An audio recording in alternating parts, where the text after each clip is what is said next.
fight the power like BITCHUTE. What's the status, 3? I'm good, just making the world a better place, that's all.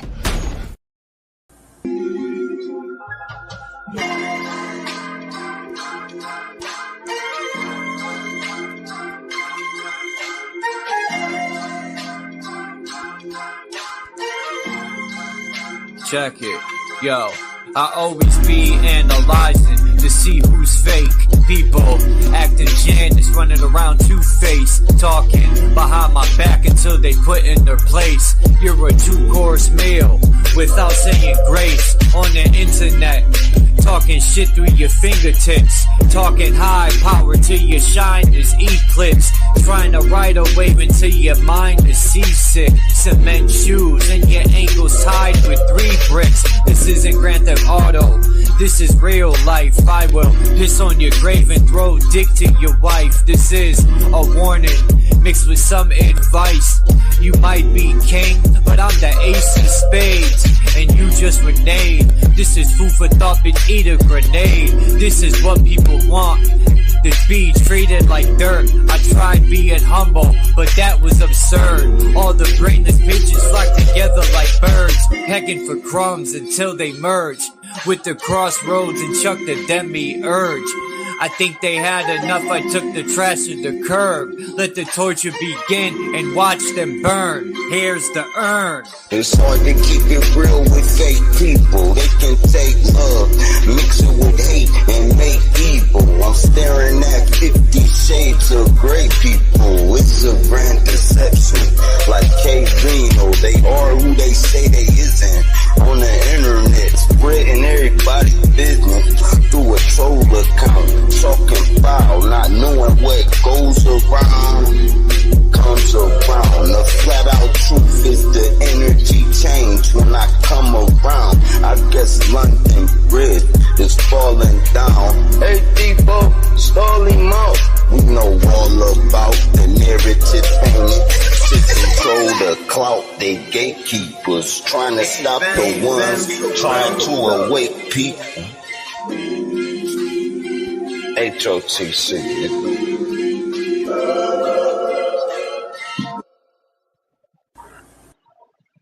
Hey, yo, Chuck, run that back.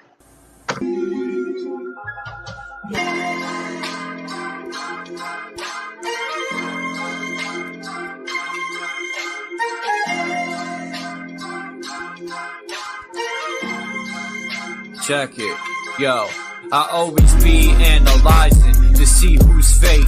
People acting Janice, running around two-faced, talking behind my back until they put in their place. You're a two-course meal without saying grace on the internet. Talking shit through your fingertips, talking high power till your shine is eclipsed. Trying to ride a wave until your mind is seasick. Cement shoes and your ankles tied with 3 bricks. This isn't Grand Theft Auto, this is real life. I will piss on your grave and throw dick to your wife. This is a warning mixed with some advice. You might be king, but I'm the ace of spades, and you just renegade. This is food for thought, bitch, eat a grenade. This is what people want, this be treated like dirt. I tried being humble, but that was absurd. All the brainless bitches flock together like birds, pecking for crumbs until they merge with the crossroads and chuck the demi-urge. I think they had enough, I took the trash to the curb. Let the torture begin and watch them burn. Here's the urn. It's hard to keep it real with fake people. They can take love, mix it with hate, and make evil. I'm staring at 50 shades of gray people. It's a grand deception, like K-Reno. They are who they say they isn't.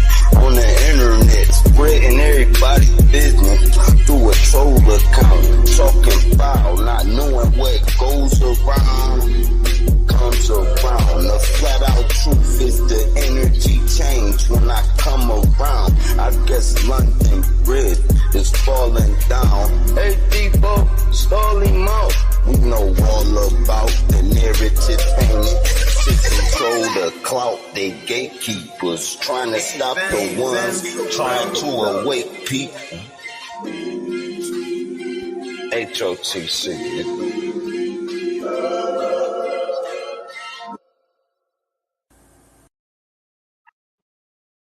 Drop's a different breed, man, of lyricist. Hey, stole him out! Or no, what do you say?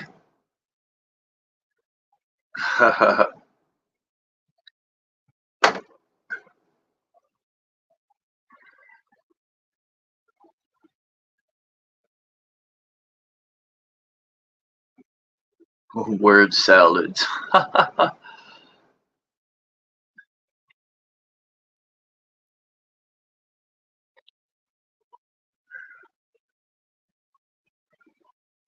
That's a good one, word salads.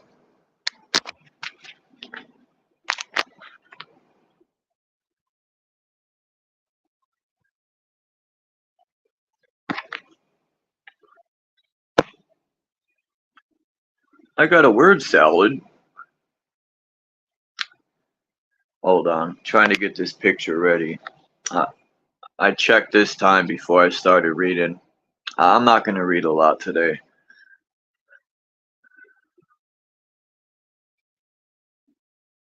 I just don't feel like reading.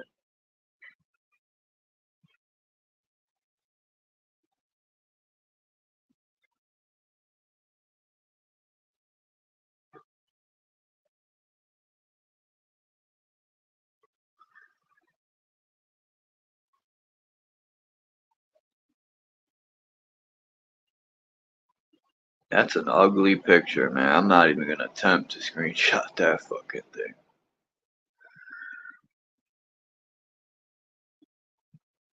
Or that one. God, when does this end? Whew.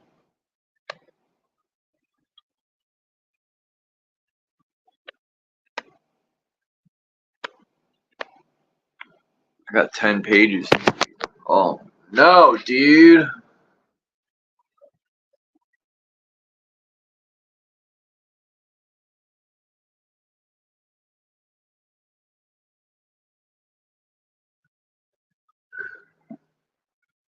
You know, if people can, please share the music me and Drop put out.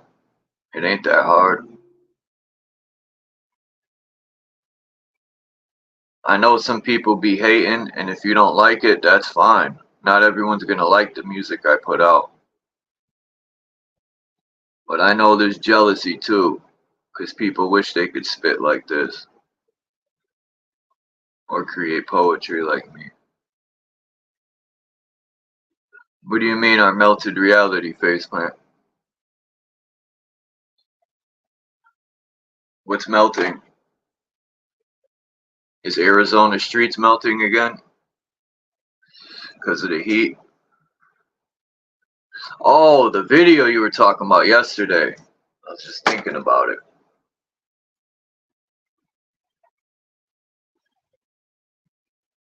Nah, I understand, faceplant. Not everyone likes my music. Or don't like rap, period. And I respect that. It's alright. I know a lot of older, my roommate told me, I let my roommate hear the song. My roommate said straight up, I don't like it. Straight up. Told me I don't like it. I was like, that's fine. And my roommate never says that about my music. I like the new verse that I wrote. Anyway. Yeah, faceplant, you write that channel down, the guy's name, because I do want to watch that video that you said yesterday about the melted reality. That sounds very, very interesting. Yeah, our melted reality. Matter of fact, let me look now. Hold on.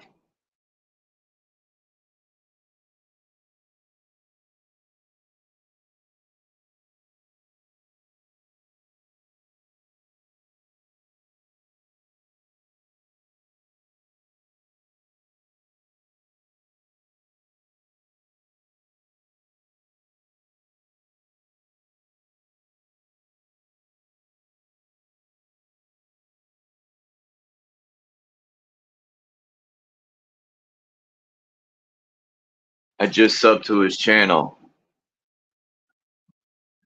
so I'll definitely be checking that out. So this chapter is chapter 3. It's called Adam and Prometheus, from the book Ego and Archetypes.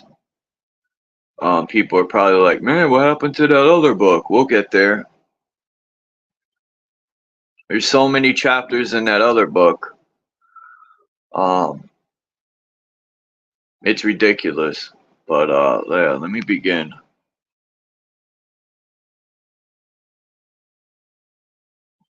I got 10 pages to read. Alright. Adam and Prometheus. What follows the state of original inflation is presented vividly in mythology. An excellent example in the Garden of Eden myth, which significantly is called the Fall of Man. About this myth, Jung writes, there is deep doctrine in the legend of the fall. It is the expression of a dim presentment. Damn. It is the expression of a dim presentment that the emancipation of ego consciousness was a Luciferian deed. Man's whole history consists from the very beginning in a conflict between his feelings of inferiority and his arrogance. According to the account in Genesis, God put man in the Garden of Eden, saying, you may freely eat of every tree in the garden, but of the tree of knowledge of good and evil you shall starve, biatch. No, you shall not eat. For in the day that you eat it, you shall die. Then follows the creation of Eve from Adam's rib, and Eve's temptation by the serpent to hold her. You will not die, for God knows that when you eat of it, your eyes will be opened, and you will be like God, knowing good and evil. So Adam and Eve ate the fruit. Then the eyes of both were opened, and they knew that they were naked. So you mean to tell me they didn't know they were naked beforehand? They were that fucking dumb? Anyway, and they sewed fig leaves together and made themselves aprons, like the Masons wear. God discovered their disobedience and put the curse upon them, following which are these significant words. Then the Lord God said, behold, the man has become like one of us, knowing good and evil, and now, lest he put forth his hand and take also of the tree of life and eat, and live forever. Therefore the Lord God sent him forth from the Garden of Eden to till the ground from which he was taken. He drove out the man, and at the east of the Garden of Eden he placed the cherubim and a flaming sword.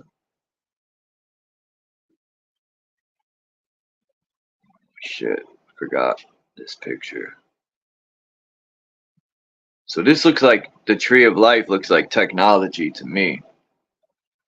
Got a headache, man. This sucks. It's hot. This picture. Oh, the flaming sword which turned every way, to guard the way to the tree of life. This is the myth which stands at the beginning of the Hebrew branch of the cultural tradition, and it is rich in psychological meaning. The Garden of Eden is comparable to the Greek myth of the Golden Age and Plato's original round man. The Garden of Eden has certain features of a mandala, with 4 rivers flowing from it, and the tree of life in its center. The mandala garden is an image of self, in this case representing the ego's original oneness with nature and deity. It is the initial unconscious animal state of being at one with oneself. It is paradisal because consciousness has not yet appeared, and hence there is no conflict. The ego is contained in the womb of the self. Another feature indicating original wholeness is the creation of Eve out of Adam. Clearly, Adam was originally hermaphroditic. Otherwise, a woman could not have been made from him. Unless it was genetic manipulation. They don't mention that. It is likely that we have here vestiges of an early myth in which the original man was definitely hermaphroditic. Undoubtedly, this early myth was modified by the one-sided patriarchal attitude of the Hebrews, which depreciated the feminine component of the psyche, reducing it to no more than a rib of Adam. Adam's separation into masculine and feminine components is a process which is parallel and equivalent to his separation from the Paradise Garden. In any case, the effect is that man becomes separated and alienated from his original wholeness. The drama of temptation and fall begins when the original state of passive inflation turns into the active inflation of a specific deed. The serpent's whole approach and appeal is expressed in inflationary terms. When you eat of this fruit, your eyes will be opened and you will be like God. So the fruit of the tree is eaten and the inevitable consequences unfold. It all begins because Adam and Eve dared to act on their desire to be like God. Really? How do they know that? Did they have a conversation with him? Anyway, the myth depicts the birth of consciousness as a crime, which alienates man from God and from his original pre-conscious wholeness. The fruit is clearly symbolical of consciousness. It is the fruit of the tree of knowledge of good and evil, which means that it brings awareness of the opposites, the specific feature of consciousness. Thus, according to this myth and the theological doctrines that rest on it, consciousness is the original sin, the original hybris, and the root cause of evil in human nature. However, others have understood it differently. The Ophites, a Gnostic sect, worshipped the serpent. They had essentially the same view as modern psychology.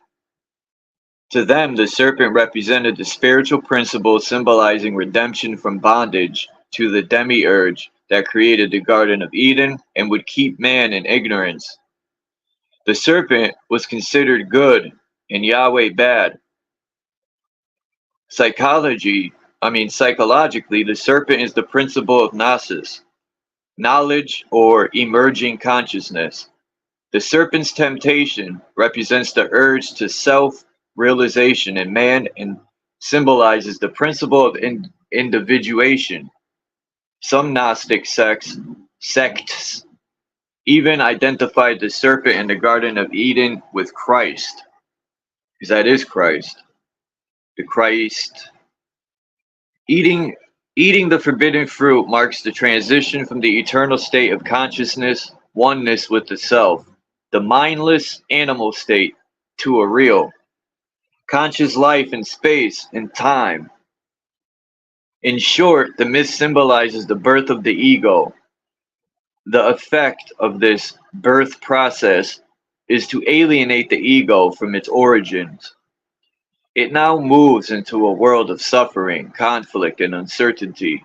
No wonder we are reluctant to take the step to greater consciousness.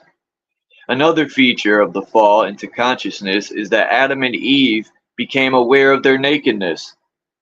Sexuality and the instincts in general suddenly became taboo and objects of shame.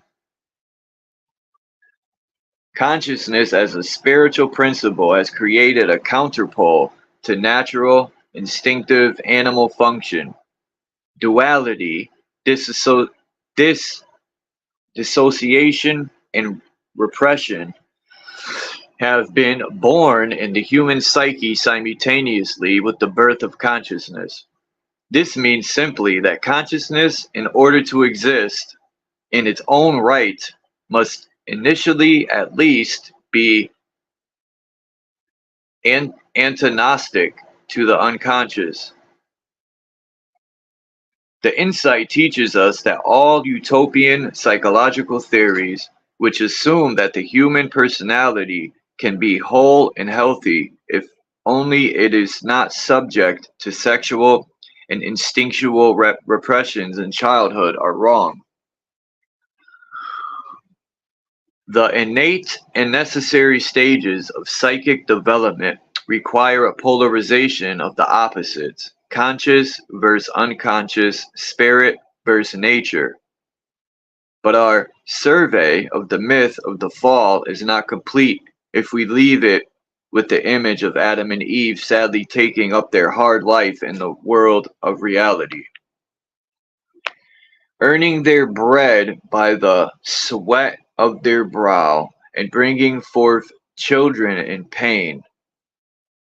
There were two trees in the Garden of Eden, not only the tree of knowledge of good and evil, but also the tree of life.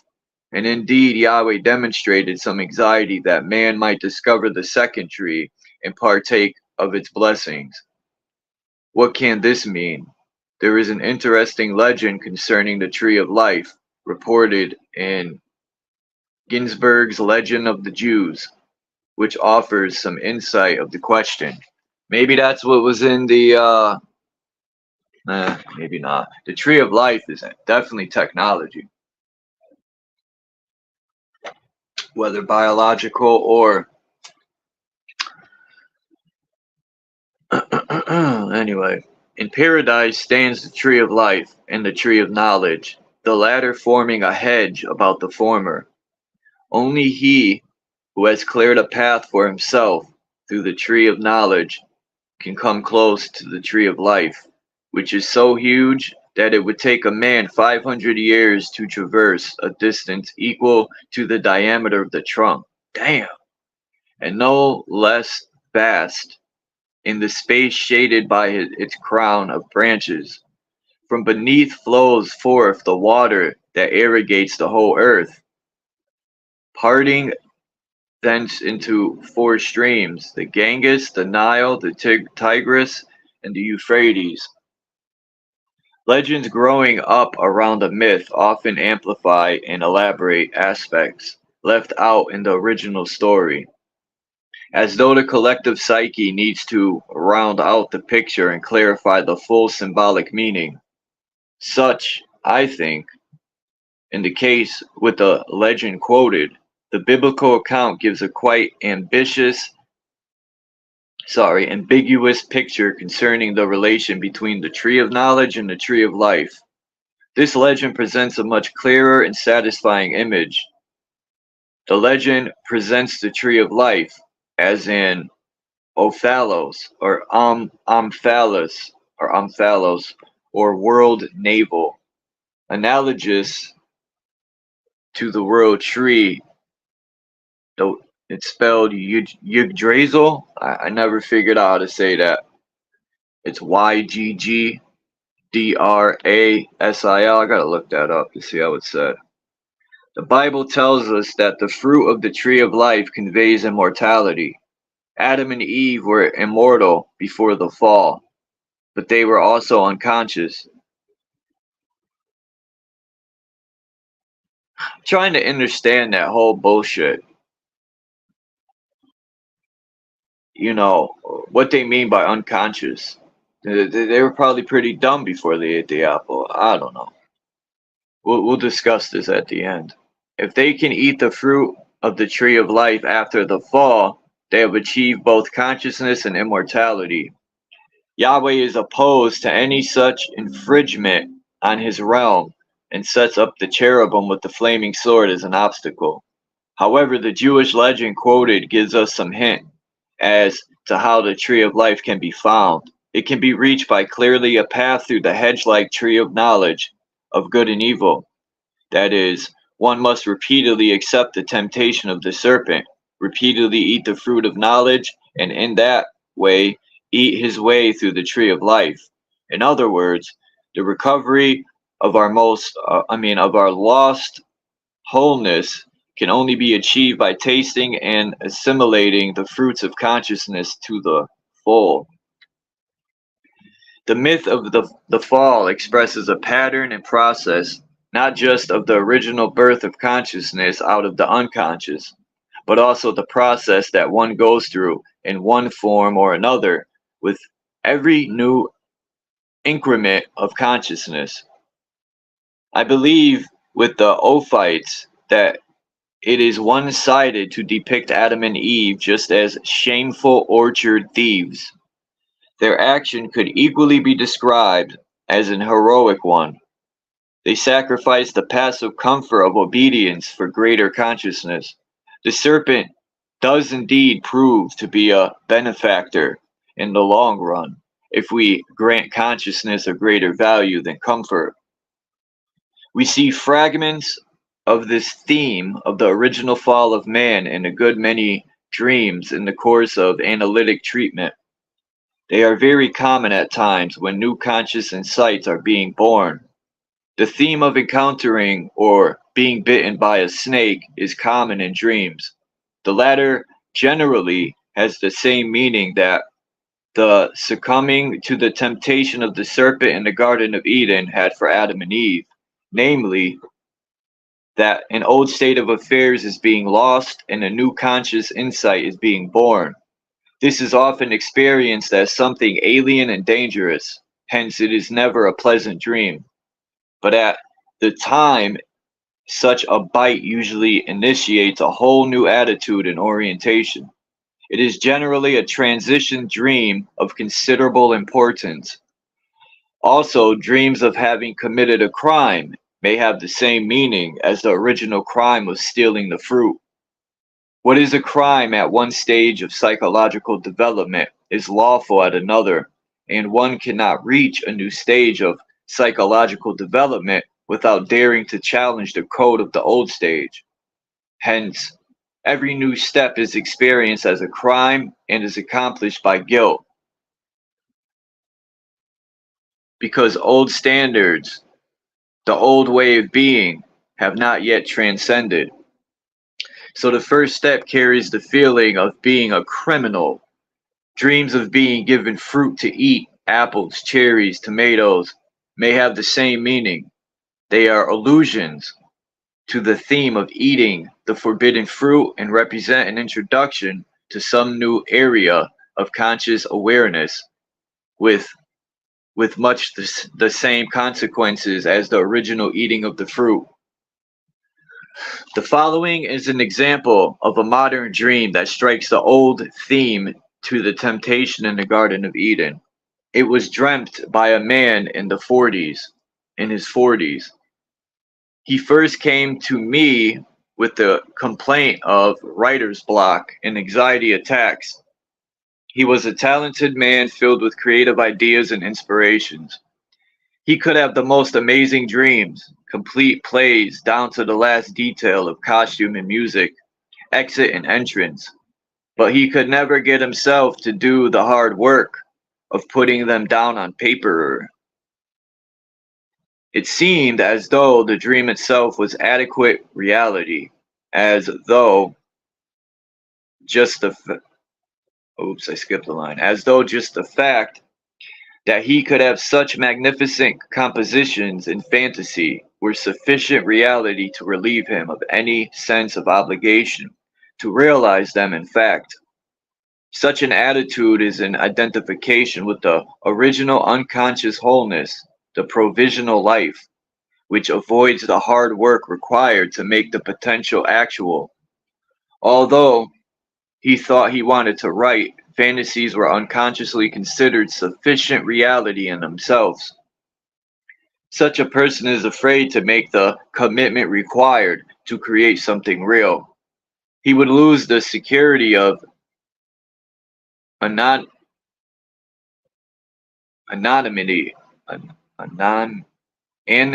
anonymity.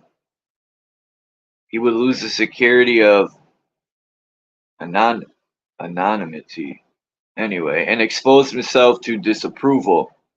He is afraid to submit himself to judgment by being something definite.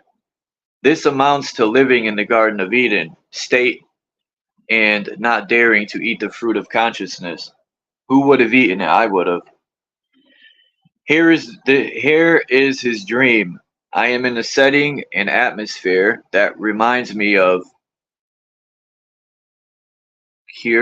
Kierkegaard. I go into a bookstore looking for a particular book. I find it and buy it. The title is A Man Among Thorns. Then the scene changes. My sister has made me an immense black chocolate cake. It is covered with a thin covering of red icing that looks like red tights. Although chocolate has always been forbidden to me because I'm allergic to it, I eat the cake without bad effects. Some of the dreamers' associations were the following. He saw Kierkegaard, whatever that means, as a troubled figure, a man in conflict between antithesis, particularly the conflict between the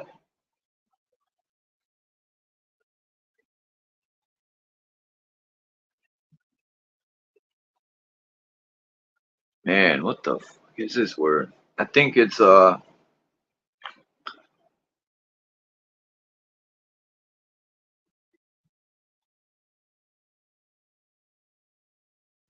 got a brain fart, man. I can't say this word.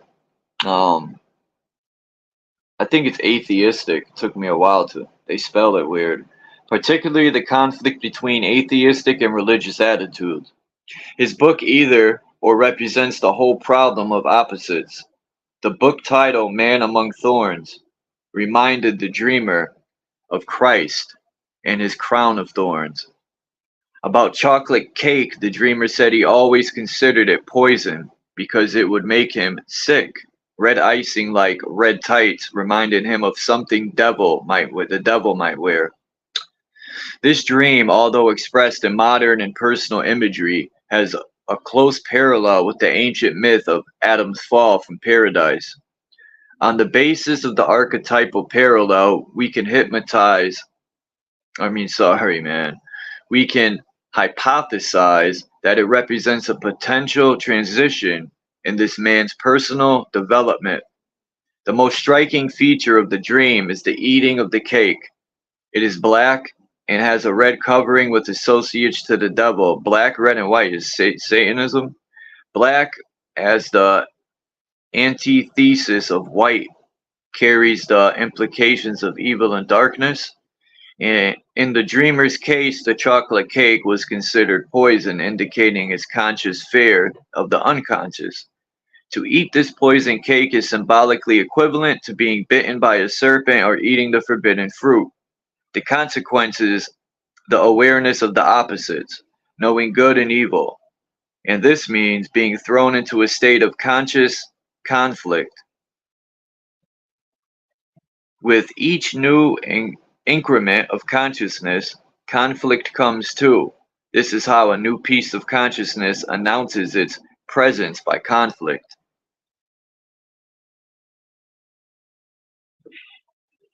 Although the dreamer states that he ate the cake without ill effects, the consequences are presented symbolically in the first dream scene.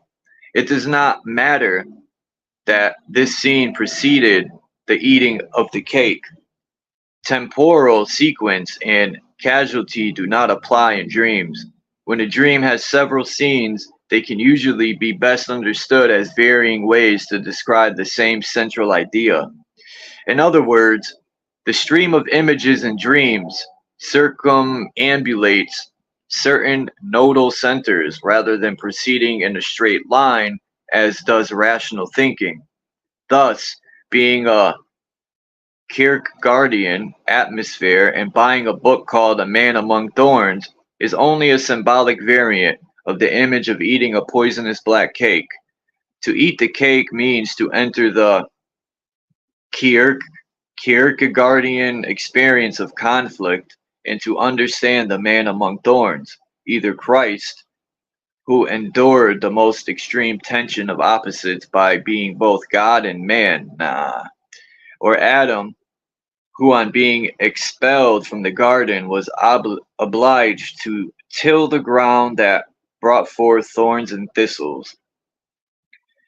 What did this dream mean? What did this dream mean practically for the dreamer? It led to a sudden insight or change. He was not aware of being different after the dream, but our discussion of it together together with subsequent dreams did pave the way for a progressive increase in consciousness.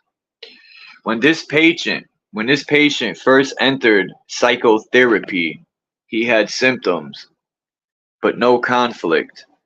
Gradually, the symptoms went away and were replaced by a conscious awareness of conflict within himself.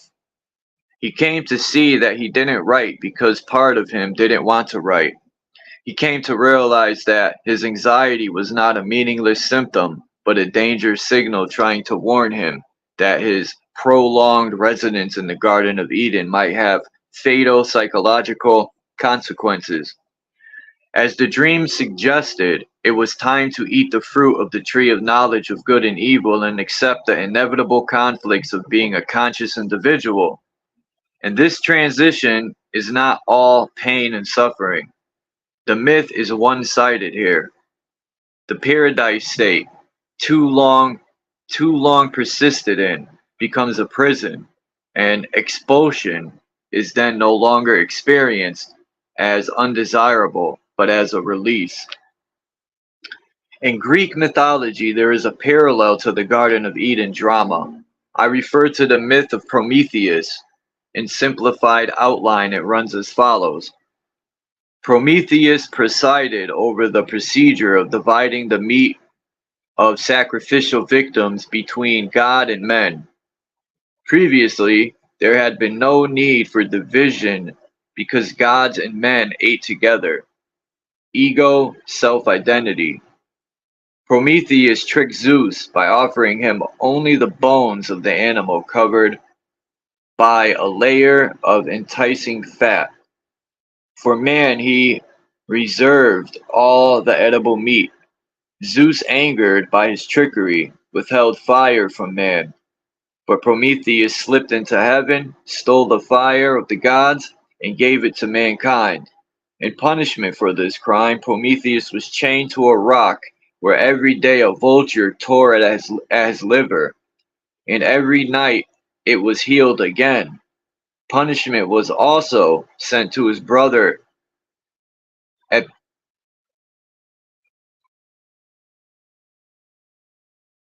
Epimetheus? Yeah, Epimetheus, whom he sent to Epimetheus with a box. From Pandora's box emerged all the ills and sufferings that plagued mankind: old age, labor, sickness, vice, and passion. The process of dividing the meat of the sacrificial animal between the gods and man represents the separation of the ego from the archetypal psyche or self. The ego, to establish itself as an autonomous entity, must appropriate the food, energy for itself. The stealing of the fire is an analogous image for the same process. Prometheus is the Luciferian figure whose daring initiates ego development at the price of suffering. Considering Prometheus and Epimetheus as two aspects of the same image, we can note many parallels between the myths of Prometheus and the Garden of Eden. Zeus withholds fire, Yahweh withholds the fruit of the tree of knowledge. Both the fire and the fruit symbolize consciousness, which leads to a measure of human autonomy and independence from God. Just as Prometheus steals the fire, so Adam and Eve steal the fruit in disobedience to God. In each case, a willful act is committed against the reigning authority. This willful act is the grasping for consciousness, which is symbolized in each myth as a crime followed by punishment. Prometheus is cured with an unhealing wound, and Prometheus is cured by Pandora and all the contents of her box. The unhealing wound is analogous to the expulsion from the Garden of Eden, which is also kind of a wound. The pain, labor, and suffering that Pandora released are parallel to the labor, suffering, and death that Adam and Eve met after they left the Garden of Eden. Yeah, the Garden of Eden? This all refers to the inevitable consequences of becoming conscious. Pain and suffering and death do exist prior to the birth of consciousness. But if there is no consciousness to experience them, they do not exist psychologically. Distress is nullified if consciousness is not present to realize it. This explains the tremendous nostalgia for the original unconscious state. In that state, one is freed from all the suffering that consciousness inevitably brings. The fact that Prometheus' liver is eaten by the vulture during the day and restored at night conveys a significant insight. The day is the time of light, consciousness. The night is darkness, unconsciousness. Each one of us at night returns to that original wholeness out of which we were born, and this is healing. It is as though the wounding influence is not active. This indicates that consciousness itself is the wound producer. The eternal unhealed wound of Prometheus symbolizes the consequence of the break in the original unconscious wholeness, the alienation from the original unity. It is the constant thorn in the flesh. These two myths say essentially the same thing because they are expressing the archetypal reality of the psyche and its course of development. The acquisition of consciousness is a crime, an act of hybris against the powers that be, but it is a necessary crime, leading to a necessary alienation from the natural unconscious state of wholeness. If we are going to hold any loyalty to the development of consciousness, we must consider it a necessary crime. It is better to be conscious than to remain in the animal state. But in order to emerge at all, the ego is obliged to set itself up against the unconscious out of which it came and asserts its relative autonomy by an inflated act. There are several different levels on which we can apply this understanding. On the deepest level, it is a crime against the universal powers, the powers of nature or God.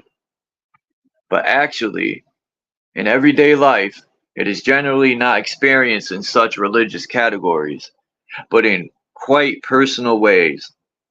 On the personal level, the act of daring to acquire a new consciousness is experienced as a crime or rebellion against the authorities that exist in one's personal environment, against one's parents, and later against the outer authorities.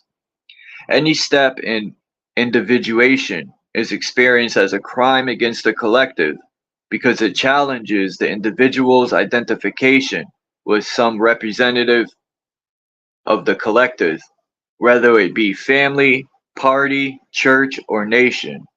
At the time, each step, since it is truly an inflated act, is not only accompanied by guilt, but also runs the very real risk that one will get caught in an inflation that carries the consequences of a fall. We encounter many people in psychotherapy whose development has been arrested just at the point where the necessary crime needs to be enacted. Someday, I can disappoint my parents or my family. The man living with his mother says, I would like to marry, but that would kill poor old mother. And it might do just that because the symbiotic relationship that may exist can be literal kind of psychic feeding. If the food is withdrawn, the partner may well die. In such a case, obligations to the mother are seen as too strong to envisage any other set of standards for living. The sense of responsibility towards one's own individual development has simply not yet been born. We see the same theme operating at times in the psychotherapeutic relationship. Perhaps a negative or rebellious reaction has emerged towards the analyst. Such a reaction may be accompanied by a great deal of guilt and anxiety, particularly if the analyst is carrying the projection of archetypal authority. To express a negative reaction with genuine effect in these circumstances is felt to be very similar to the crime against the god. It will seem to be a dangerous act of inflation, certain to bring retribution. But at some point, unless the forbidden fruit is eaten, unless one dares to steal the fire from the gods, he will remain stuck in a dependent transference and development will not proceed.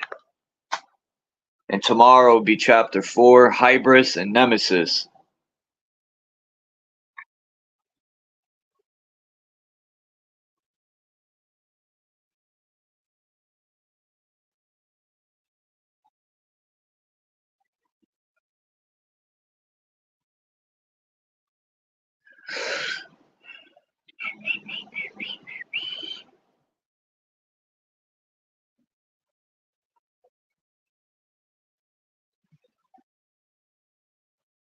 Now I'll open the panelito. If anyone, wants to come up, you're more than welcome to. Yeah, that's Yggdrasil or whatever that's called. I could never say that word. I gotta look it up. The pronunciation.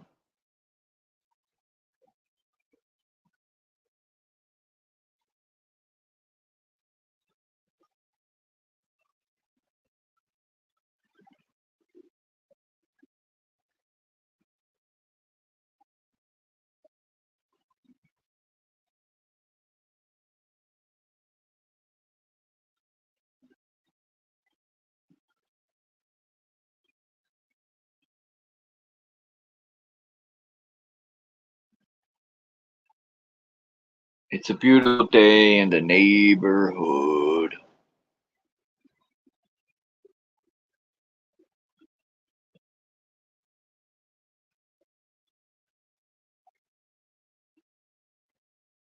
Damn, I should have, I want to read that about Patagonia. Anyway, I'll read it later. I want to know what this means.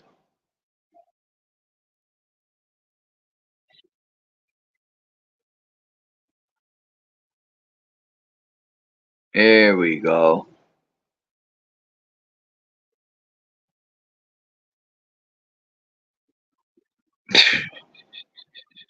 Imagine that, man. All these idiots.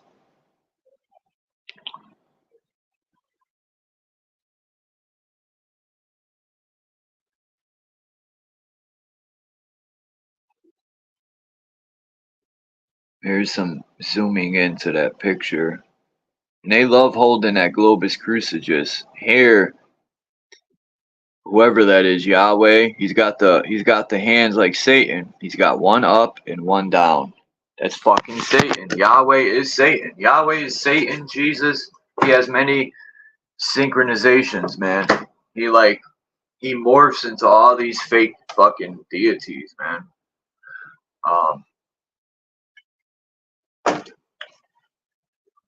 That's how you involve many different cultures and people, by morphing the deity into different names and different looks. That's how you get everyone to fall in line. Is you make up different religions, you make them seem different. There you go. It's my opinion on that. It's my motherfucking opinion, boy.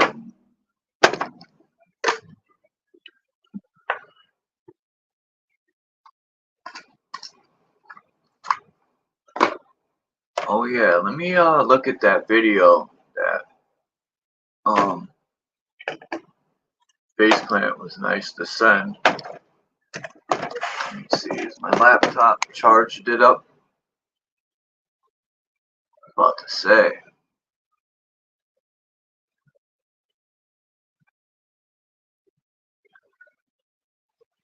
I was trying to figure out who these people are. Because that is from this picture here, but it's kind of hard to see everything. Anyway, who cares, right? Who gives a shit anymore? And I seen Axis, man. Peace to Axis. I gotta get a hold of Axis anyway. He's probably not sitting here. I would answer you, Axis, but unless you're here, I'll gladly answer it now, but I'll have to get a hold of you.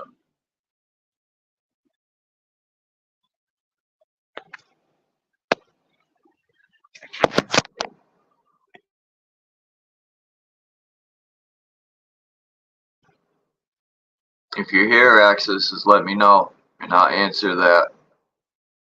If not, I'll get a hold of you somehow.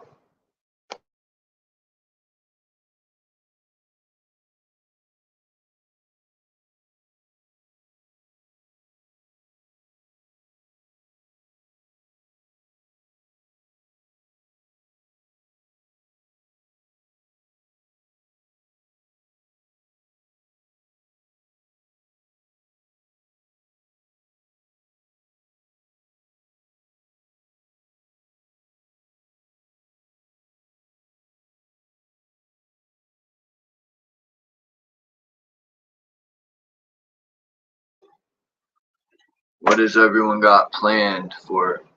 It's only 8:30? Damn.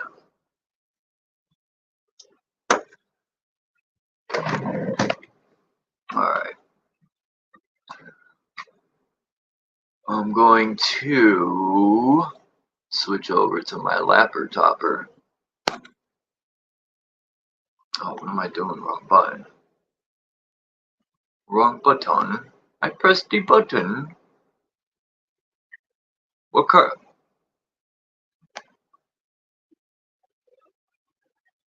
cartoon was that? When I had that duck, right? It'd be like, press the button. Anyway. People are like, what the fuck are you talking about, Chuck?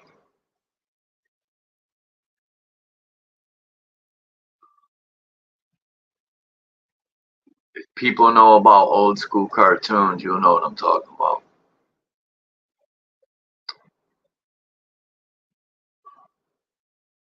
I don't want to send you crash reports. What's up with these people? They always want to know something about my computer.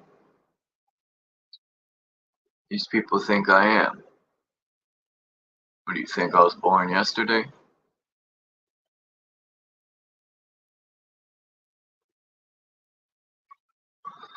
Ah, shit. Fools and Tools, Peace Danny, Faceplant, I forgot to shout people out, and Axis.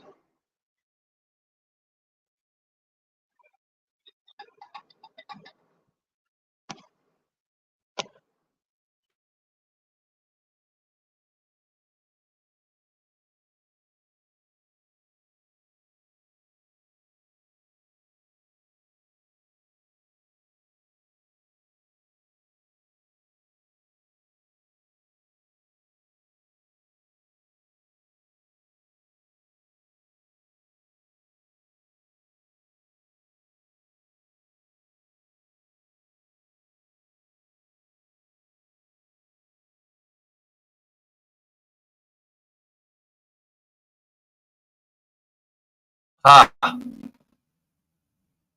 over here. Laser tag.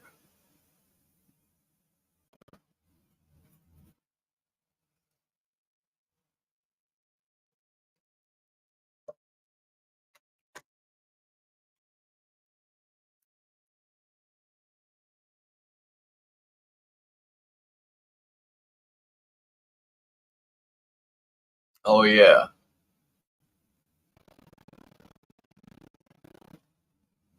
Where's that link? Right there. Oh, what was the name of his channel? Our Melted Reality.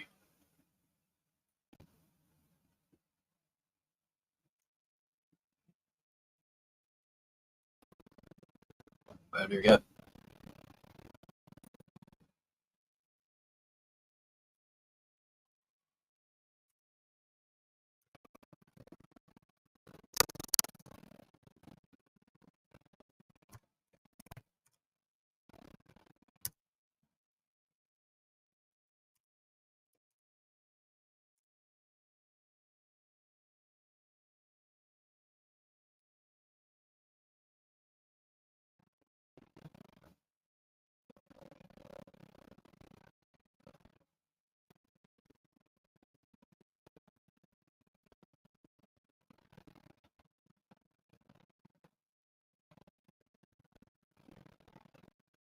Ow.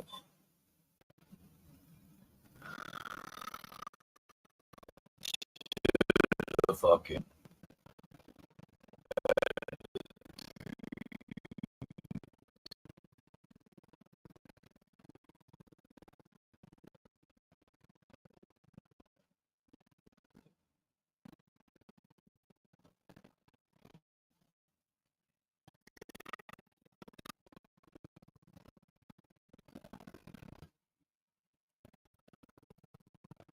Alright.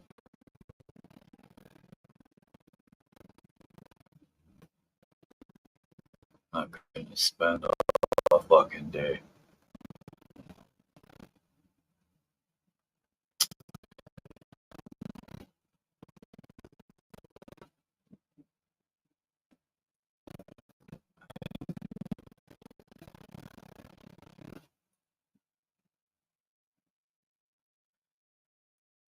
Got off. Stop that. Alright, that should work.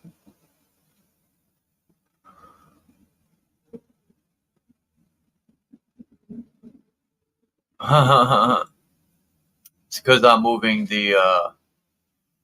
I'm moving around the mouse. It does that on this junky fucking thing.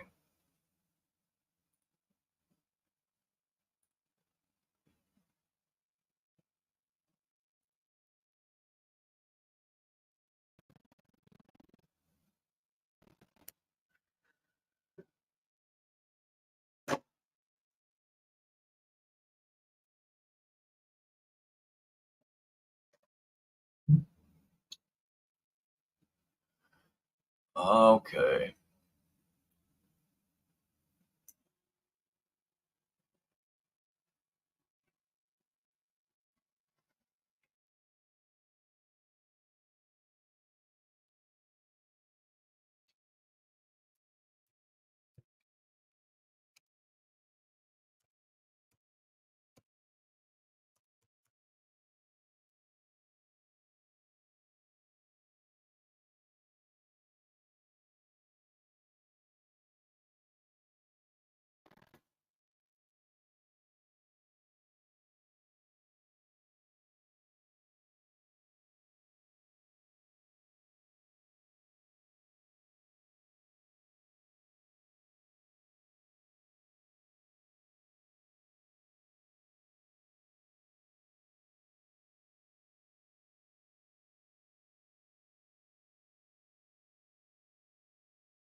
Alright.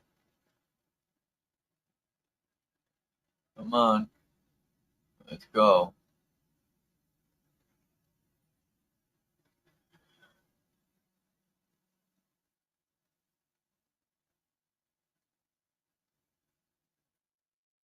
Alright.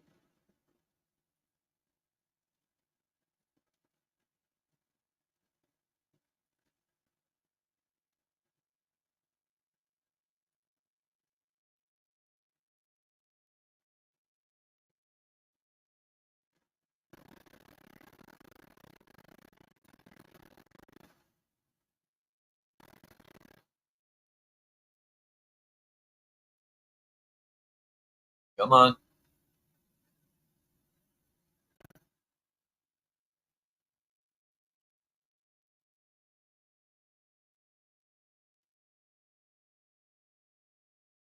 Like I said,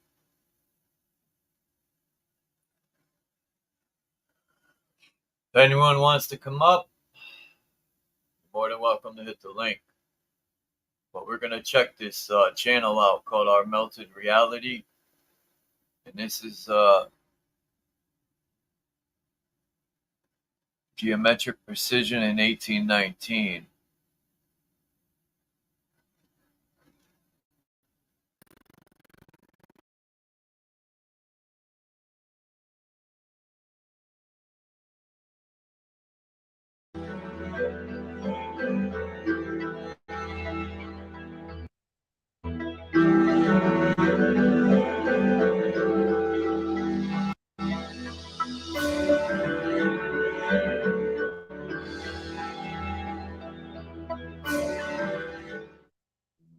Hello, everyone, and welcome to Fort Morgan. It's a recent star fort I visited. We have a date that they give us of 1819 to 1834. And inside here, you can kind of see something else is going on, it seems. A fortification, they say that was the style back then, protecting from the enemy. Here's the oldest in America, they say, 1672 in St. Augustine. Fort Gaines, 1821. It makes the top 10 in the oldest star forts in America. And I've also been to Fort Pickens, 1834. That's actually on the Florida side.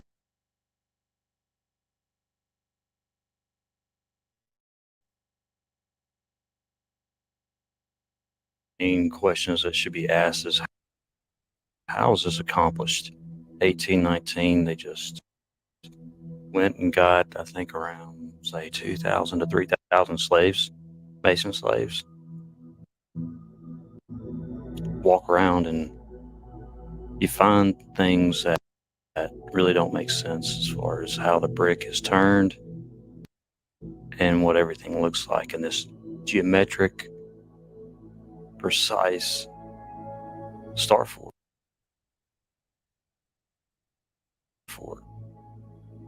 So a period over 15 years, you're just going to randomly go get some slaves and put this immaculate building together. What are these bricks doing? They look like Stop letting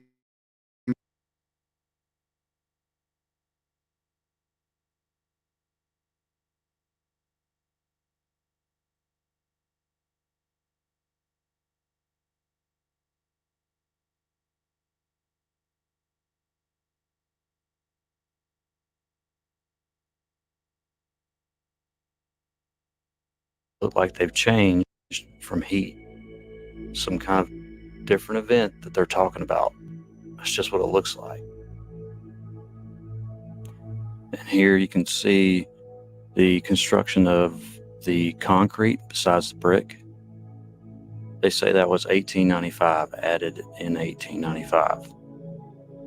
It does look a little off and twisted. You'd think you would make it more straight, but when you look closely at these concrete looking things, structures, you still have brick. Looks like maybe possibly the whole thing, most of it was brick. The pictures they give us, sketchy at best. This was supposed to be used in many wars, mostly the Civil War. Was this actually something that was built in the early 1800s, or was it founded, and they put a bunch of stories on it, possibly used or not? Just the actual means that they tell us. Rail systems here covered in what looks like concrete. When you're looking at this stuff really closely, did it really happen by erosion or war, or any of the narratives they're actually telling?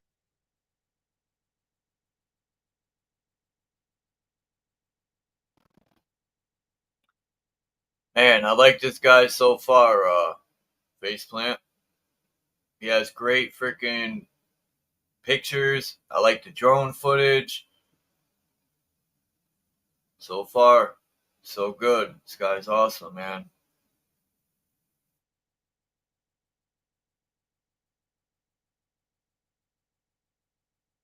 Telling us you've got these with brick internals, and just comparing to the next one to it, it's covered, but the whole thing has brick internals. And what are bricks? They've been proven to store energy. Brick batteries. They name tons of this stuff batteries. So what was the real purpose of this? Look at the entrance, the first tunnel.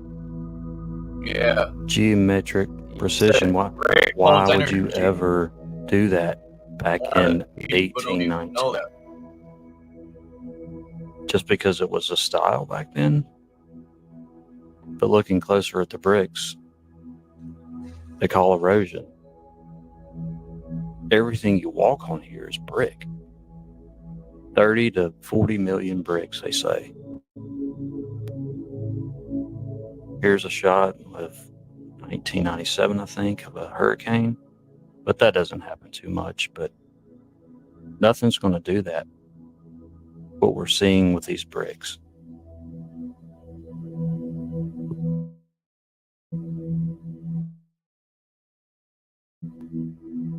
And however they explain it,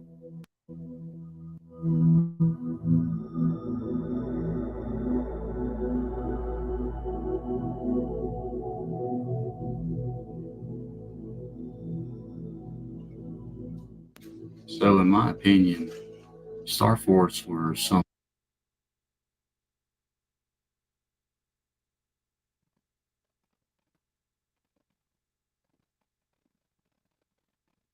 You know, these Star Forts remind me of like what are they look like some sort of I don't want to call it a factory, but it most likely created energy using water.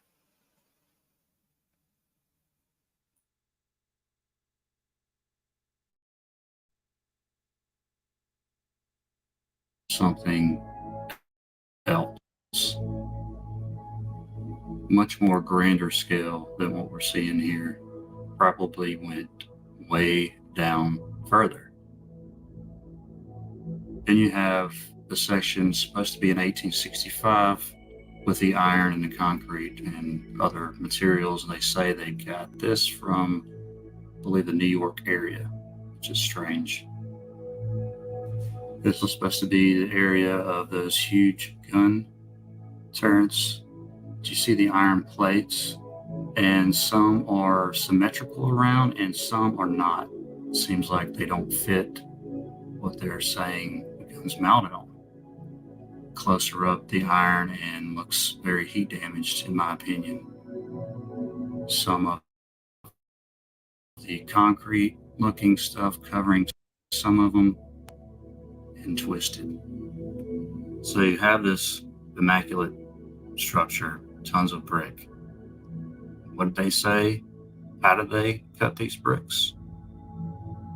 Good old chisel and grinding wheel.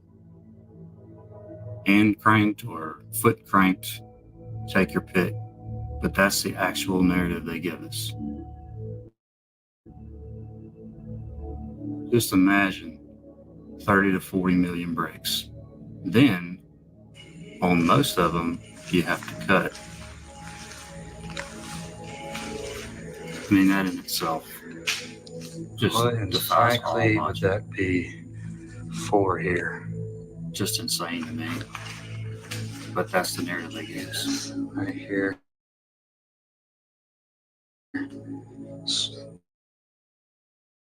Just comes over, swirls down.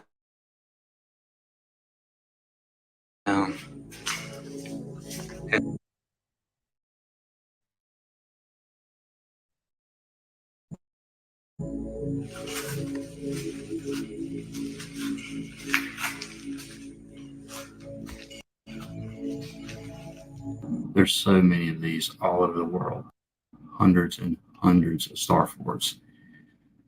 Earliest one being, I think, in the early 1400s or mid 1400s over in Europe, all the way through 1800s, early 1800s. So you had people doing the same thing with billions. See that happening. Not with the narrative they give us. And these things, it's all brick internals, gun mounts, whatever.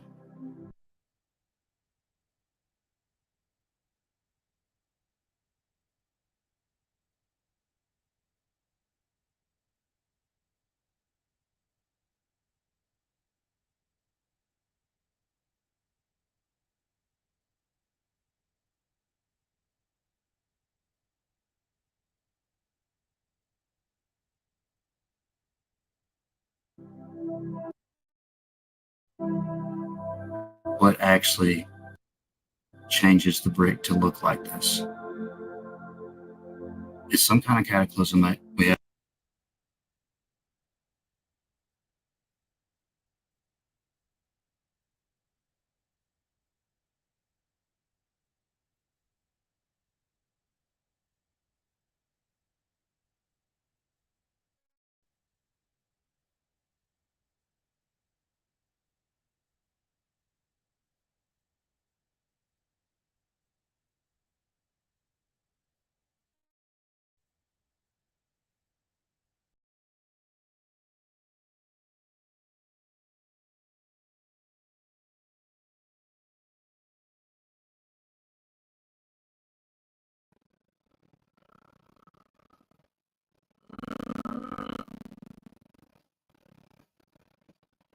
Yeah.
All right. Go back to my site. Look.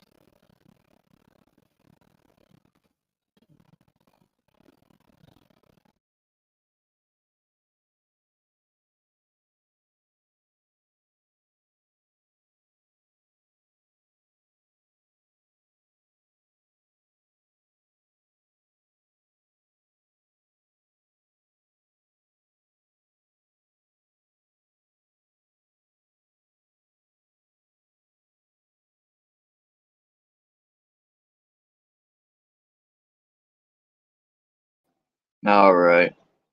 Oh, who's this imposter? There we go.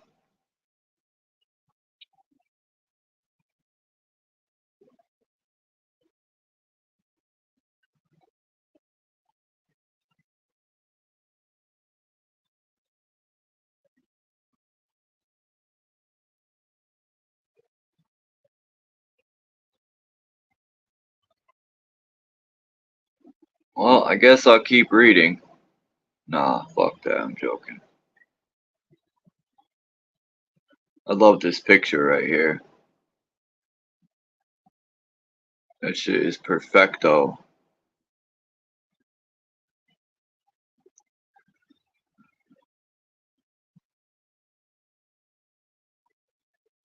Um,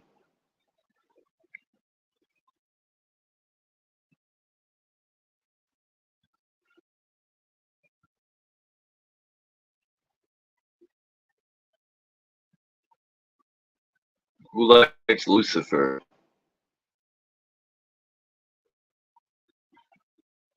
I think it's funny how they've like put the spooky stuff on everything.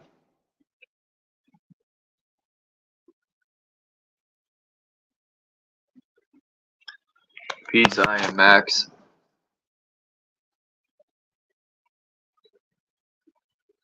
I've driven around the one in Canberra, and the Shine in Melbourne. Melbourne probably has some, or not probably, Melbourne does have remarkable architecture. I was stuck in Melbourne looking at the old architecture for hours. The same with if you go to the old Germany when it was Deutschland, man, impressive. They even had, you know, in Six Flags they have the Superman ride. Well, at least I know in the 90s, the Six Flags in Mass, right over the Connecticut border. I remember it was like 1999, 98. Yeah, the Superman ride. Maybe it was a little longer than that. No, I think it had it, but it was the first sit-down roller coaster, like with your legs dangling. Well, Germany had a train designed the same way, but your feet weren't dangling. You were inside the cart, but the train was set up the same way on the tracks. Germany's been a advanced culture. Germany looked beautiful before they dropped bombs on it. The same with a lot of other countries that were plagued with these fake fires, or cities. I'm trying to figure out what city in the U.S. did not have a fire. Like, people's common sense are roasted out of their brain, because last time I checked, fires don't destroy brick unless the heat is so intense, which fires don't burn hot enough to crumble brick unless you enhance the flames with like a gas, maybe. Probably not even then. You probably need to like have a direct energy weapon.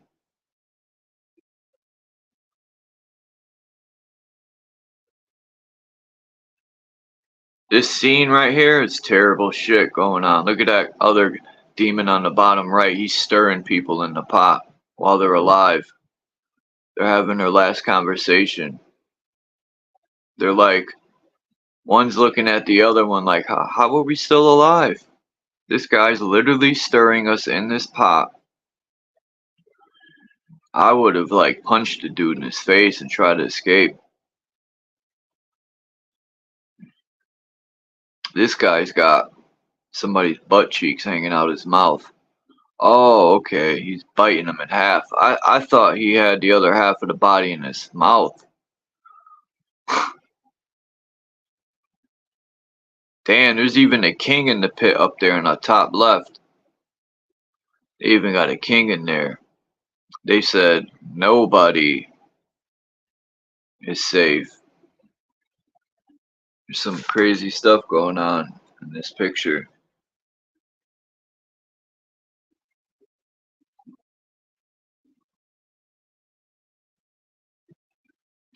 Peace, Jay Heighton.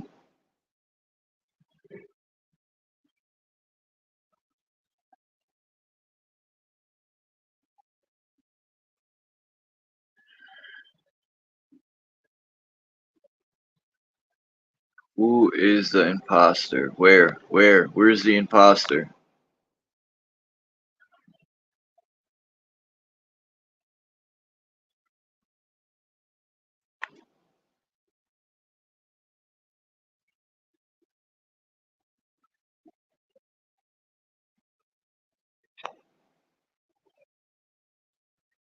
Yeah, that dude is gruesome. Whatever that thing is. And if I'm not mistaken, if you look straight ahead over the guy right here in the front to the pit in the back of this guy, it looks like Jesus is in that pit taking a bath. I shit you not. He's got the beard, the hair, and then on the piece look within on the right side pit, the second one down on the right side, or the second one up, the one in the middle. There's even a Pope guy in there. You can see the cardinal hat. So nobody's safe. And with this guy, whoever that is, I don't believe any of that exists. Maybe in your own mind it does, but as an actual place like that, maybe that's why people die and see hell and stuff like this, because it's already been placed into their mind. It's already been uploaded, that program. So that's all they're thinking when they die. They're gonna burn and shit. So it probably will happen if you think it. Unfortunately, I'll take a leak and douse hell's flames.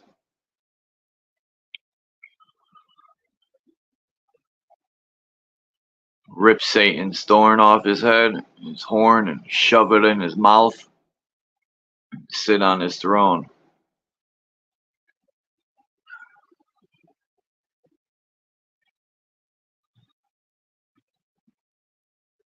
I'll take Satan's gold throne, melt it down, and make a chain.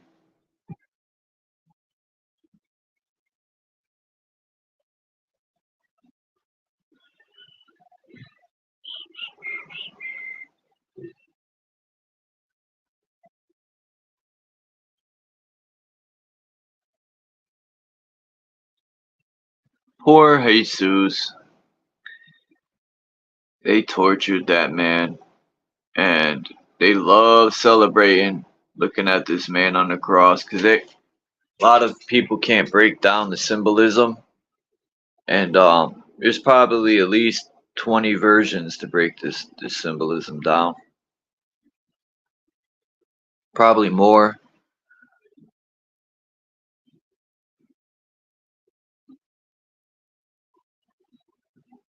What's in these cherubim? And what's up with these baby angels all the time that be around these thrones?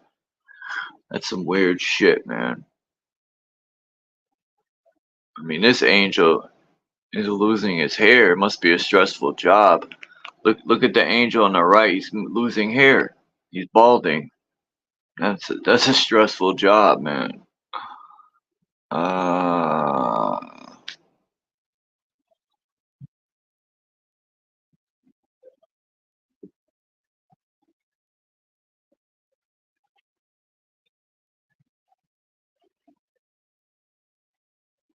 I don't know who drew these. I was just looking up Lucifer, and a bunch of pictures were coming up, so I decided. Wait, let me look back at this one. It's 3 sections here. His feet are grimy as shit, which are in the underground. His center part is in our realm, and the other part's in heaven, I guess. Even his wings look like they got eyes on them. He's got fake ostrich wings.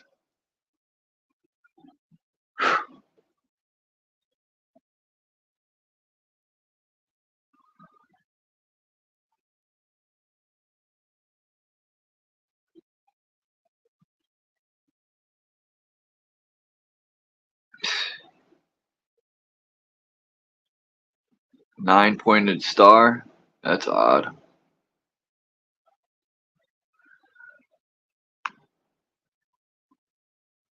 They had a morning newspaper called Lucifer. Shit you not, as you see here. Chicago, Illinois. It was in January 26th. What year? 1901.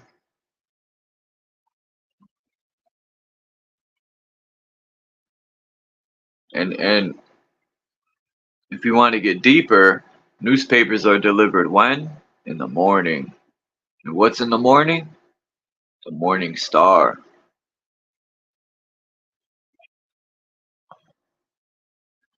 Yeah, you know what you're talking about, Chuck.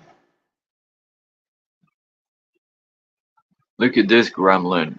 He's half, um, and he's got his arms, just like Satan, as above, so below as arms. He's half Blemmy and half Yummy. What's with all the ducks on his head? Huh. Look at the dragons he caught. They're still spitting flames. Or those are snakes. He's got some dusty ass feet. Look at them things. Hoofs. Hoofing along.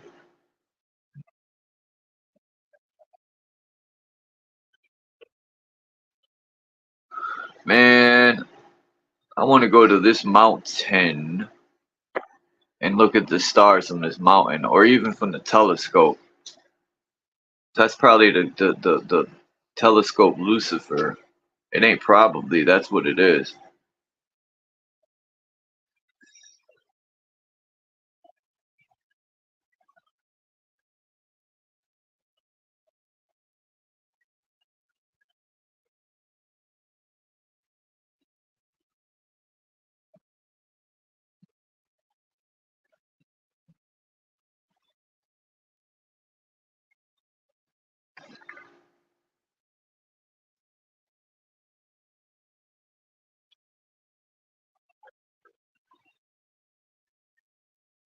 Here's that beast again.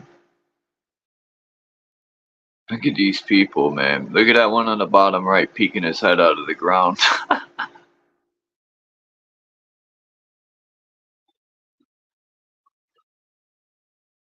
And you got, is that Jesus on the right praying?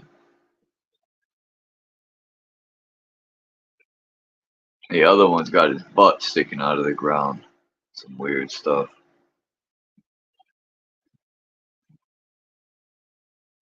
Here's Lucifer with the Globus Cruciger. That rhymes.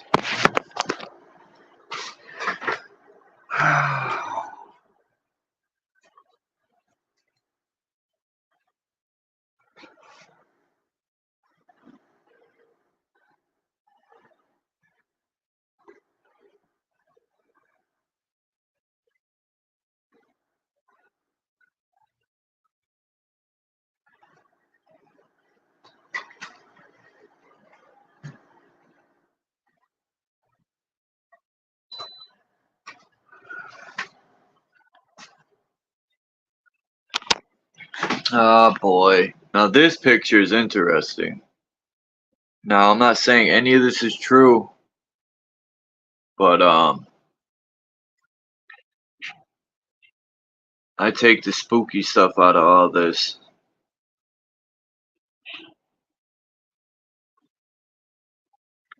This is a deception of an old theory about how the pineal gland relates to our eyes and vision. The lines represent our physical range of focus. Don't you notice a stunning resemblance to a very familiar symbol, the sigil of Lucifer? It says, it is also very interesting that the pineal gland rests in between the two lines that rip the lower V shape. So, there is obviously more to this symbol than meets the eye. Ha ha ha ha.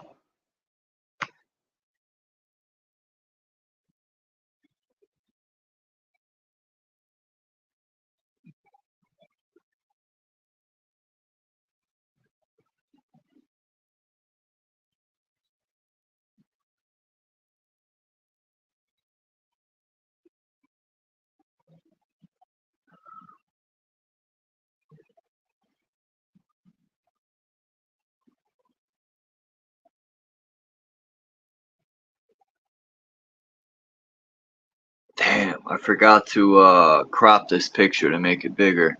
I tried to find a clearer picture, but I couldn't find one.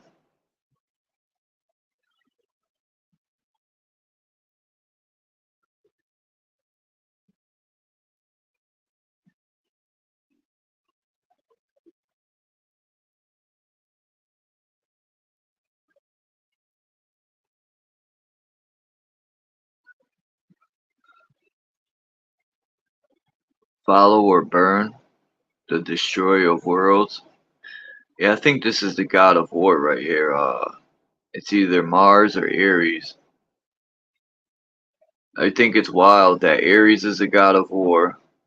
So is Mars, but Ares' ruling planet is Mars.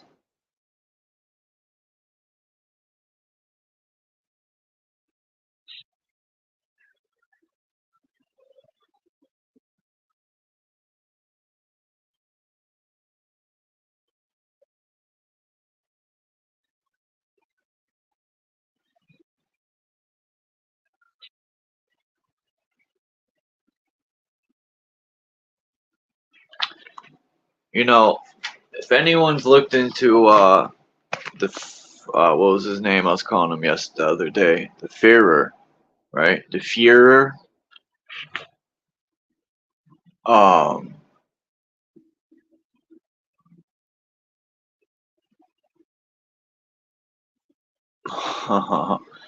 anyway, I was thinking, if you look at the flag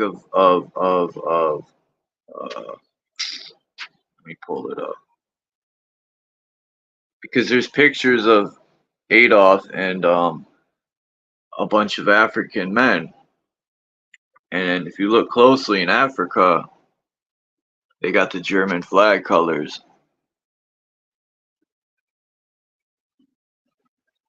I was shocked when I seen this. I said, what the hell is a German flag doing in Africa?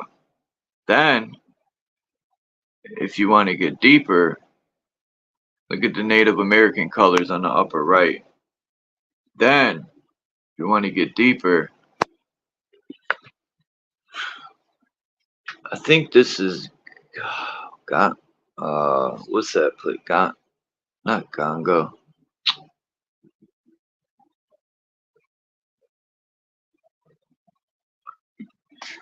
I gotta look it up because I'm slow and retarded.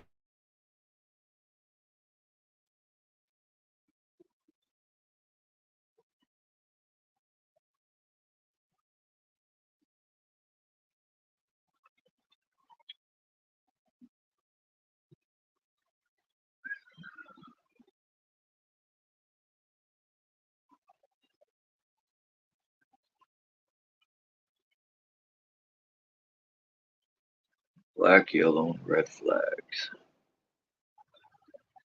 Okay.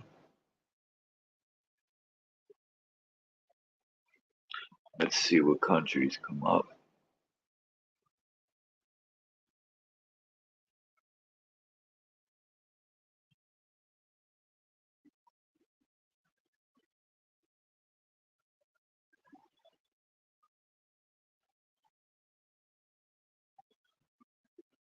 I hope this downloads.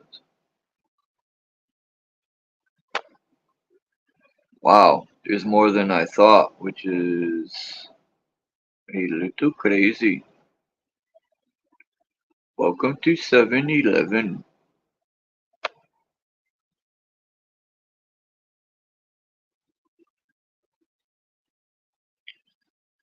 Yeah.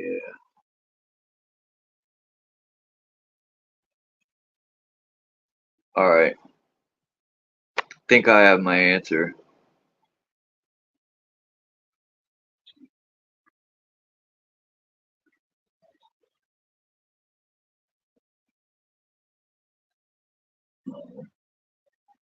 Here it is. But it's not saying the country's name. I know it starts with a G. Yeah, no, I'm wrong. I was close. It's Uganda's flag. My bad. I don't know. I was thinking Ganda, but I forgot the U in front of it. So I was looking and it said Uganda, and I said, "Man, is that the Uganda people that was in the picture with Adolf?" Because Adolf had a battalion in Africa of soldiers, tons of them, thousands, and they wore the swastika. Yep, and they were standing shaking hands with Adolf for people who say he wouldn't shake a black man's hand. Well, there's pictures.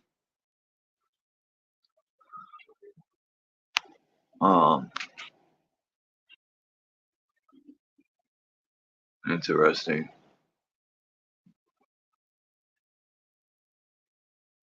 And to say the least, I just realized how many different countries have black, yellow, and red. Germany, Belgium, Uganda, and Angola, East Timor, whatever that is. And this one is Papua New Guinea. Papau! That's what kids say when they shoot their gun. Papau!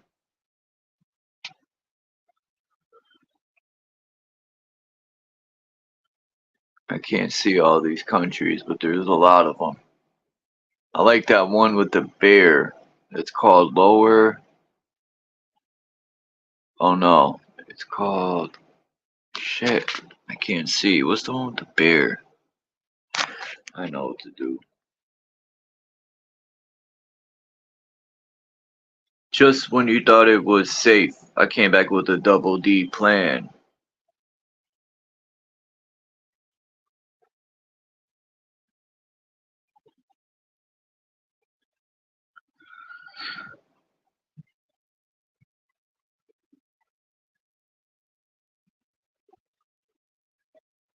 Come on, sometime tonight. Alright, so the top left flag is Angola. We'll go from the top left to the right. It goes Angola, then East Timor, Germany, Uganda, and Belgium. The second row is the one with the bear. Is the Czech Republic, but it's Bravintis. And then Mikulek. Mikulek. I'm probably saying that wrong, but that's also in the Czech Republic. The third one, I can't even say the third or the fourth. Those other two are Belgium cities, I think. And then the last one is Walloon Brabant, Belgium. Then Lower Saxony, Rhineland,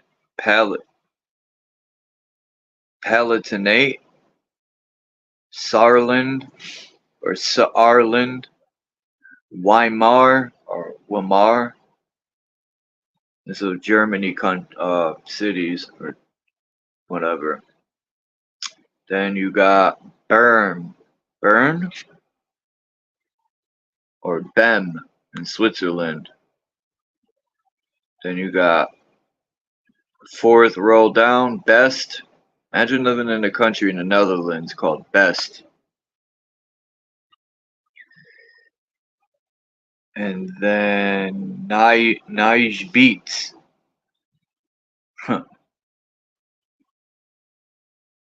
Ruurlo in the Netherlands. Stein. And we're back in Switzerland. The last one is Geneva. The Geneva Convention. I can't say that name or that name. Pilawa. This is in Poland. Pilawa. Gorna.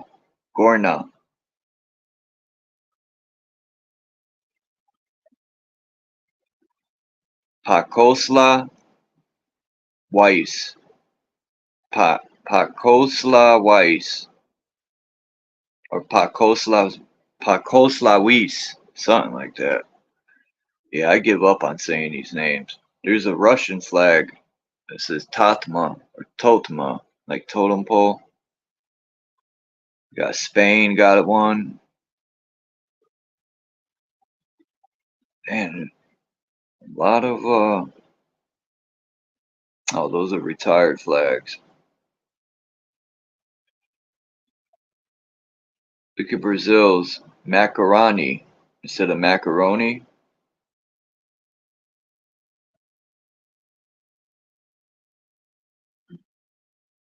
Cayama in Puerto Rico. Huh. Interesting. Australia. The Australian Aborigines is a black, red, and yellow flag. Interesting. And I'm going to show that video because I know people be like, man, you're bullshitting, Chuck.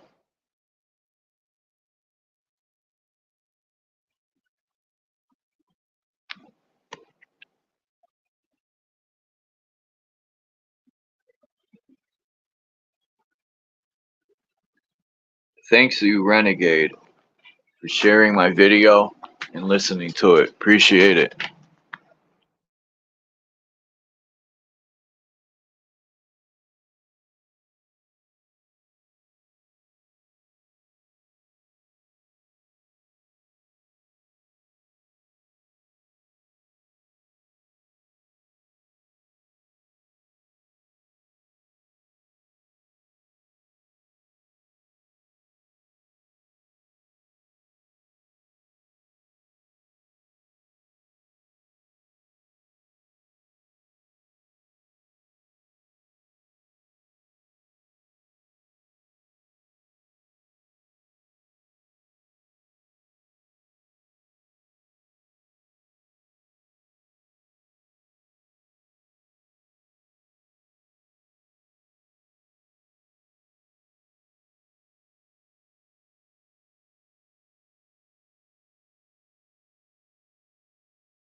Alright, I had to get refills on my coffee. These are just flicks of Lucifer, my cousin.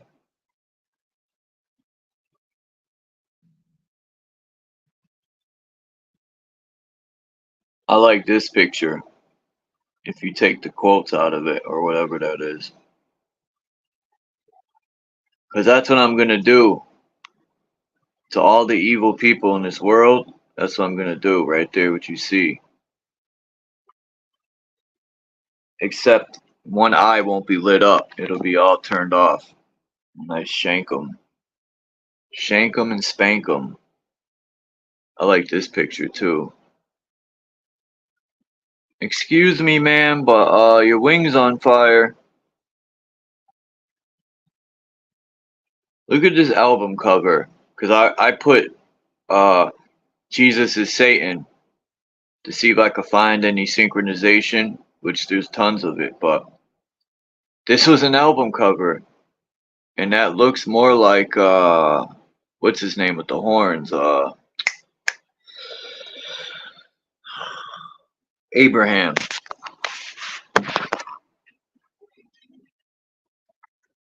Isn't that a weird name to have? You know, imagine being Muslim and you're named Abraham.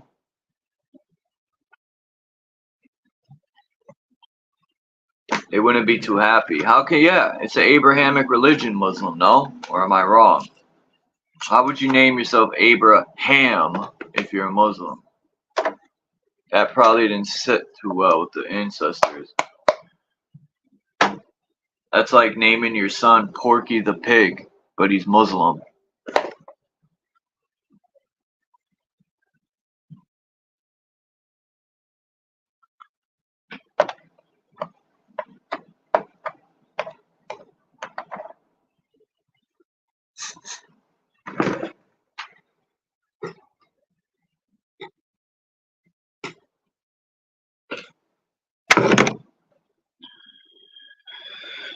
Do, do, do, do, do, do.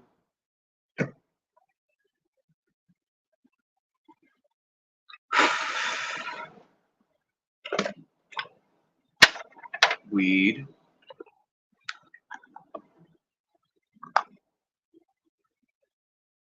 Peace. Peace, renegade.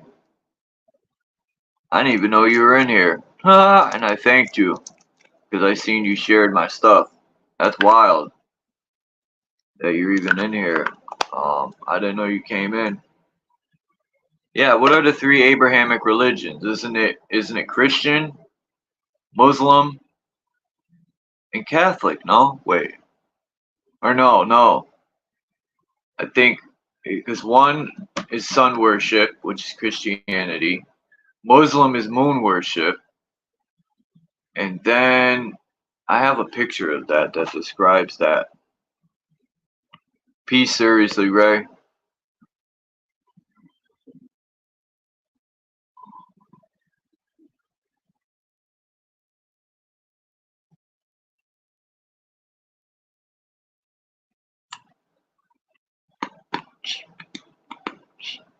Alright, where are you? I know you're around here somewhere. I think the other Abrahamic religion is Buddha. Could be wrong.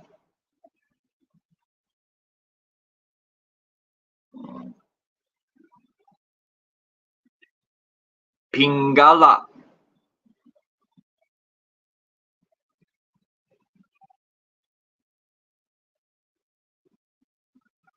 Pingala.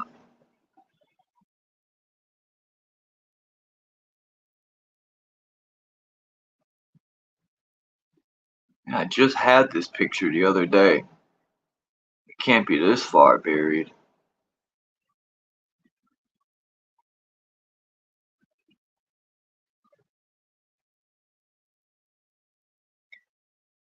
You gotta be kidding me.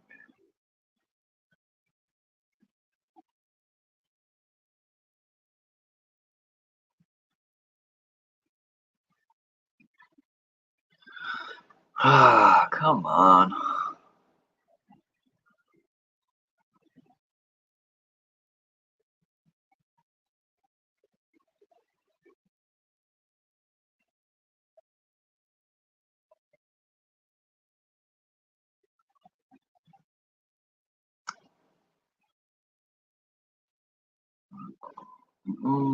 I'll find it. I don't give up. I know it's here somewhere.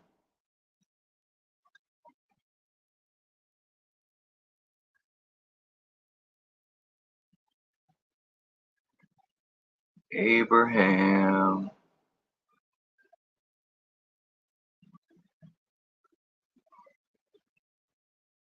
That's funny.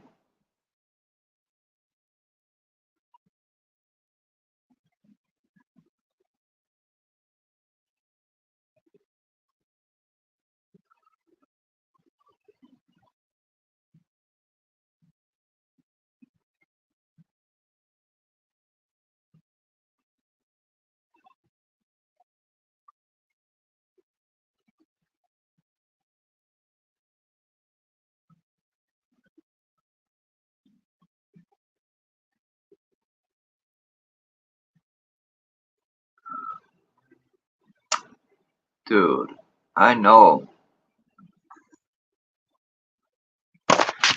I had this fucking picture.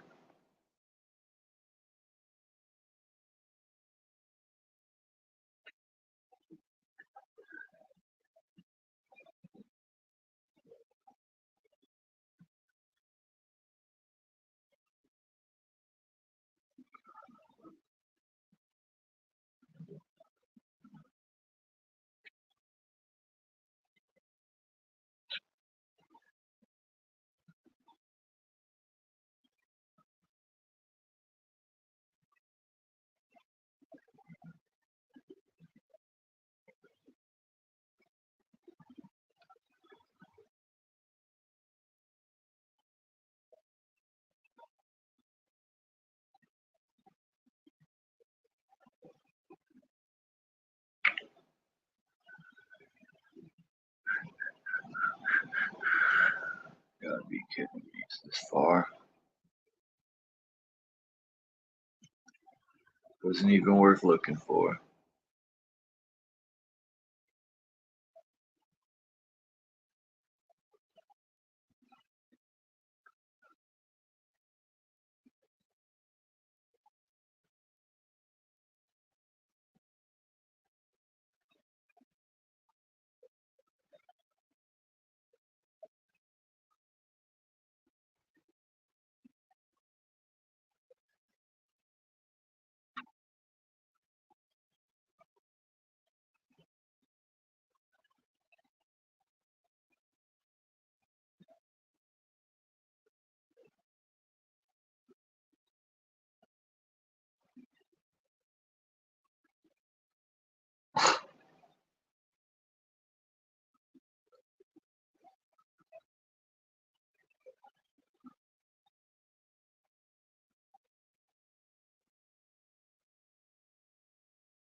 This is pissing me off, man. There's no way it's this far down. Maybe. Anyway, what does it fucking matter, right? Who gives a flying shit?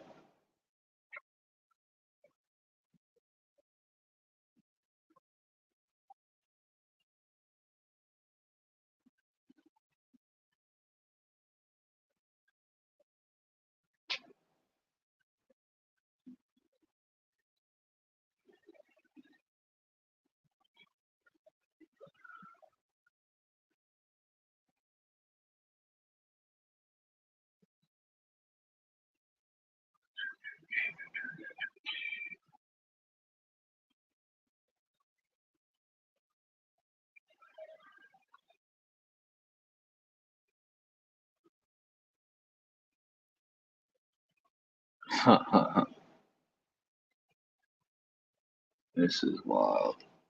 It can't be this far down.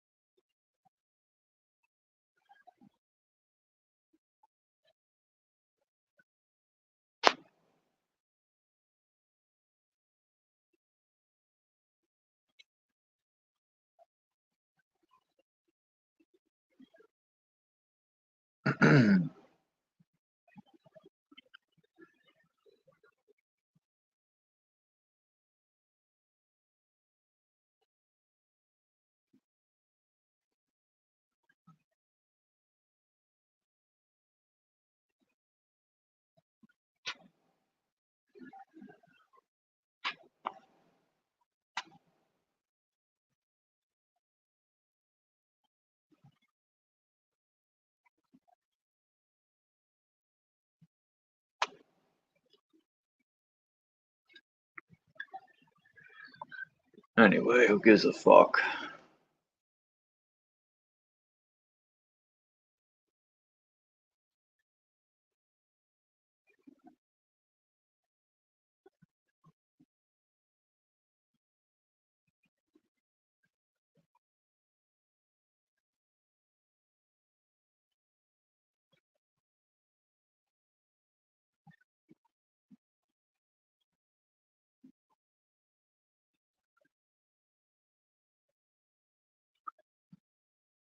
Yeah, boy.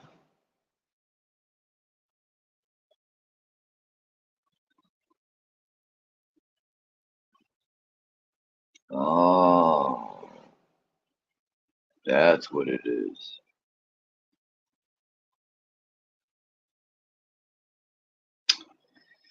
Yup, I was off. It's Judaism. I thought it was something else, but I guess I was wrong, dude.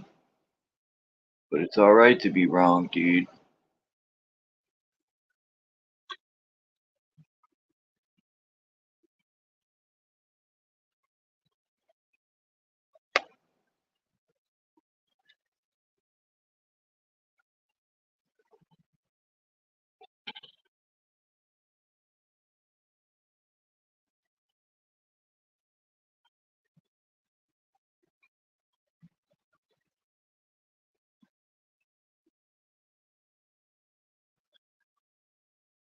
The 3 Abrahamic prisons.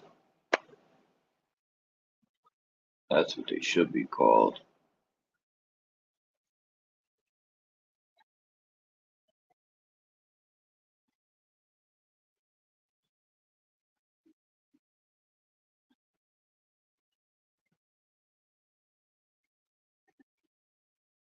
You know what I'm saying?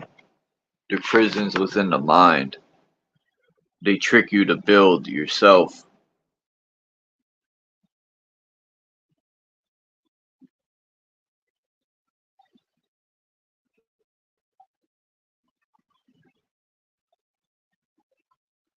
Let's see who came in.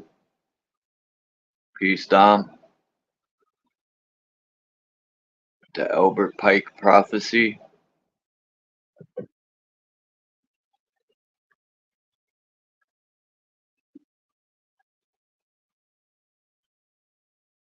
Yeah, if you're still here, Renegade, I'm be using that sample thing you sent me. There's a couple of sounds you sent me. I got them stored away, and I'm going to be using them for one of the next 3 tracks I'm putting together. If me and Drop had a studio, people would be even more jealous. And then on the good side, people will love the music even more if it was clearer. But if we had the equipment to create and do more, man,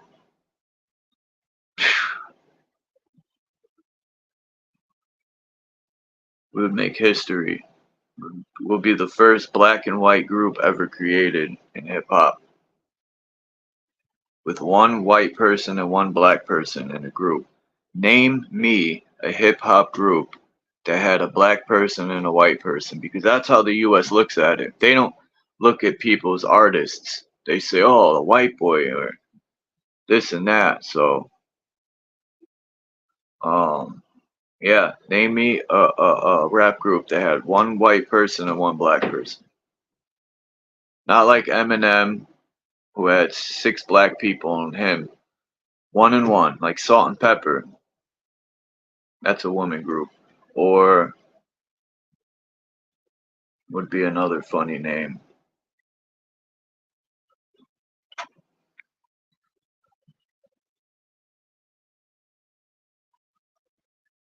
Of course, it's an advantage to learn to write and read.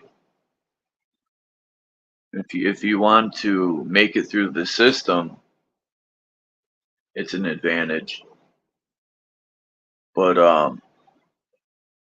if you want to live in nature, I think you really don't need to read and write. I think then it would be a disadvantage. Like if you come from nature and you upload that program into your mind, I don't know. I guess it depends on the person and the situation.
Damn, today's gonna be a short live.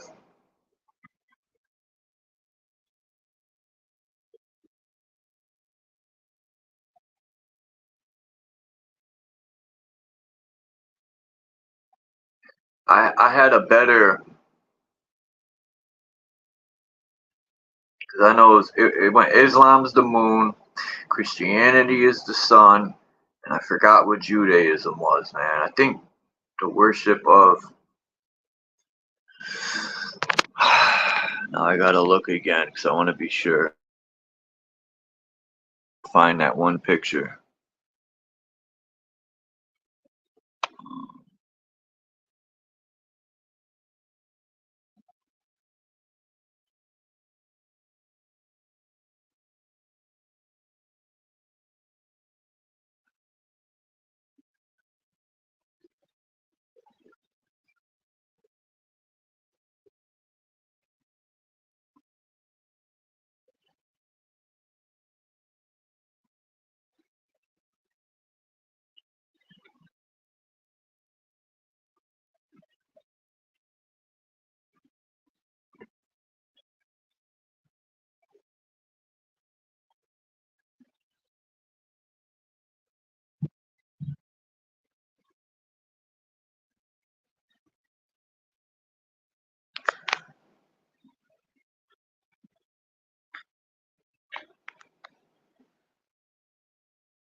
Here it is.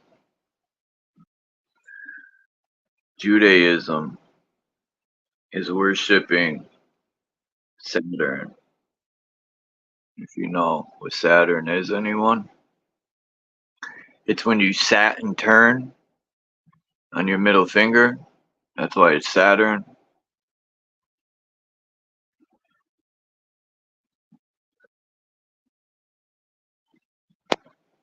You know, sat and turn on your middle finger.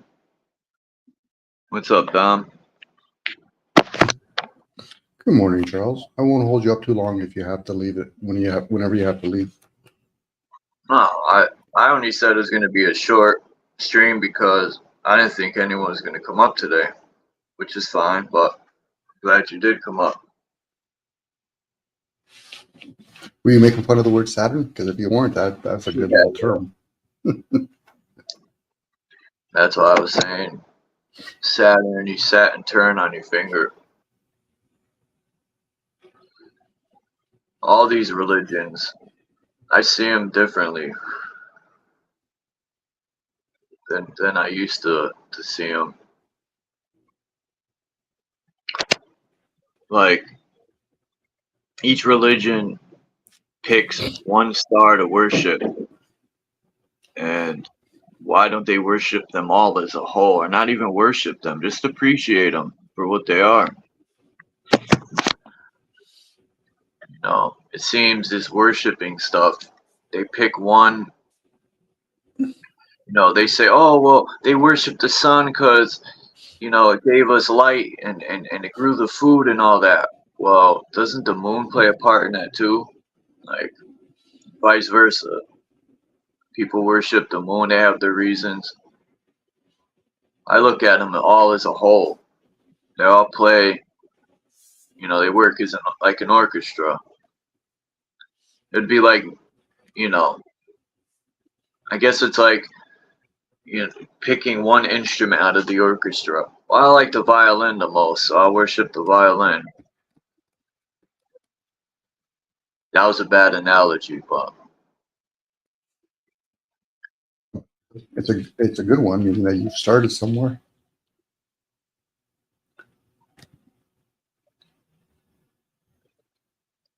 what's that other one? Can't see.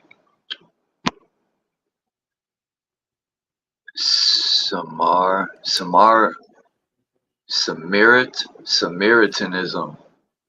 Drew's faith? I never heard of neither of them. I heard of the Rastafari. I never heard of the Baha faith or the Samaritanism. A good Samaritan. So what the hell is Samaritanism? Anyone know what that is? Never heard of it.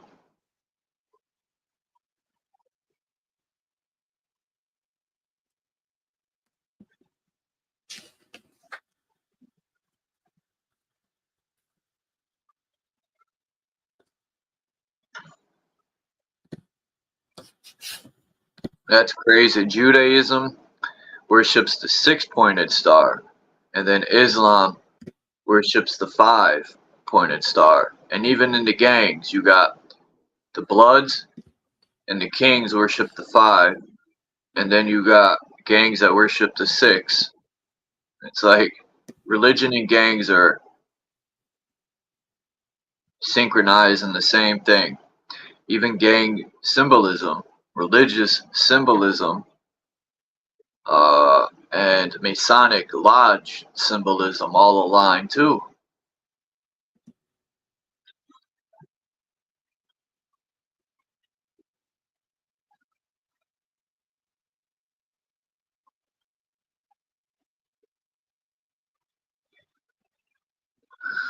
Anyone see that video on YouTube of a lady who's driving a car down the street?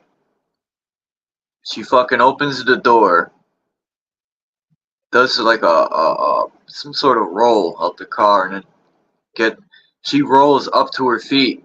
It's weird, and she keeps walking down the street, and the car is just rolling away. Not that that matters.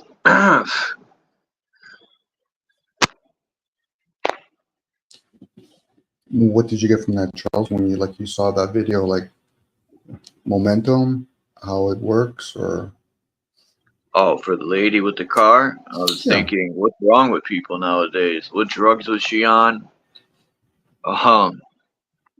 Yeah, that was my first thought. What drugs was she on? So what? So you're saying, like, did she do it on purpose, or was it just? It really didn't. No, she really did it. She got arrested. But the crazy part of the story, the narrator said she got arrested, but they let her go because they had no evidence. Because basically, even though there's a video showing her roll out the car, maybe that came later, but there was no evidence to prove she was in the car, I guess, or some shit. Because she rolled out and wasn't in the car at the time of the incident. So basically, they let her go. But was there any eyewitnesses outside of the camera? Okay. Yeah, the guy recording it, and then people oncoming traffic. If she would have jumped out a little sooner, like 2 seconds sooner, the car would have went into an oncoming bus full of children. So she escaped that one. So nobody got hurt, obviously. So what would they be fighting about in court? Unless she damaged her car, and then she tried to make a claim of some sort. Again, anytime when you take anything to court, there has to be something gained from it. Just to have a better understanding, Charles, on, outside of the scientific part or the biology part. So how does a person able to roll out of a car, pop back up? But I get where you're going with. Like, why wasn't she trialed? Again, it's eyewitness. We're coming into an age now where a lot of stuff are going to be recorded, but knowing that everything can be cut and paste, it's going to give a different interpretation in commerce court. Like if I was like a lawyer, I'd be like, okay, so what evidence do you have against my client? So I got a video. Okay, so now we're in court.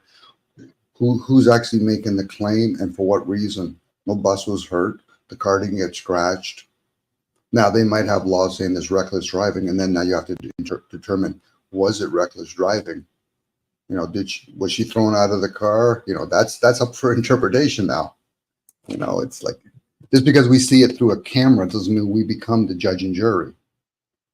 But I thought maybe, because there's other videos where it shows how, different kinds of unknown energy actually will cross the street and remove a child before he gets hit by a bus, kind of ideal. That opens up another can of worms. But again, that could be cut and paste. Goes back to Charles when I say, if you saw an alien, how would you explain it to other people? I know you can capture things. Yeah, you're probably, you can capture things. Because of people wouldn't believe me. That's why I probably wouldn't even describe it. Yes, or you can get a whole bunch of people to believe you because you do like a little bit of a snake salesman.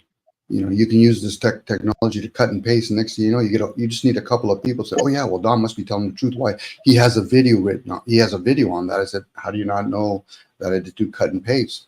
Well, I looked him straight in the face. How do you know he doesn't have that psychopathic stare where you can't get no read off of him? Again, this is, you have to really go inwards.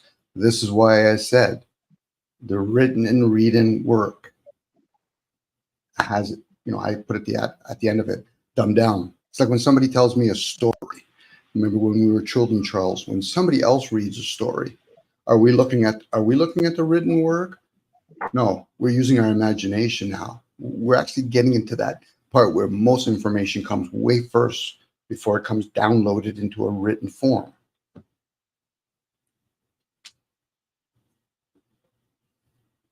Oral speech is more superior than the written work, but I'm not saying, but there's also things beyond the oral speech.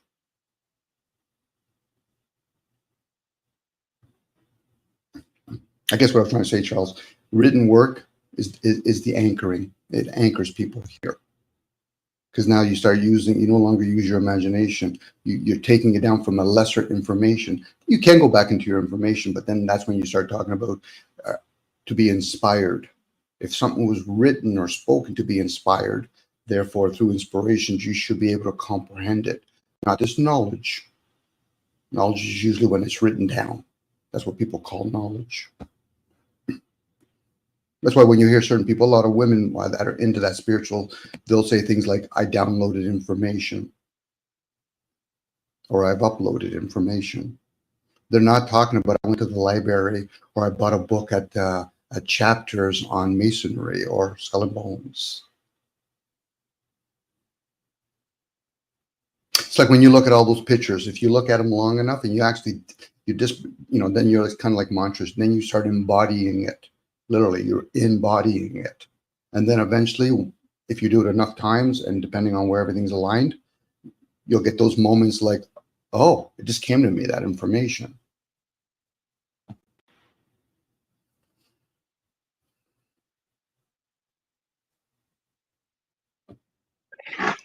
All right. What is that's what I wanted to go over, what you said right here. What is the main definition of worship? When I think of worship, I think of worship. Mm-hmm. Yeah. You know, what are those luminaries? Yeah, it's like a war in your mind religion. It can be, but then if these people are showing adornment towards those luminaries, what are they? You know what I mean? Especially when you start reading how they're aligned with each other. Oh, okay, so Saturn might be fighting with Jupiter. Some people might use the word fighting, you know, and this is how they read things. That's why when they say they've read in the luminaries centuries ago, there's going to be 3 major wars, because what happens out there eventually slowly come down to this realm. It's like me throwing a rock in this time zone, and by the time it gets to a lesser time zone, it might take 1,000 years. Now we're using numbers to gauge things. Again, people have to really learn to realize that stuff that you've learned in the schooling system is indoctrination, and you should be able to challenge it, not others. It's like saying, okay, Dom, I'm going to challenge your indoctrination. No, that's for me to challenge my own indoctrination. Yeah, and then of course, Charles, we use symbols now. People give you the pictuation of the sun, and then they flip it over and they associate it with the cross, the moon. They'll associate it with the star and the half moon and all that. Like, what position? What does that mean when the moon is positioned on that angle, and it's actually a quarter? It looks like it's being eclipsed or an eclipse. Or people have said, I think that's supposed to be like Venus, maybe, but they're saying that 5-pointed star is the star that's actually projecting the hologram of the moon. I said, could be, maybe. It could be. But then again, you got to see where the cusp of that moon is. They've got the location of the northern star. And if you look at it closely enough, they're actually even giving you a depiction. Whatever's crossing its path, it's transparent.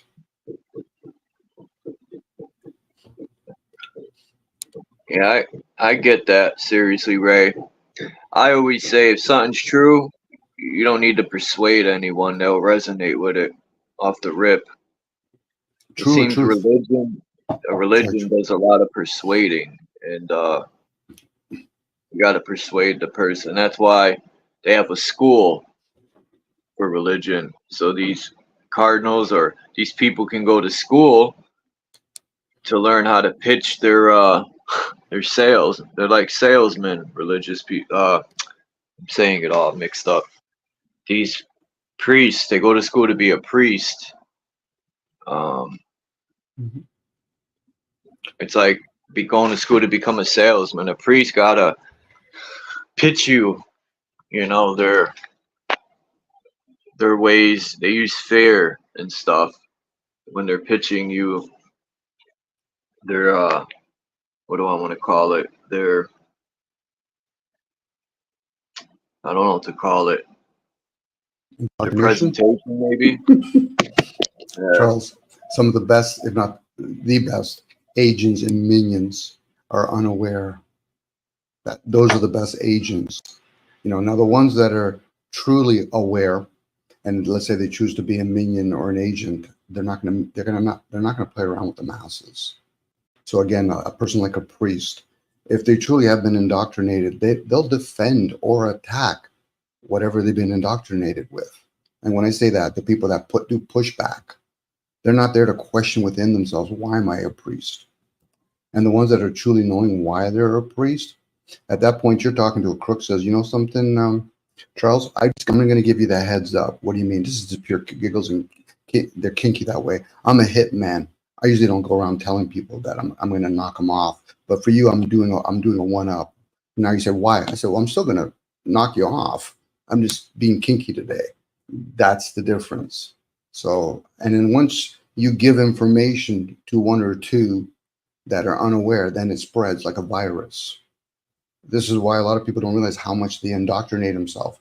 Like, I get it. We're going to look at pictures and all that. It might give a moment of, wow, I've been doing this for months and I've been misleading myself. It's like trying to tell a Christian that's gone on a journey and they went to Africa to try to convert people. I said, what happened if you go there and you've converted thousands of people and then you had a moment, you're chilling, having some beer, back porch, and you realize, holy fuck, I've been lying to myself the whole time. Are you going to go back to those thousands of people and say you've indoctrinated them? No, they're just going to curl their tail and walk away. I said, that's why it's a single journey. To try to convince somebody else of anything, even when I'm talking, I already know I'm stepping over toes here. Because I know most people are so indoctrinated, they're going to actually double down. That's why truth is not there to be defended or attacked. People just use words. People that are Christians will use the word God in vain. People that are Satanists will use the word Satan in vain. They're not serving them. They're serving themselves. They're worshiping themselves. They're adorning themselves. Which is fine, Charles. I'm only saying this is fine. So a person has a better grasp of understanding oneself.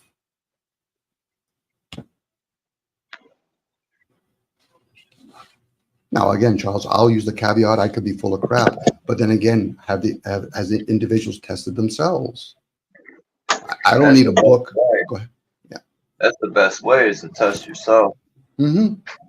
And you don't really need books to do that. You just go inwards. You close your eyes, you go inwards, and you really start reflecting on the stuff that you think through the eye of the beholder, you think is what truth.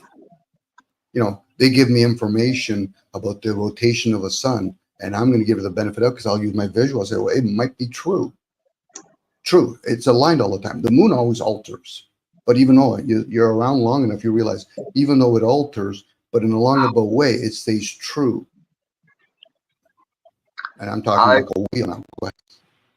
I've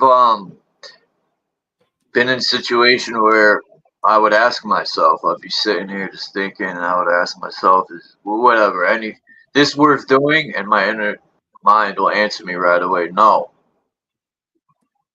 And I start thinking I'm nuts. I'll ask my inner mind a question and it'll fucking come with answers. I'm like, am I losing my fucking mind? No, you're in it. Years ago, I used to think that, but then I've realized my higher self is right, whatever that might be, damn near all the time. Mm-hmm.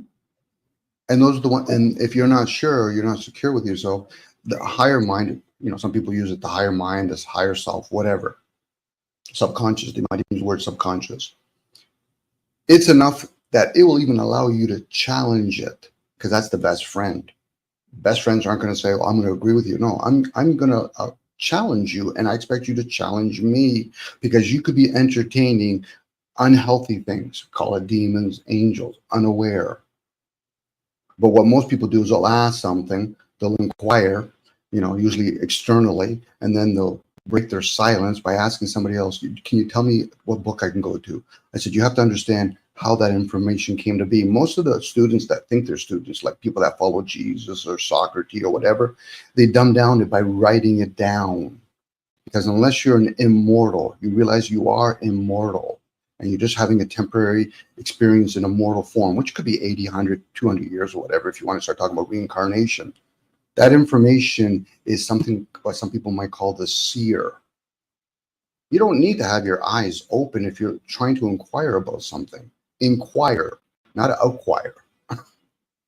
Output opposed to input.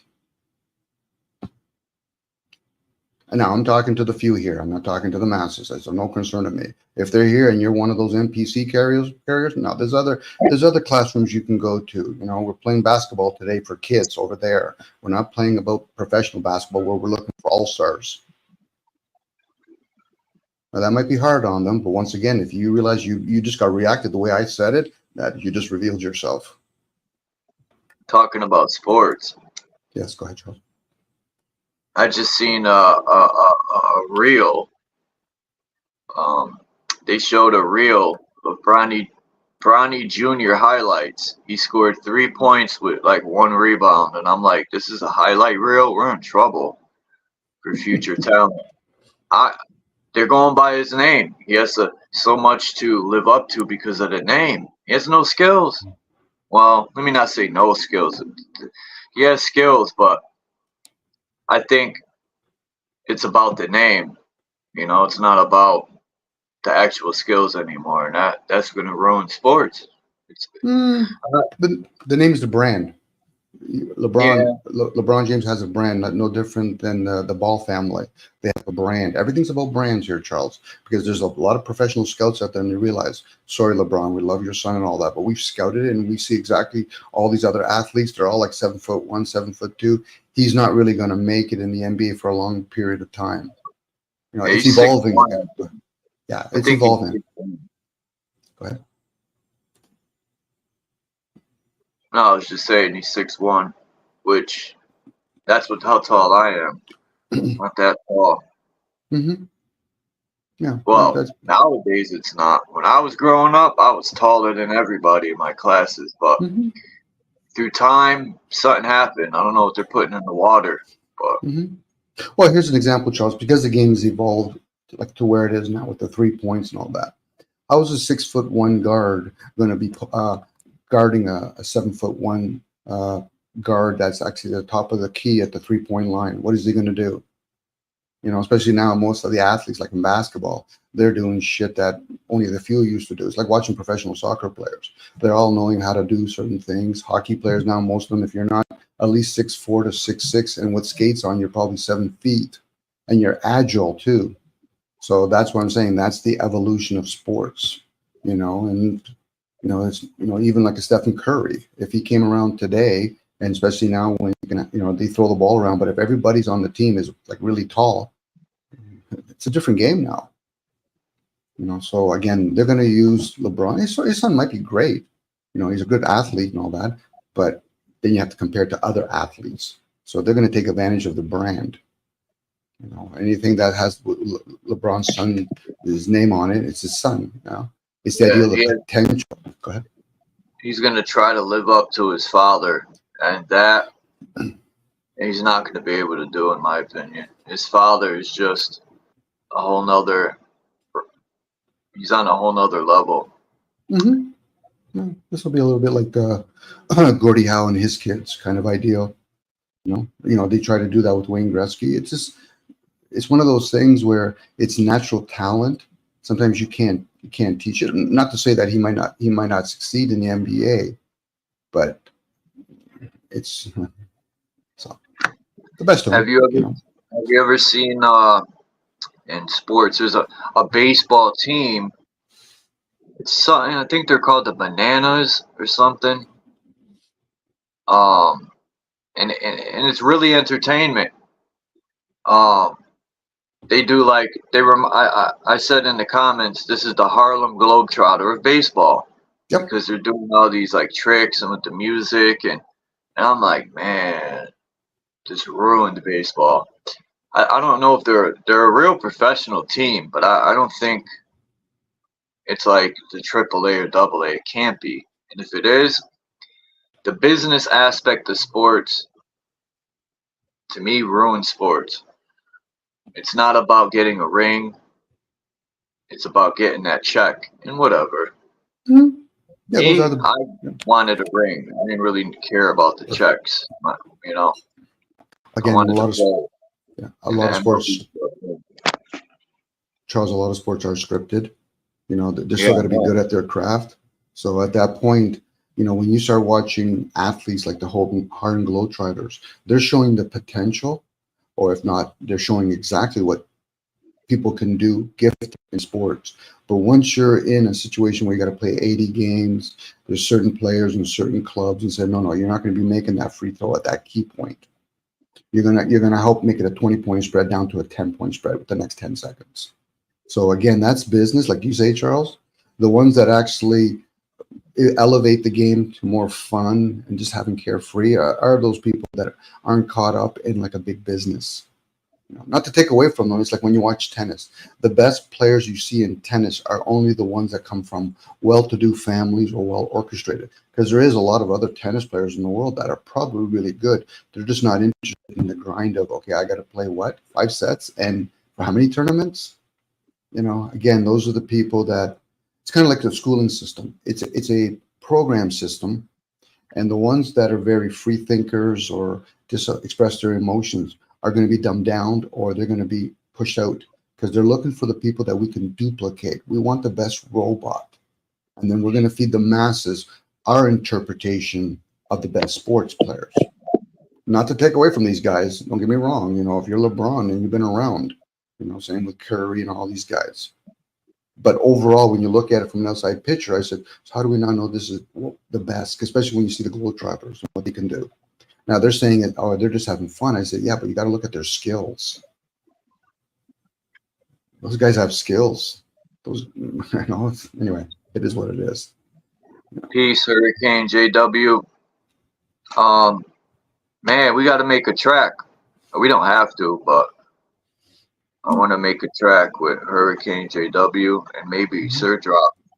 Because you're on Band Lab. We could send the file back and forth. That's what me and Drop do it. But but back to sports. They're even admitting now that it's scripted and it's a script, which to a certain point. Yep. Black admitted it because the cat the cat is out of the bag.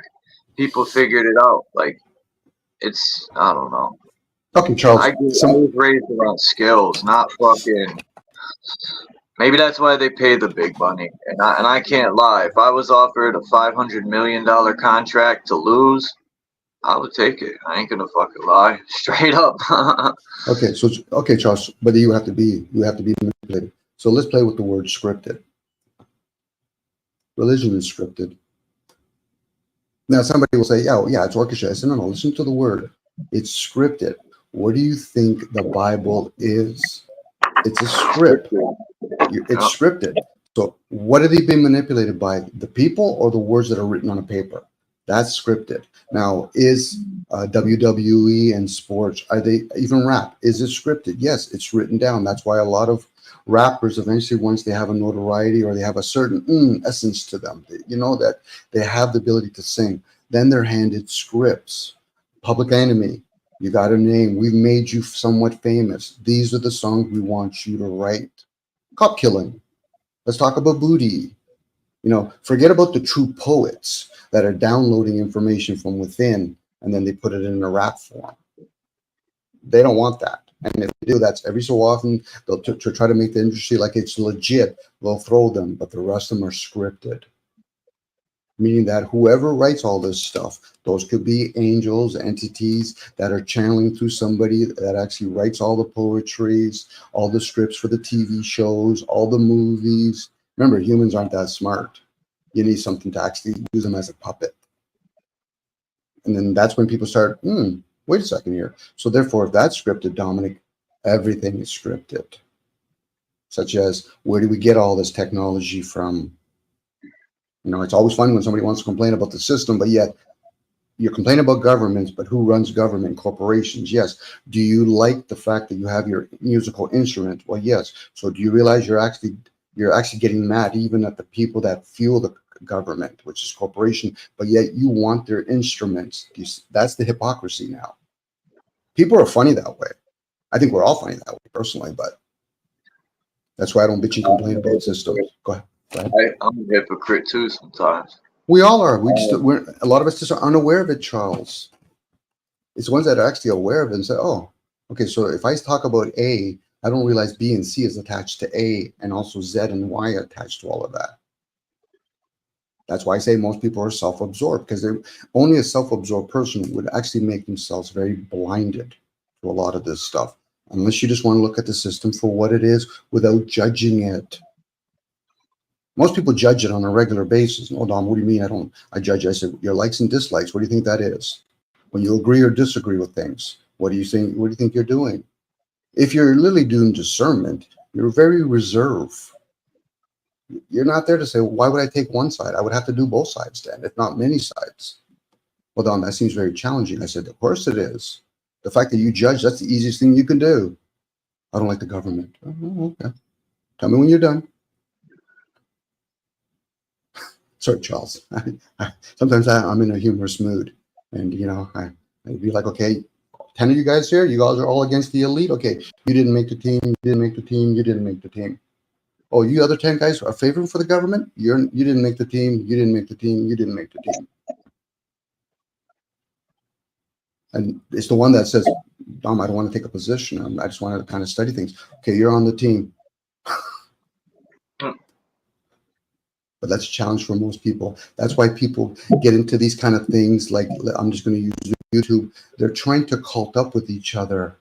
Everybody's trying to couple up. Okay, do you hate the elites? Yeah, so do I. So let's join a gang. Now we're doing more religion. Did you get that one, Charles? What? When people go around going to these sites like YouTube and they hate something, I'm using a different word, they hate something. I don't like the elites. Then what they want to do is cult up. They want to couple up. Yeah, okay, so you hate them? No, Tom, but you don't hate them. I said, yeah, why would I hate them? I'm trying to figure out the system. They make a quick assumption, well, then you're for them. I said, I don't play, I'm for or against game. I'm just trying to maneuver myself within the system. Yeah, I'm going to analyze it. Yeah, I'm gonna take the sweet with, yeah, exactly, Charles. Thank you, Charles. I'm going to observe it. I'm still going to experience it because I still got to participate in this form, but I'm going to accept things as sweet and sour. If I'm going to accept the sweet, I have to accept the sour part. Yeah, but that's not fair. I said fair is when you're the observer. You see things for what they are and say, okay, so that person needs more food than that person. That person grew up in a poor environment. That person grew up in a rich environment. That guy's happy. That guy's poor. No, that guy's poor, but he's happy. And the other guy is rich and he's not happy. Does that give me a clear-cut answer? No, it's just different people doing different things or perceiving different things.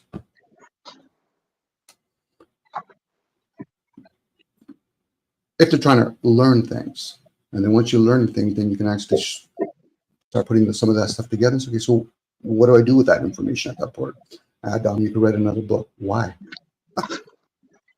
There's already enough books out there. Especially if somebody says, but I'm trying to help humanity.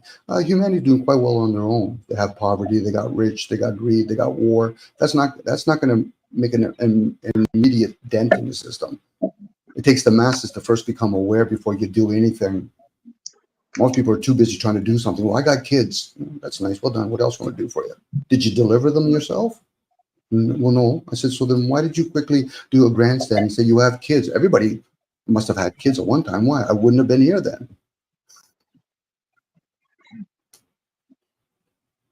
But that's too much, Don. Okay, well done. I'll leave. Why? Because you're not ready to go to school, son. But hey, you can go to this other version.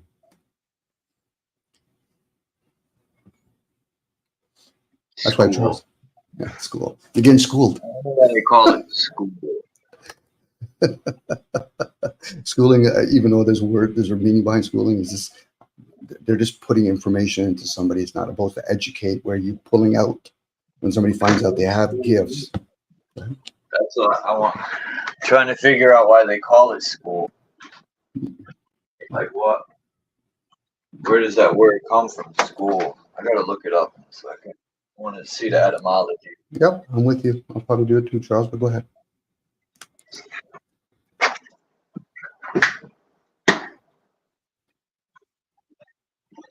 Try two things. You know whose rookie card I want to get? Thinking about ordering it. I just want to. I know this kid's gonna turn out to be good. He plays for the Red Sox. Cedania, I think that's his name. Cedania Raphael. He's the shortstop, I believe. He's gonna be a very good player. I wanted to order his card, but I don't trust what's that called? eBay. Beckett? Oh, eBay. Yeah. Oh, okay.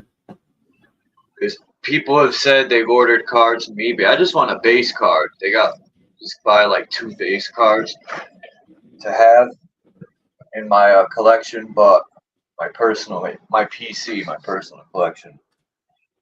I seen them yesterday, but people have said don't trust like they've ordered cards from eBay and people will send, they show one thing on the picture and then it's junk. They'll send you some beat up card. Or I've ordered cards from websites like couple, because I was buying sets at the time. They never fucked me over, but they don't sell single cards. I don't know of any place. I figure instead of me going to frickin' Walmart and having to buy like 6 jumbo boxes to maybe get his card, I'll just order it loose.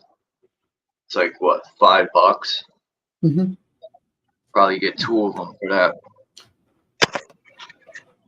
Well, that concept, Charles, of buying boxes of sports cars, all the shoes, it's kind of like panning for gold, you know. Yeah.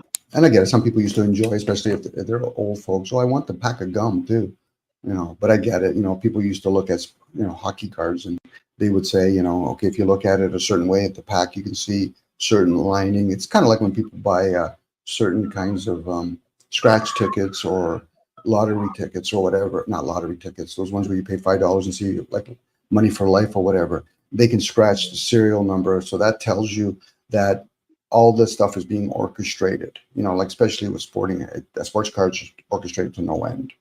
You know, you're taking a chance on a person. That's like taking a chance on a let's say a slave. I'm buying him, his teeth look good, and next thing you know, it's a bad investment. Probably not the best analogy, but you know, it'd be no different if you do to animals.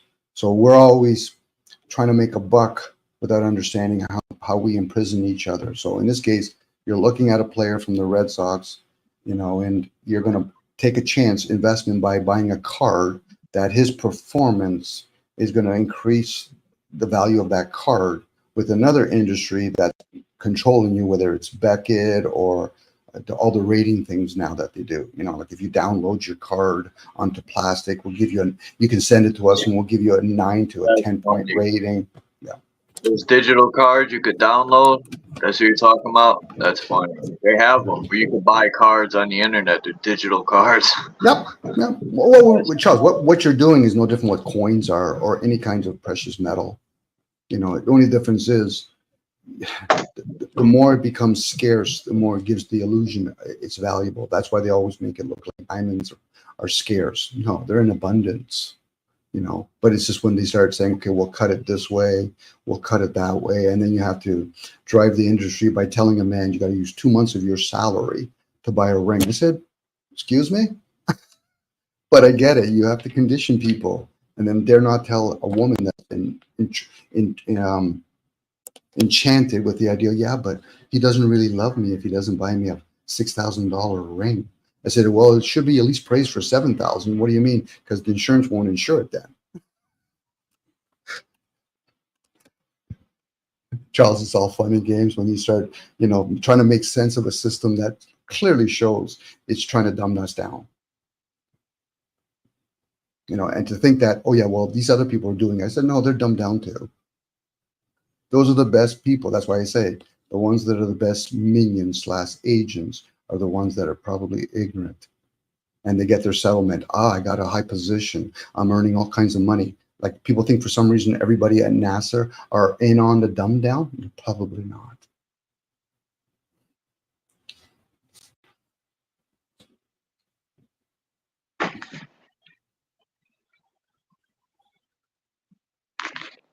Let me see. Now, what car would you buy now of him? Is it like an old Peachy? Is it upper deck? Is it tops? Just tops, or I was gonna get tops, or what's the other one? Donruss, I think. It really don't matter. Tops, Donruss. I don't think flares exist anymore. Remember Score? Yep. Flare, they don't exist, I don't think. They might, but I haven't heard from them in a long time. Well, I have set by Score. Got a bunch of sets.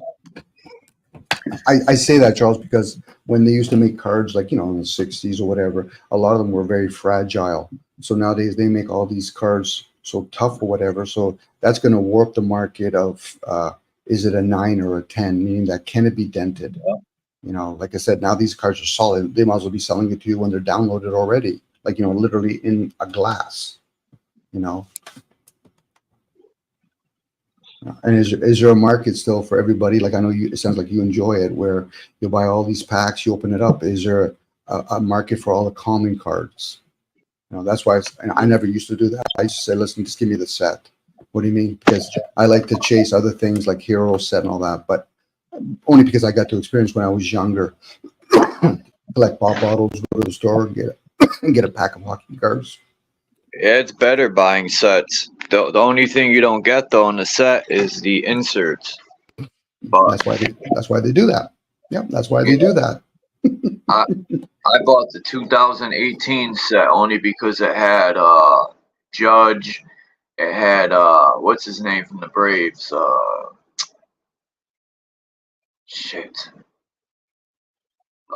Those two rookies in the Braves, Albies and Albies and the other guy. But that was a good set. 2018 had a lot of good rookies. Charles, I was going to say, Charles, I used to go when I was younger. Well, I'm younger, probably in my 20s, to all those card shows. I had a couple of buddies used to be in those card shows, and I remember they used to go to people's, what do they call it, auctions, or people that pass away and go buy $10,000, $15,000 worth of cards, and then start looking for certain cards like Bobby Orr and all that. They really made it a business, where other people like myself, I enjoyed the holograms of Upper Deck. So, but I enjoy going to the card shows. Go ahead, Charles. I remember the Upper Decks, they hologrammed their the Upper Deck symbol on the card was even hologrammed. Upper Deck was like the first company to really put out a different visual. They were the first to put holograms or what is some other things called? Different cast cards, like different shape cards. That was a big thing for them too. Stuff, yeah. And then they really emphasized in the subsets, all the different little subsets you can get within the set, like hero sets, best When did best the average. traded set start? Remember, like you could get the regular set, and then they got the traded set. Like they had the one in the beginning of the year, and then they put one at the end of the year. Yep. I only like them for the rookie card. Yep. I was a big rookie collector. Yep. But nowadays, the rookies ain't shit. Then McDonald's started getting into it too, so they started branching off and joining up with other corporations like McDonald's. And you can, especially I think it was the corporate McDonald's. You can go in there and pay or whatever and get a an upper deck, whether it's basketball, football. Yeah.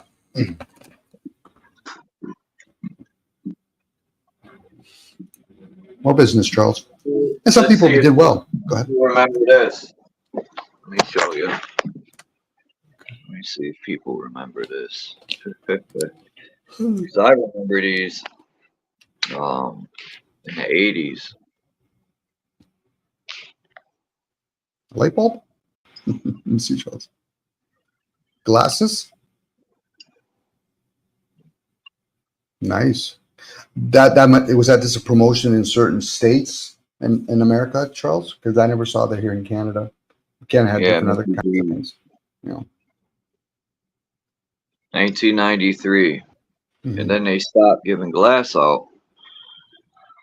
I got like 5 of these that was left by my friend who was a collector who passed away of cancer. He left me a bunch of stuff.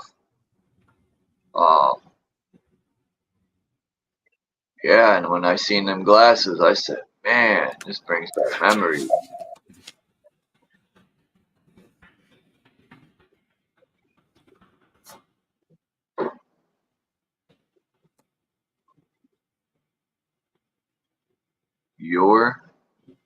That was the name of the city. Is the name of the city.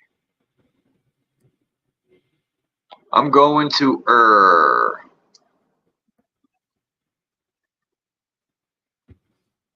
What I used to collect, Charles, back in the, we'll call it the 90s, was upper deck commemorative sheets. They used to hand them out to a lot of sporting events, to all the fans. And then there was people that would go to different cities and collect them and then sell them online. So that's how somebody would be able to complete their set. You would have to know somebody or a bunch of people that said, did you get a numbered commemorative sheet? Because I want to finish my baseball or soccer or football set. So I think I might have a couple of thousands of those. And they're all different. Draft day, for example, basketball, they would hand out commemorative sheets. Shit. I always would say, people who worked at the Topps factories back in the days when they would cut them by hand, you could get sheets. Man, people that work there must have some nice collectibles. If they did. Or they might have restricted people from taking that stuff. Yeah, or they could buy them probably. Yeah, at a cheaper price. Yeah.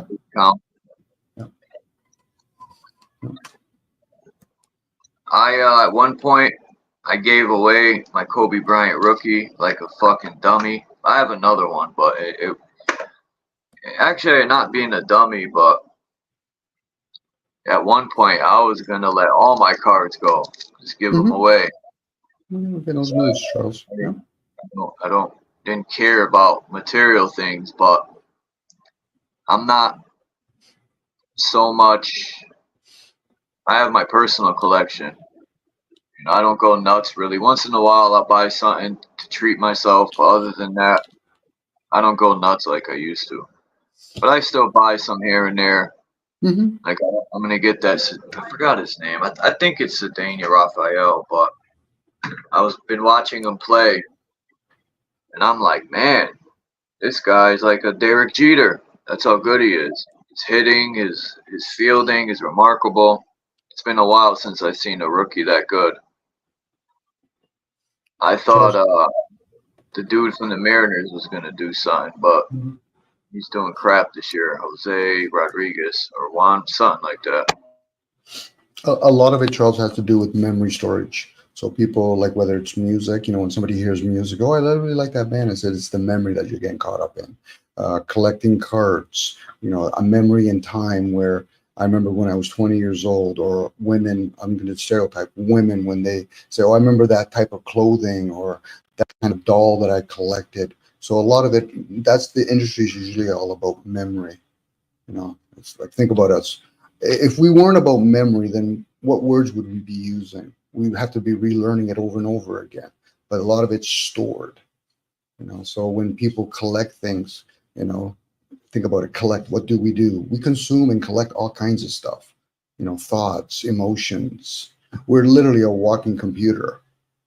And then some people just have a different type of processor than others. Some people know how to store things, and again, that's why a computer always has to be updated.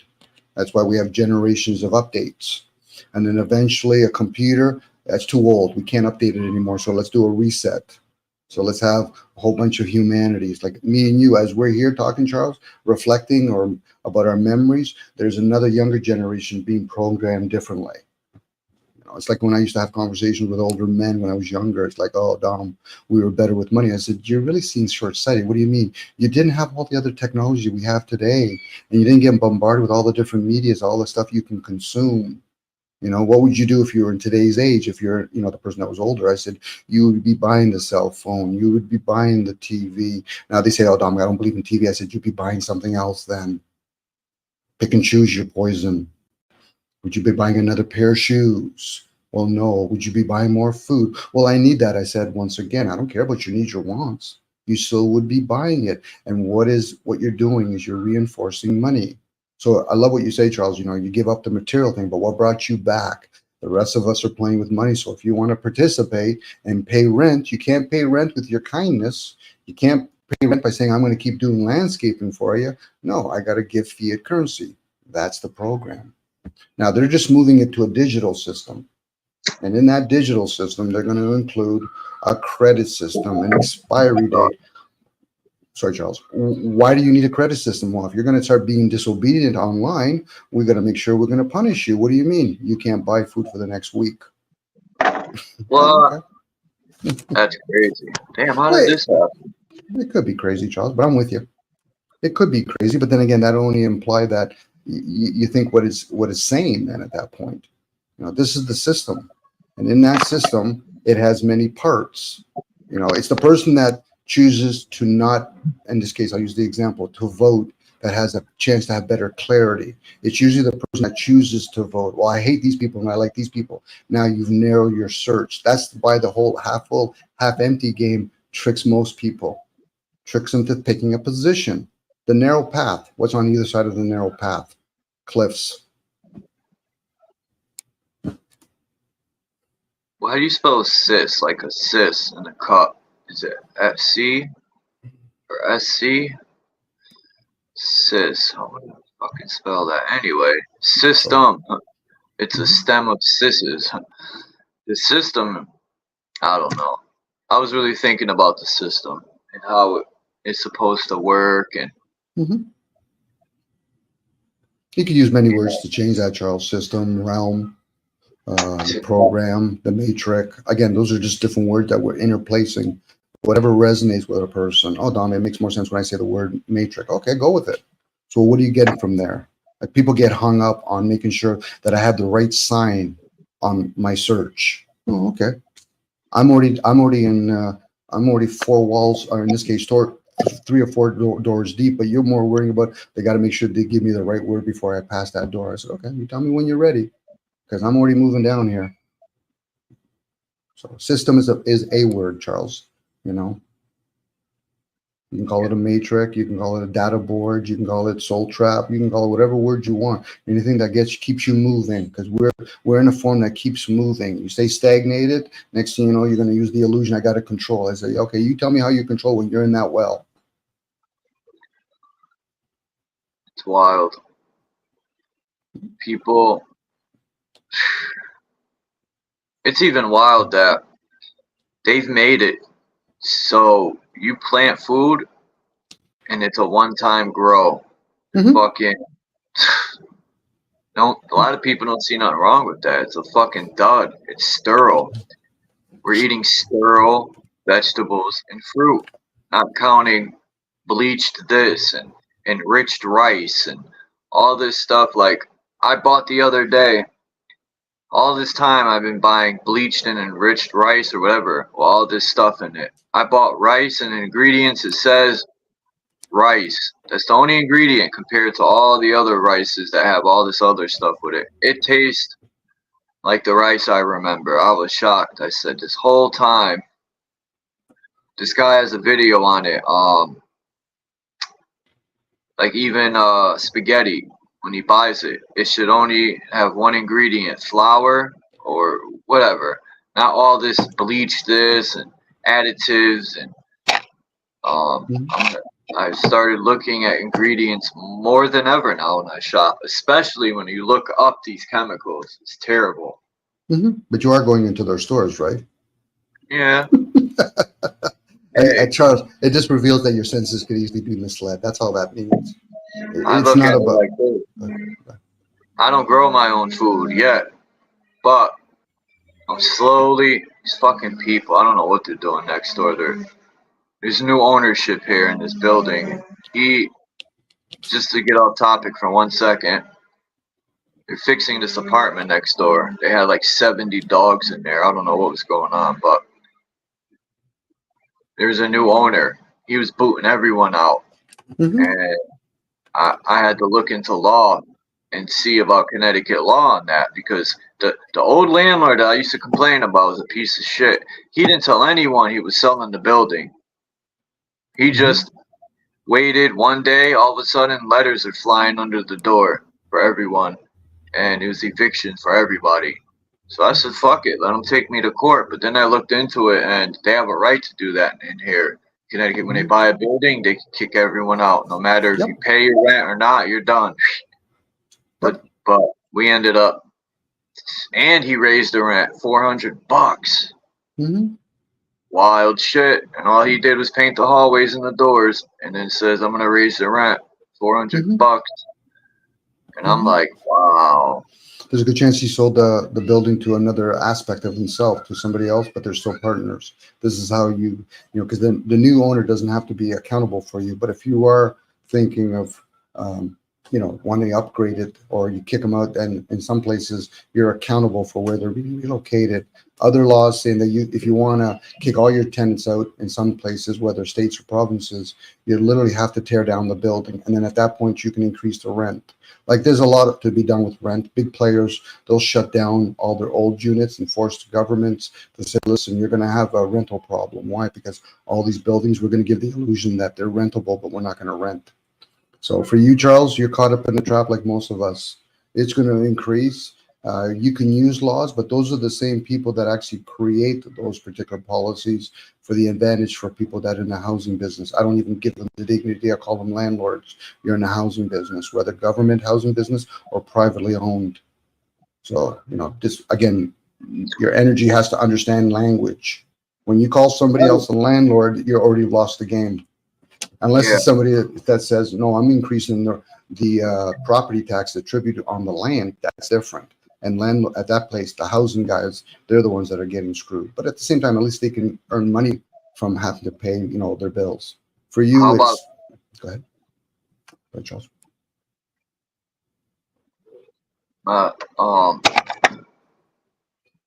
what I was going to say about that. Go ahead. I thought you were finished anyway. No, Charles, these things have webs. I don't know where, once you get on a roll and you're channeling information, especially when you've gathered a lot of information, it pieces it out. I just hear myself talking out loud. It's when you start realizing, okay, well, Dom, it doesn't work as well. Then it's your responsibility to understand the city bylaws, the state bylaws, the country that you're living, because there's land there and there's rulers for that. Those wars have been fought a long time ago. That's what I was going to say.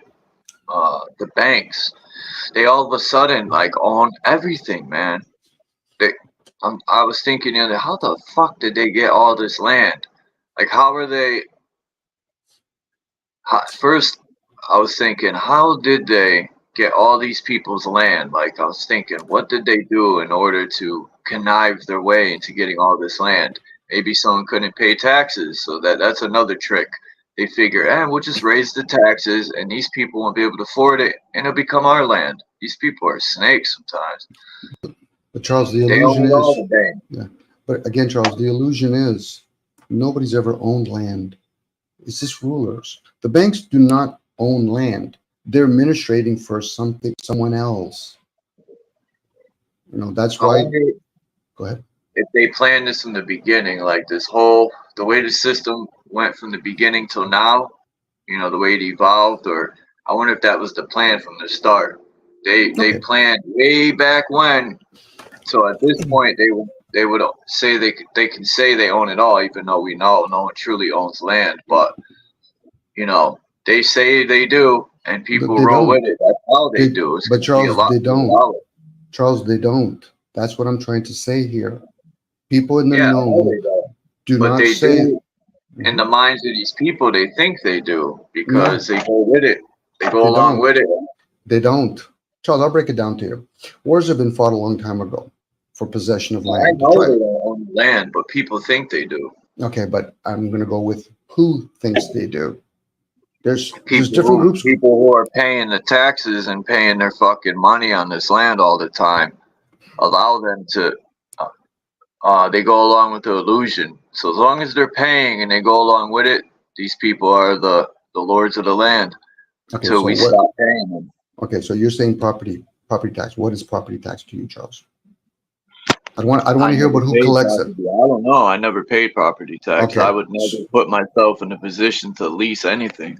Okay, this is how we help other people at least become aware of the system. Instead of hating the guy that is in the housing business, you could have a simple conversation. Excuse me, sir, you pay property tax? Yes. Do you know what it means? If he just says, well, no, I got to pay it to the government. I said, you have somebody ruling over you that's asleep. So now property tax, I'm going to change the word tribute. Now, once you understand it's tribute, who collects it? Governments. Who do they collect it for? Corporation. Who benefits from the corporations? Generational wealth. Families. Now, knowing that, now people say, well, then how do we get paid? Now you got to go to the backwards part. What do the governments do? They pass a budget. Who gives them the budget? Rich families. What are they giving them? The money that they collected? No, that's more of a debt. So what you put out, you don't get back in. So you're always constantly in debt. That's why they're not just $30 trillion in the hole, they're $300 trillion in the hole, because you got to factor in pensioners. That's why America was valued at 9 cents a dollar. It's broke. We've done this scheme long enough. So when people try to understand landlords, unless you're a duke or a baron, you're not a landlord. Now, what about the people that actually pay property tax? Well, you can bypass that by having an allodial title. What does it mean to have an allodial title? You're tribute free, but you still have to be in some sort of club and you got to pay membership free. That's why when you say I'm a 32nd degree or 33 degree, you're paying a lot of membership fees. That's why when you own all those high rises, you got to be a member. You're not going to be some guy off the street and say, hey, Dom, I'm going to work really hard. I'm going to own 3 buildings and I'm going to own maybe 10 plex and all that. Now I'm going to own an 18-story building. It doesn't work that way. And again, I'm talking about buildings, what's on the land. So once a person gets their head twisted around and realize I've been fucking lying to myself this whole fucking time, then they realize, well, then what have I been defending? Your illusion. This is why when they have a country, the land's already being ruled. So then they bring in citizens. Once they bring in the citizens, they'll probably get them to multiply or whatever and say, you're going to go to our schooling system because we're going to teach you our language and how we manipulate it. And you're going to play with that language. And then you're going to fight. You're going to fight among each other to reinforce it. We're going to say the words, you're black and you're white, and you're going to say it aimlessly, never questioning, but I don't look white. He doesn't look black. Yeah, but you know what I mean? I said, you see why they gave us this language. English is a sloppy language, Charles. And when we use it, we reinforce it. That's why I say I break my silence. And in me doing it, I'm fucking coming down with the fucking normies. It irritates me to no end because I hear people then push back on me. Get the fuck out of here, guys. Especially when I'm coming to sites knowing that you guys are trying to rebel. Against what? If I was going to rebel, I would go underground and probably do it for the benefit for 3rd or 4th generation. But most people are revealing how self-absorbed they are. And whoever the elites are or whoever they pay are programming all of this and say, okay, I know all you guys now. So when they roll in the credit system there, you're going to be punished. And I'm gonna be like, well, you don't care, Charles, but I get that, Charles. You're a rebel that way. You're a rebel that way. But if at that point I would be like, all right, fuck, what can I do about it? But I would say a smart ass remark like, You're gonna fucking hold me accountable for before the point system? How's that work? Charles, in But other countries, you know they what they do? probably would do that. Yeah. In other countries, what they do, Charles, they hire other people that are going to be better normies and say, you know, see, what Charles over there, we're going to pay you because that's your job, pay you in some sort of form. You're going to get him, you're going to duct tape him upside down on a fucking telephone pole and leave them for weeks. Why? Because we're going to show the rest of the people this is what fucking maladapt, disobedient people do. They do this shit in Argentina. They do this in other countries. Or what they'll do, like in Russia, in China, when rich billionaires openly talk about shit, they go disappearing. And I'm not talking about they're going to put a bullet in the back of the head. That's the best case scenario. Worst case scenario, they're going to make you understand what suffering really is. And most American Canadians, including me, have never really truly experienced suffering. I'm talking about not just not having food. I'm talking about your air is fucking polluted, or they lock you up and say, yeah, you can keep all those thoughts about how you think the Illuminatis or the elites are doing. Remember, we're already encased in a vessel. It gives us the illusion we have freedom. How the fuck can you have freedom when you're already inside of a vessel? And gives you the false sense, oh, I'm moving around. I said, you're still in that vessel. Then you'll understand what hell really is. Right now, people just like talking about it. You know, people that are Christians, oh yeah, Dom, I believe in God. I said, no, you're using God's name in vain. Oh, I'm a Satanist. You're using Satan's name in vain. Most people are just serving themselves. I know I'm egotistical, and I'm okay with it. Where other people say they're going to pretend, I said, fuck, I'll read you like a book. Uh-huh. You know, again, read you like a book. You know, what are we? We're stories. We make up stories on a regular basis, Charles, and yeah, it's more entertainment. What is the Bible? A bunch of stories. You know, if we had to wait for the masses to download information, good luck with that. Fuck, that'll take a long time. And then people use shit like, well, I'm older. What's older? You or the vessel? Anyway, that's me playing games with myself, Charles.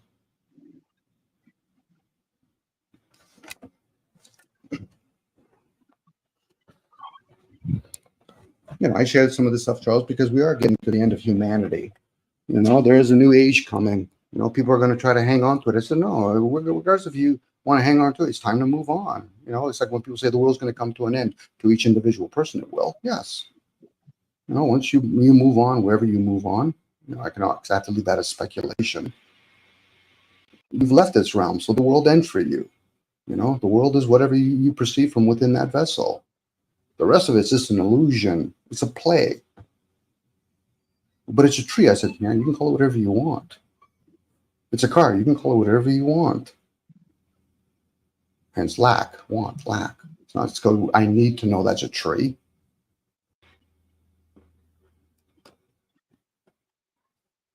Huh. These bastards. These bastards. Anyway. I love it, Charles. Sorry, Charles. I go on a rant, and I like the fact that you sum it up, and I enjoy that. You know, those bastards. Most of them actually have fathers, and they know who they are. But I get what you're trying to say. You know, are we being screwed to a certain point? I would lean towards yes. But at the same time, I can't deny the fact that, but if we're being screwed, then why did they give us all this bling bling stuff? Like all this technology, you know, playing musical instruments, you know, cars. You know, are we truly being screwed, or what we're sharing with each other? I'm not getting enough of that pie. Because if a person really truly understands how selfish they are, then they can understand the extremities when you hear about rich people, in this case, well-off people, financially. You know, they still need other people to build or create all their bling bling. You know, a guy that has $1 billion boat still has to count on, you know, what, our ants making those boats? Our sheep's making those boats? No, it's us in these human forms helping them build those boats. And if somebody said, Dominic, I'm going to pay you $1,000 an hour to fucking help me with my elite boat, and eventually I'm going to use this boat to fucking kill people, I'd probably say, yeah, okay, I'll take my chance. If I'm being honest with myself. If I'm being clever with myself, oh no, I don't agree with that stuff. Yeah, whatever, Dom. You'd be the first person we're going to shoot then.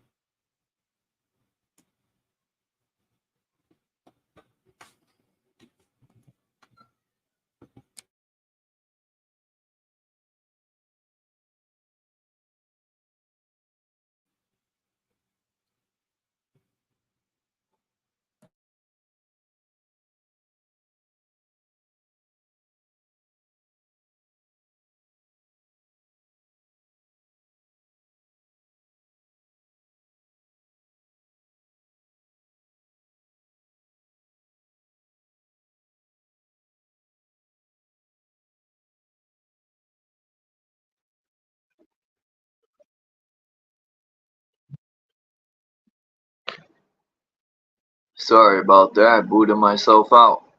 I was trying to pay something on frivolous tax. It says taxpayers can refuse to pay income taxes on religious or moral grounds by invoking the First Amendment. Religious churches don't pay taxes. I was also reading somewhere that taxes is legal allegedly for the Constitution or something, but I don't know how true it is, because if you don't pay them, they'll come and get you and lock you up. Your best bet is to just file for bankruptcy, and then in what is it, a decade, 7 to 10 years, it's like being reborn in the financial system, from what I hear. But I won't put myself in no. I don't care how many of my friends down me, call me a loser, a bum, fucking, that's what life's about, bro. Working and sweating and slaving to buy a house your children will never own. Like, nah, I'm all right with that. I don't have children anyway, so just even in middle school, I realized I didn't care about going to college. I didn't see any reason to. I wanted to go to Florida State because I wanted to be like Deion Sanders and play 2 sports, but never. When I realized it cost money, I said, my poor mother ain't paying for that.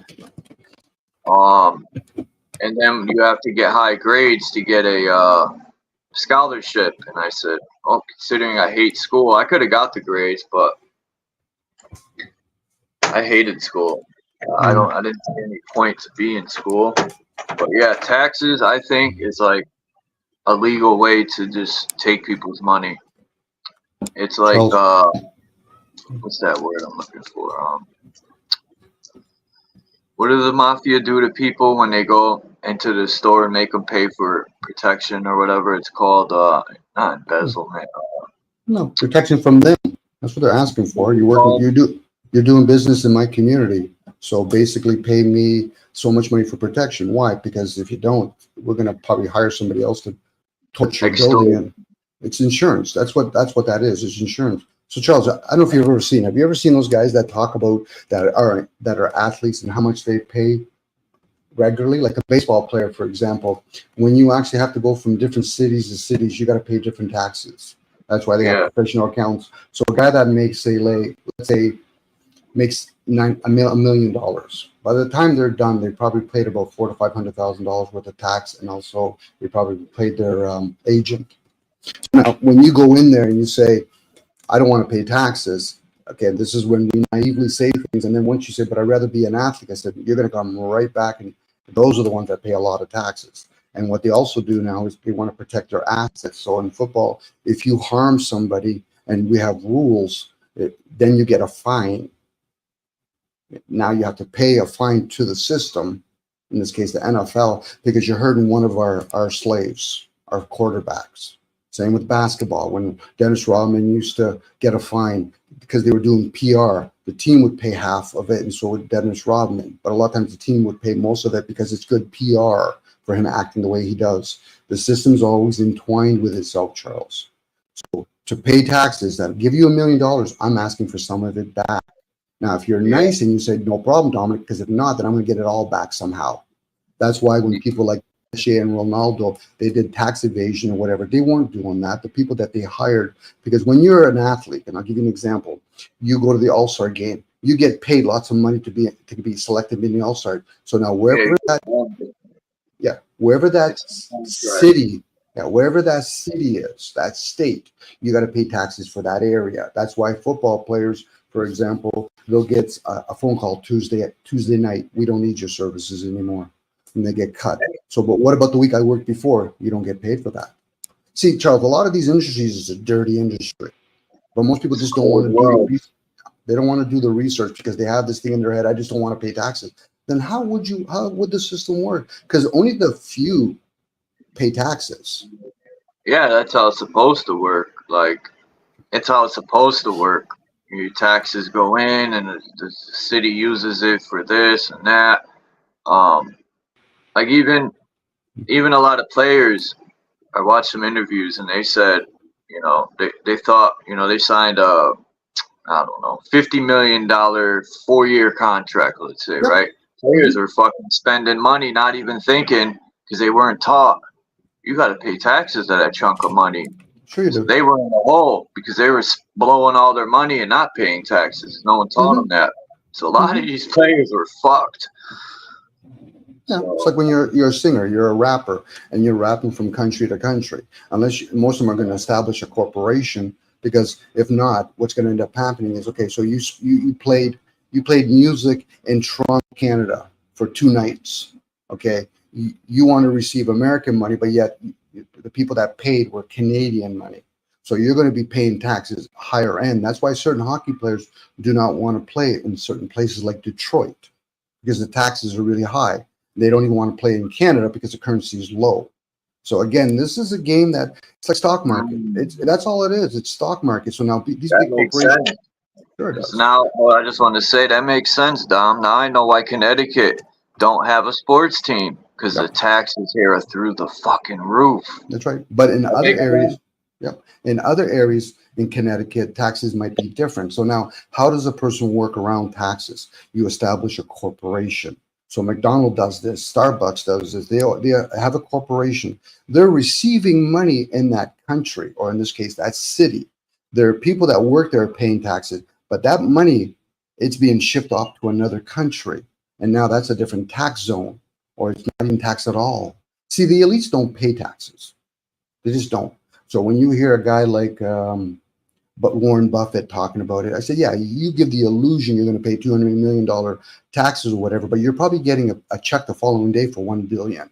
So you never pay taxes. That's why we keep having a deficit, because we're not putting into it. That's why when people look at royal family movies, oh, look at that family. They own all these castles and they have 500 people working each one.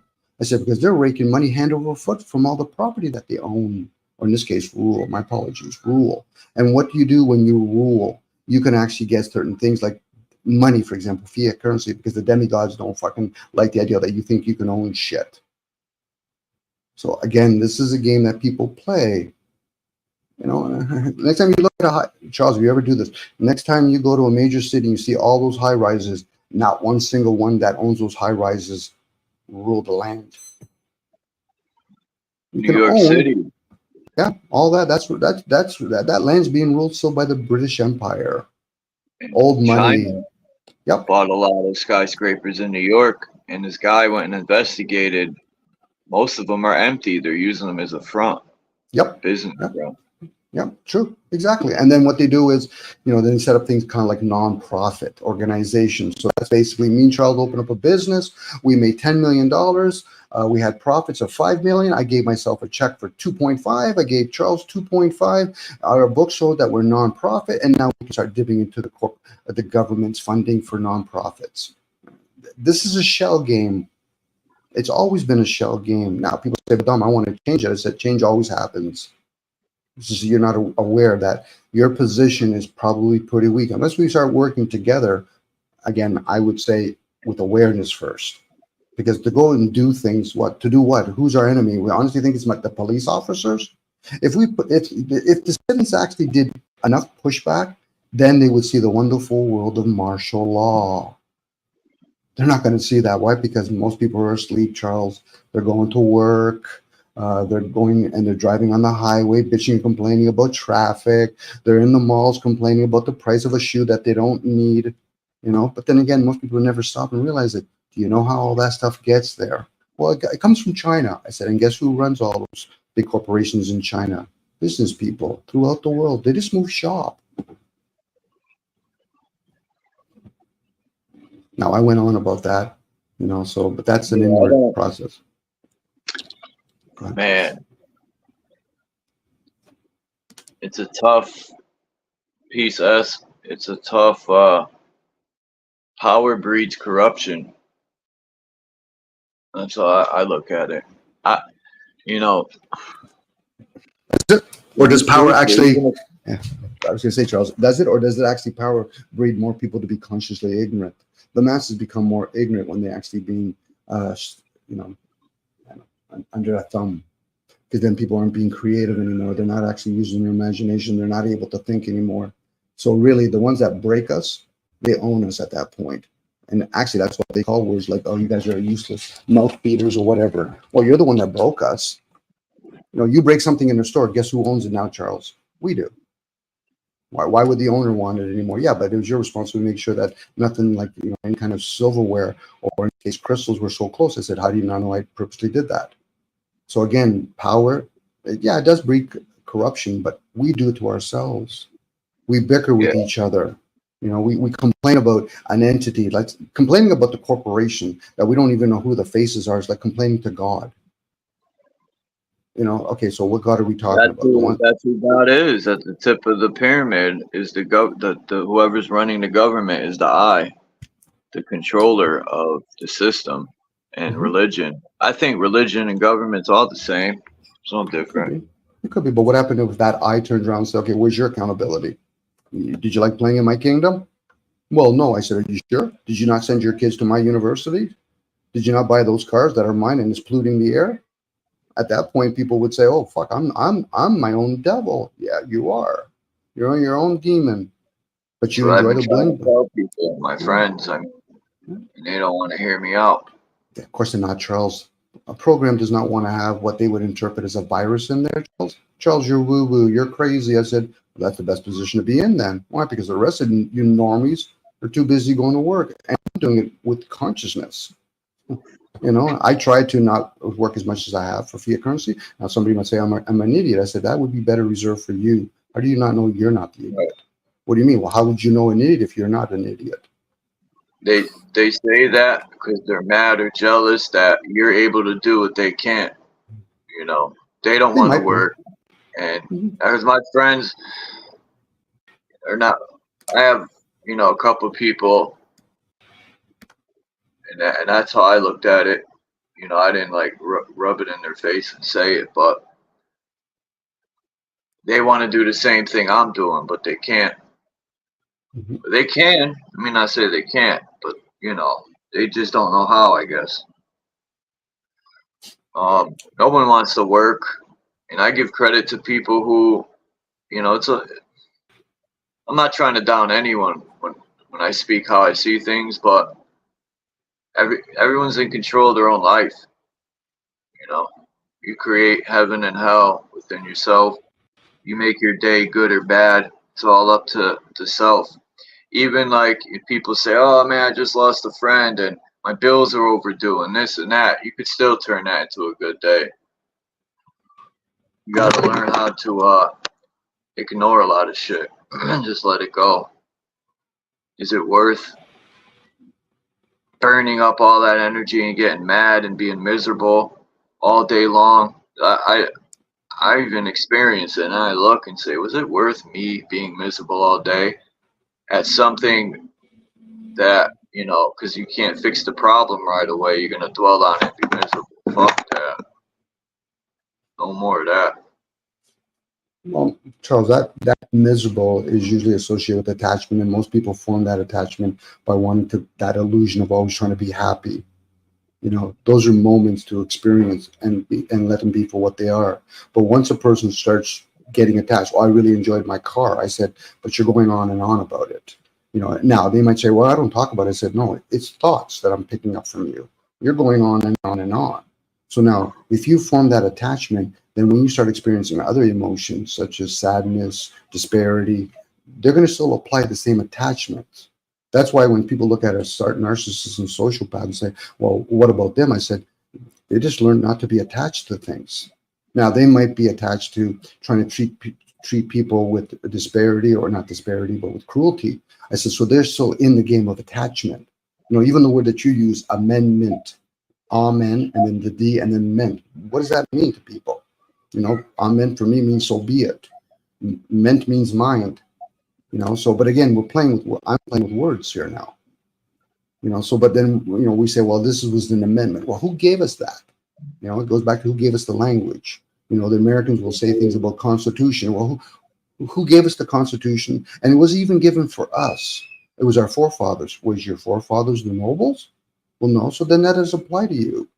That's like trying to tell an animal, well, we're doing a constitution and all living beings are to be treated with respect. Yeah, but why are you killing me? I said, no, I'm killing the form. I'll respect you as a living being that's in it, but I need to eat. That's why we have reverence or respect for all living beings, but we do also need to eat. But unfortunately, most people forget you are that living being, and you'll see it in other animals. You know, that moment where that animal gives you that look. Oh, sure, you are conscious. Sure, I am. But then you get those other people that are living beings inside of the human. They don't give you that look because they're so dead. Hence the term walking dead. They're mentally dead. That's where people get caught up in some of their emotions. You know, I don't agree with things. Oh, okay, you tell me when you're done. Tell me when you agree with things. And then we can actually play the game. What are you agreeing upon? It makes you feel good. So when you see a nice looking car, it makes you feel good. When you see a nice looking woman, that makes you feel good. So that's all about you then. It's not about them. It's about you. Feelings are like a drug. Yep, it is. Yeah, we're all jonesing it, Charles. We're underneath the bridge snorting the crack of feelings. But it's all fun. You know, for me, it's all fun. For other people, it's cruelty. Very high, whether it's good or bad. Yep. And you can control that alchemical balance or imbalance. You'll find true inner peace. I remember people used to say, Chuck, man, how are you so calm all the time? How does nothing ever bother you? I was at that point where I was just in true peace. It was the best feeling ever. I felt like I could conquer everything. What is this word, man, everyone's using today? Word salad. Even Faceplant said it today. Word salad, and now Fools and Tools used it. Word salad. I guess, Charles, if anybody's ever tried to control a snake or a serpent or whatever, there's usually a bad outcome in that situation. Control usually forms that you harm yourself or you've enslaved something. So for me, the word that comes to me for usually is just observe it. Maybe experience it, but observe it. But I get it. People are going to try to, use words, not realizing what kind of command that they put to themselves.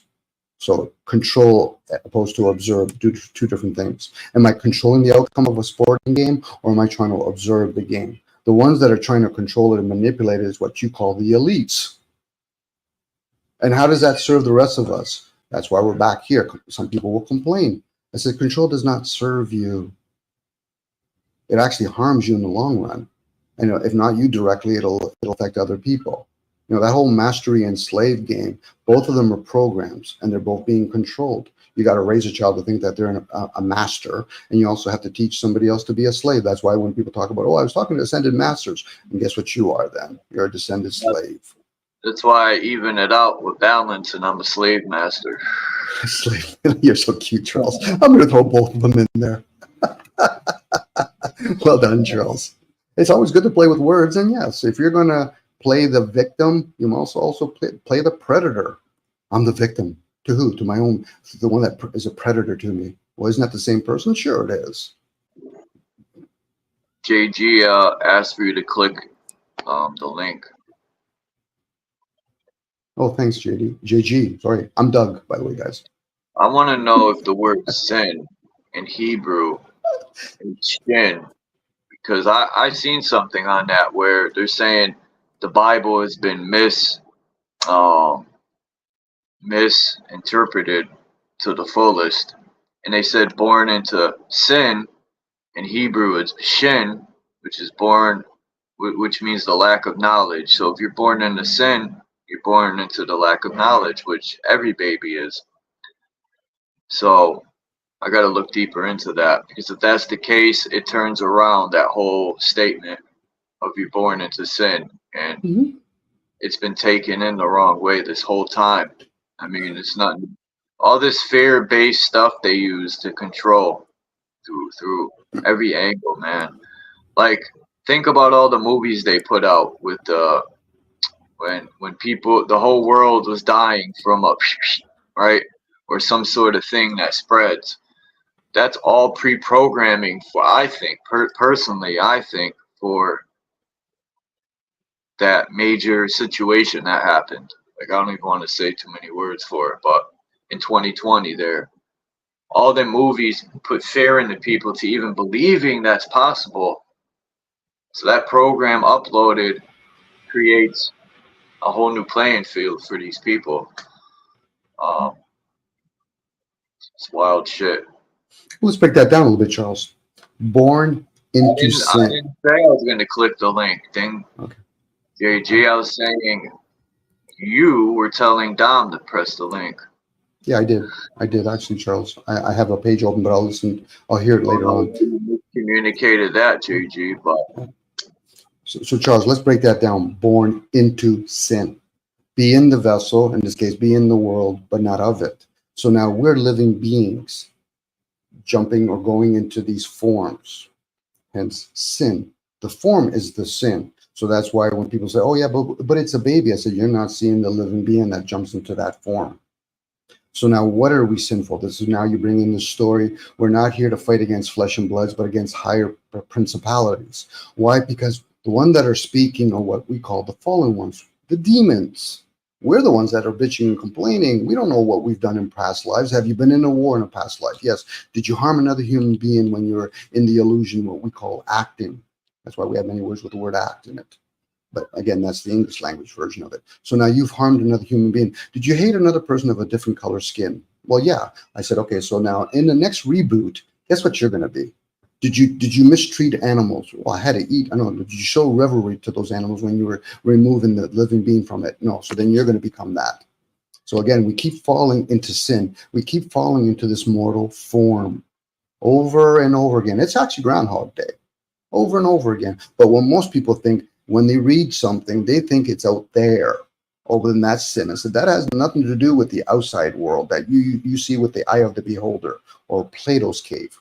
That's why when I say, if you saw an alien, how would you be able to explain it to other people? That's the Plato cave game. Let's say you saw the alien, but within oneself through a thought. Forget about the physical. The physical is an easy construct. Anytime you describe anything, the word describe gives it away. You're realizing that's not where thoughts are. That's why thoughts are things.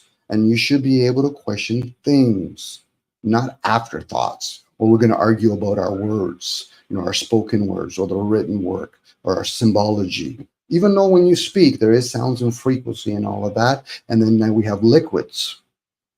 And that's why people use the word embody. You can embody this stuff. That's why people do mantras over and over again. It's no different a person that's visualizing a jump shot.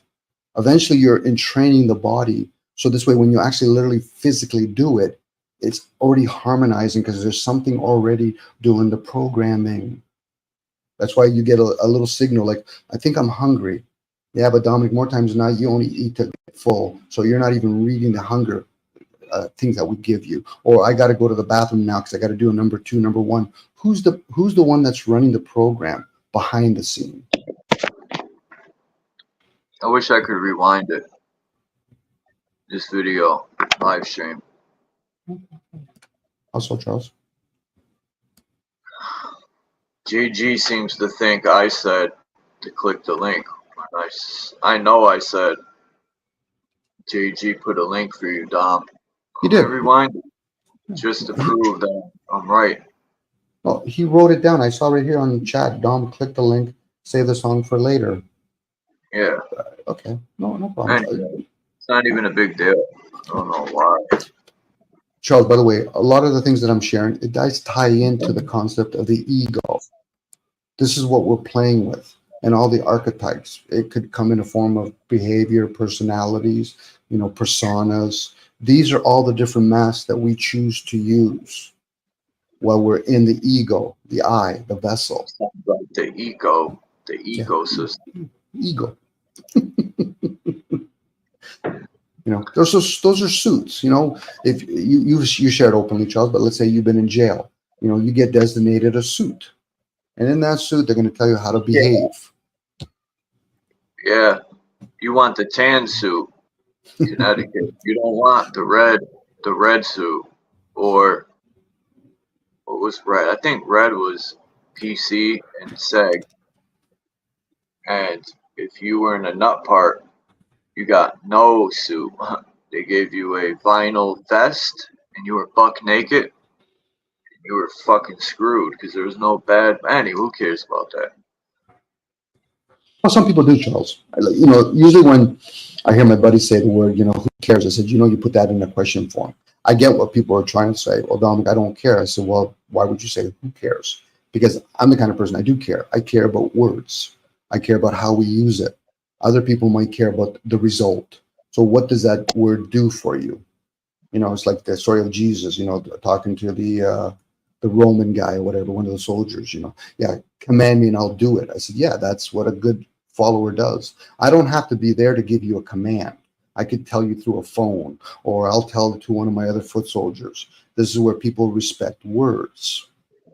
You know, that's why when you're trained in the military, you know, I'm a captain, I'm a sergeant, I'm a lieutenant. And if I tell you to go up there and keep an eye on our enemies, but I find out you're up there playing cards, he's on his own at that point because he's not following what I just told him to do.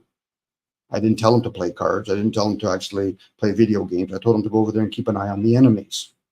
But you're also acting like our enemies. Why? Because you're not doing your job. And that's why people become disobedient. But for some people, being in the military teaches them a little bit about structure. And that's important because we live in a realm that we can easily go sideways. It's so easy. I know I can.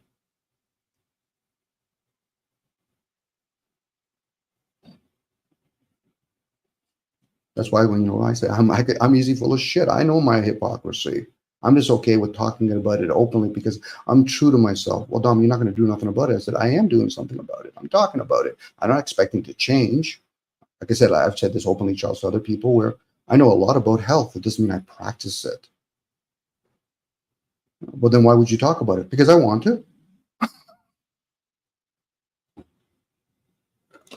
You know, why do people go watch sports? Well, Dominic, I like to watch sports, but do you play soccer? Well, no, I just want to watch it. Oh, okay. You know, we do these things in so many different ways, but yet then we try to hold other people accountable on an individual basis. No, this is more about the whole. We should look at how the system is run and say, okay, the system has gone away. Why? Because we still have wars. And how does that serve? And then you start realizing, oh, he's earning money from it. The corporation earned money from it. Well, that person lost a child. Yeah, but the people that are going to bury them are going to earn money from it when they have a funeral. You know, this is all about commerce in this realm. You know, Charles, you wouldn't be collecting cards just for the sole reason, yeah, Dom, I like to collect. Yeah, but you're also playing with the idea that maybe those cards might be some financial value down the road. Now, if we're being honest with the self. Now, some people say, no, Dom, I'm just a collector. Oh, okay, you tell me. So what did you pay with? Like, how did you get these cards initially? Well, I got it. What? Let's hear about it. Money. So you're telling me that you just collect things and the person that's selling it to you didn't care about money either? So what, are we in an utopia society where money doesn't include anymore? Because if it's not money, it's something else we have to talk about now. Bartering. So now we have to learn our gifts. So what value is it for me to be an electrician if everybody else wants to be an electrician?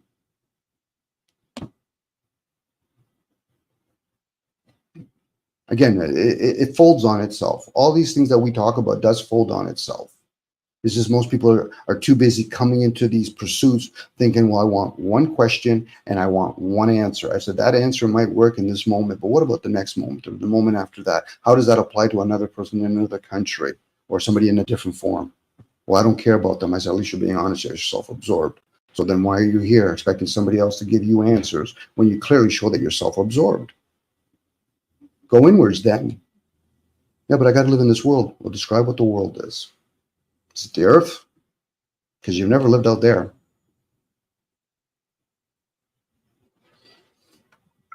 Let's battle right now, JG. One-on-one. Okay, I'm down if you guys are going to have a fun time with each other. Just don't be hard on each other, okay, Charles? No, I'm just joking. I'm okay, not. Good. I know that JG's just fucking trolling me. And I know he's joking. At least.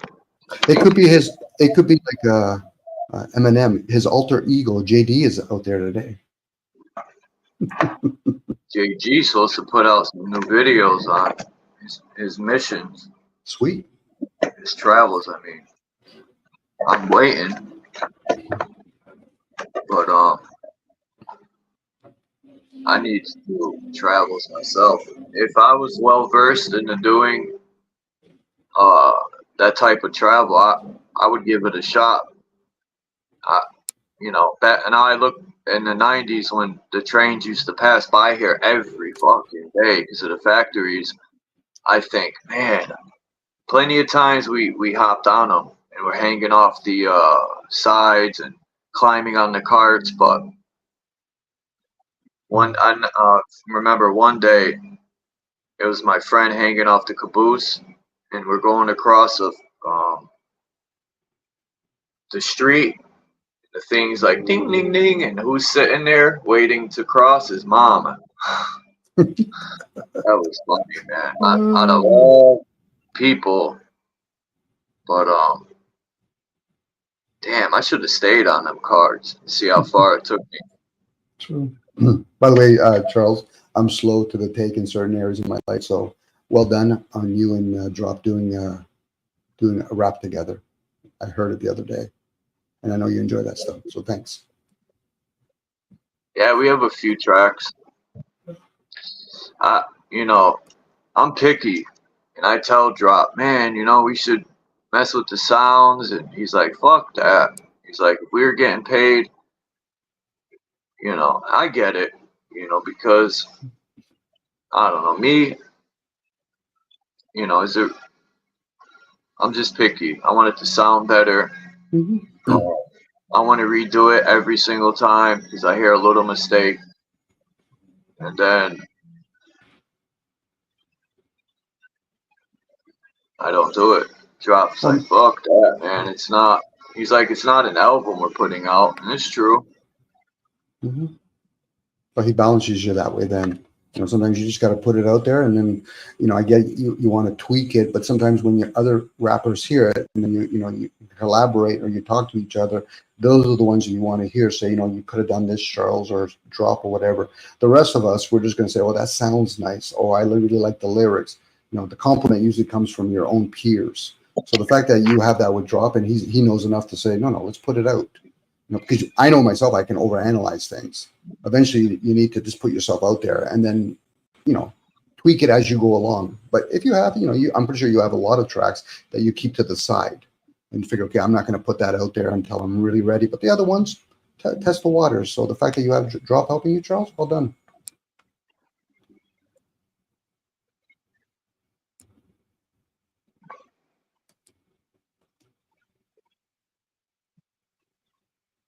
I think me and Drop should make a EP. I want to make an EP with 5 tracks, and I want to make actual songs, make them sound good. I want to make a piece of art, something I could have, like, I feel like I'm in a writing space right now, where I'm in my prime. Mm-hmm. People could say whatever they want, but it took years to develop. It's always developing. I don't think it'll never stop developing. There's always more words to learn. There's always more ways to put stuff in your rhymes. Like when I said in my rhyme, people are acting Janice, running around acting Two-Face. Most people don't even know Janice had 2 faces. They won't even know who Janice is. They'd be like, what is he talking about? Who's Janice? But that's the thing about rhymes is if people are really into it, they'll go look it up. They'd be like, oh, that's what he meant. That's fire. Mm-hmm. Or they'll be like, that's stupid. Either way. Like my roommate heard the song before anybody, and my roommate said straight up, I don't like it. I was like, damn, the way it was funny. Well, that's going to test you, Charles, because I get the perfection part. You know, like they do that with athletes, even with the industry that you're in, where sometimes the person can say, okay, well, that athlete has some potential. They're 7 foot tall. The industry can tweak you. So once you put yourself out there, somebody hears it and say, okay, Charles, do you have other tracks? Well, yeah. And you say, well, I'm willing to tweak it. I said, no, we have an industry that we can do that for you. Because most people do not become an artist solely by themselves. That's why some people, once they put themselves out there and say, we really like, the music that you have, but you don't have the image that we're looking for. So are you willing to actually produce this stuff or give us the rights so we can have the right person sing it and have the right image? Again, it all depends on what a person's after. You got to be honest with oneself and say, I still have to respect the money realm that I'm working with. Especially if you're trying to put it out there. After a while, it doesn't matter whose mouth it's coming out of. This is where we become selfish. But at the same time, there's people that are able to do that. They say, I'm going to have my own label. I said, yeah, but you're still working with an industry that can squash you at any moment. Don't think just because Puff Daddy or, who all the other rappers that have, I have my own label. I said, you're still working under the envelope of somebody else. Jay-Z, I think it is Jay-Z or whatever with Beyonce. People just look at him and said, no, you're just looking at branches. There's people like the Sony, they still got their hands deep into them. So at that point, Charles, if you're trying to perfect something, which I admire and appreciate it, but if you're trying to put it into an industry, you have to understand the industry ways. Like I say, Charles, we really love what you have. Go ahead, Charles. No, I was just going to say, I don't do, to be honest, like people say, oh, you're supposed to make music for the people, which I do, but I'm not going to get on a beat if I don't like it, and I'm not going to do something I don't want to do. And that's partially why I probably would never sign to a label, like a big label. Mm-hmm. I would rather create my own label with somebody, or to have full control of my art. It's my art. I can't imagine somebody saying, you got to change that song, man. It's not, I get it, but. Well, you want to get it to the masses, Charles? Huh? The masters? No, you want to get it to the masses, but you have to go through the people, the ones that actually rule all of that. Now, you could say, Dominic, yeah, but I just want it to be what it is. I said, but you're going to be using their recording system, are you not? Yeah, are you not going to promote it on YouTube? I said, that's the people that I'm talking about. You're not an island by yourself. It's nice to have that illusion. Then at that point, you're better off just going out to nature and actually start doing some drops, some rhymes with some trees and some birds. But if you're going to bring it to humans, I don't care what form it is. You could even say, I don't agree with the elites, but meanwhile, you're playing with their 24 track. You're using their drum machine. This is where we become a little bit egotistical. You're not an island by yourself. So whatever gift that you have, allow it to be. And if you're good enough, they'll say, you're going to sign a soul contract. What do you mean? Whatever comes out of that fucking voice stays here. That's why when Michael Jackson and all these other characters, they sign that contract. Don't think when you come back again, you're going to have privilege to that information. That's why Prince was what he was, because Prince wrote a lot of songs and he knew how the system works. So you're going to allow other people like Sinead O'Connor to sing your song. Yes. Drop your pride, drop your ego. This is an industry bigger than all of us. That's why, rap is just so small of an industry. Especially when you look at the bigger picture, like Asian market, and you look at the Bollywood and market and all that. All different kinds of genres that are out there. And even that, they're controlling the rap. Why you don't think they controlled the rap in the 80s when they were making rappers sing about certain kinds of things like cop killing? They understood that. They understand how beats work. We're not doing nothing new under the sun here, Charles. Get your moment, enjoy it, but don't think that for some reason you're fighting the system. You honestly think Public Enemy, what you don't think they're control opposition? Sure they are. Hey, we're going to give you we're going to put a big clock on your chest. Yeah, there you go. We'll give you some fucking gold teeth. There you go. Again, a lot of those guys are actors. They benefit. Yeah. The music labels will send you to one of their Jewish friends. I'll use it as that. Even though it really don't matter, it's not just Jewish people, but they'll send you to a photographer that they are making money from. They'll supply you any tool you need because you don't have tools. That's one way they get people. Yep. You don't even have the money. That's why they give you money ahead of time. You got to pay it back, like all that stuff. Yep. If people were smart, they would buy a computer with a good program in it to make it sound really good. They'll get a good microphone and build their own studio and do everything themselves. But where you getting the computer, Charles? Yeah, you got to buy them and stuff. Yeah, I know, but who? Who owns the computer industry? Who owns the mic? Do you see how you're still in the system? Yeah, but you're doing it on your own. If you really want to be outside of a system, you're better off going to nature and take your chance with nature. Once you're in these systems, whatever you buy, it's always good to have the illusion that you're independent, but you're actually more times not. In the way we are living today, we're living very dependent. We're dependent on the system.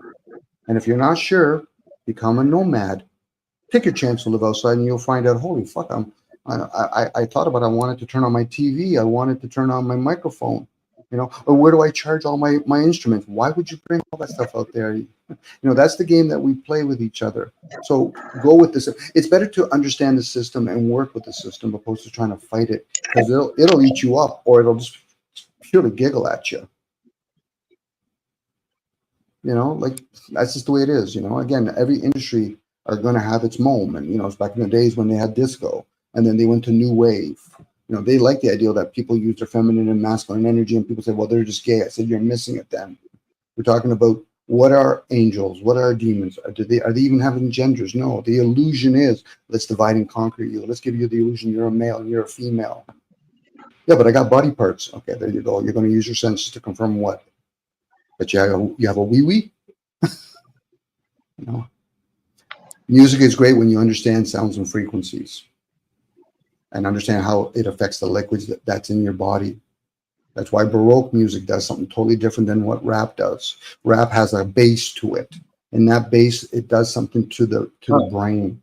Kind of like drums. When people play drums, the motion of the hands and the striking down of an instrument, and then the sound that comes from it, opposed to electric guitar or an acoustic guitar.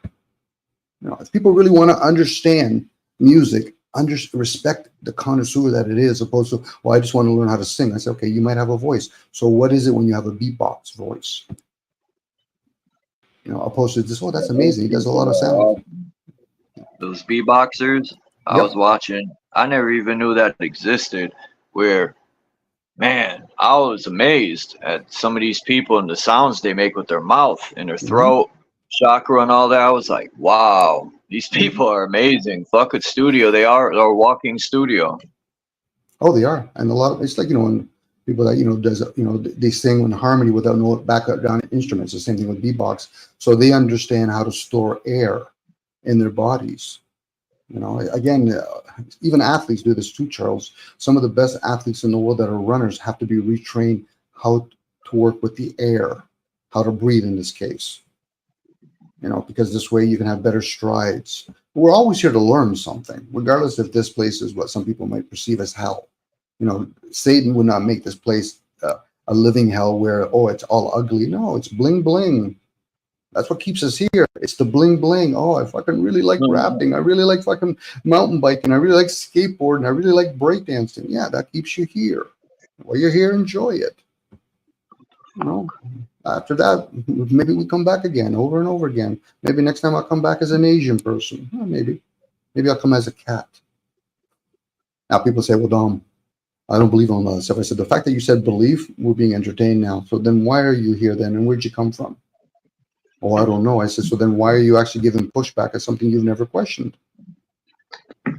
Surviving the game. It's the best movie by Ice-T. JG brought up. Yeah. He played a cop.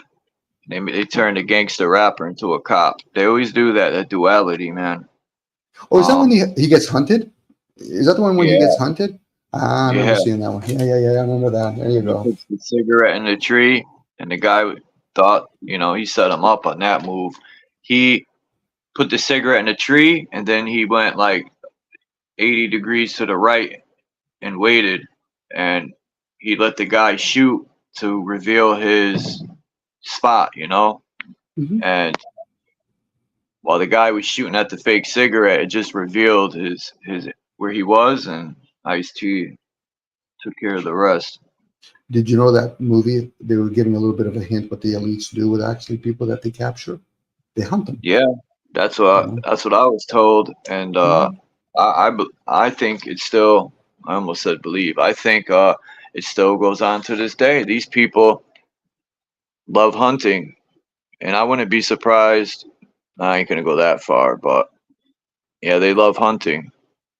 Yeah. Why would you hunt an animal that doesn't have the intelligence? They have the emotions, but they don't have it. And I think you were using the right word, Charles, believe, because me and you, we might intuitively know this stuff, but to explain to somebody else that just want to use their senses, the only thing we can apply it is with a belief. Like, I don't know who Jesus is, but somebody will say, but there's a guy named Jesus. I can only apply belief. I've never met him.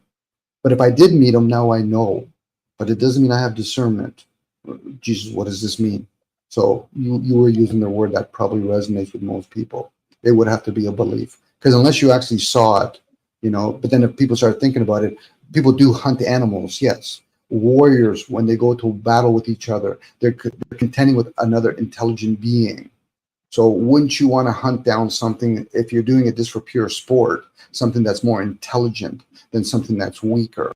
To shoot an animal with an instrument, that it's a disadvantage unless the animal says, okay, well, give me a gun. Well, I don't have the same kind of hooves. So how about we do this? You drop that gun and we'll fight human to animal, and then we can have a sport. But outside of that, it's a disadvantage. That'll be like hunting fishes with a tank. You're going to blow them all up. Well, they're going to eventually die anyway. They're just floating now. That's an overkill. So, but Kuma, go lay down. I gotta jump off here in like 10 minutes, but I just want to show this stone. This is an awesome, it kind of reminds me like an organ or something that was in something. And that's where the red comes from. A heart, I don't know, but that's awesome. I never seen a gemstone that pretty. And I had a theory about the cross a long time ago. And these pictures kind of show my theory. I was thinking, what if there in this realm there was 2 suns and 2 moons, and they work just like this on a machine, right? But then I scratched it and I was like, nah, maybe not. But if it was, the only, I could see 2 suns working like this, and I don't know if you would need 2 moons, but I don't know what this means. Maybe this is the cycles they travel, but it's 2 different. Oh, you do. That's the I Ching there, one there.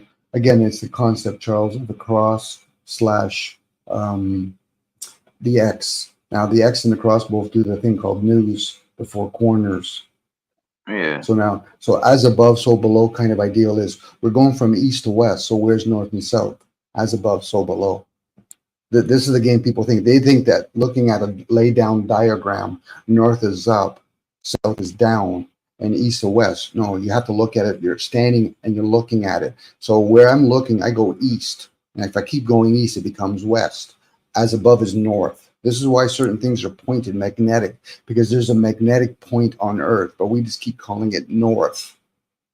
So what holds the sun and the moon, in place, and it revolves? Now we're talking about maybe the concept of magnetic. So there has to be a polarity up there as much as there are polarity below. The Earth is just the ground.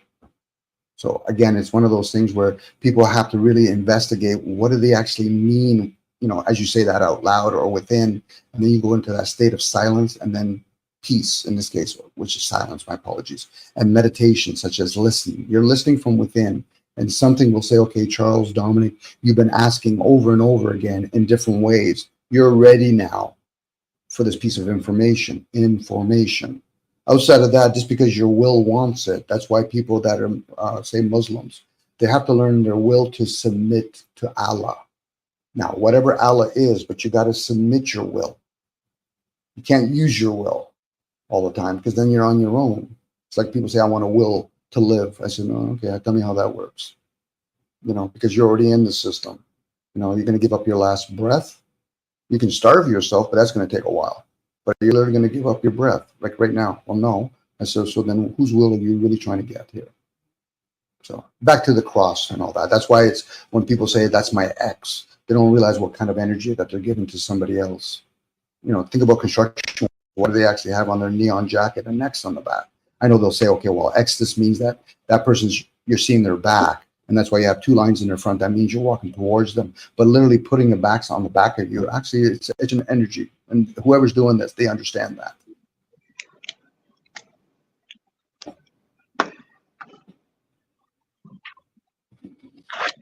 Yeah.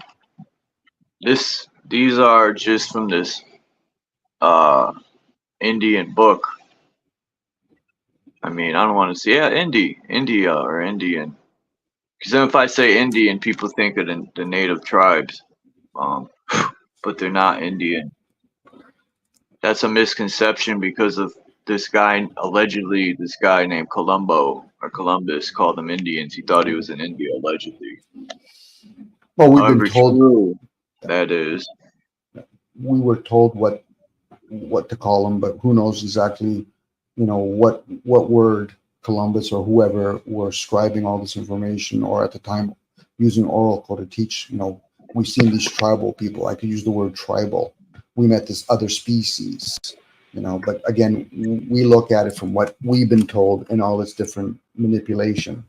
You know, I don't know what I would have called if I met people from somewhere else, especially if I'm coming there from another place that I spoke either Latin or French or Spanish. You know, again, that's the history, pen to paper. Somebody tells us a story, and then we use a language to try to describe it. I wasn't there, so I wouldn't know. So at that point, I could speculate all day.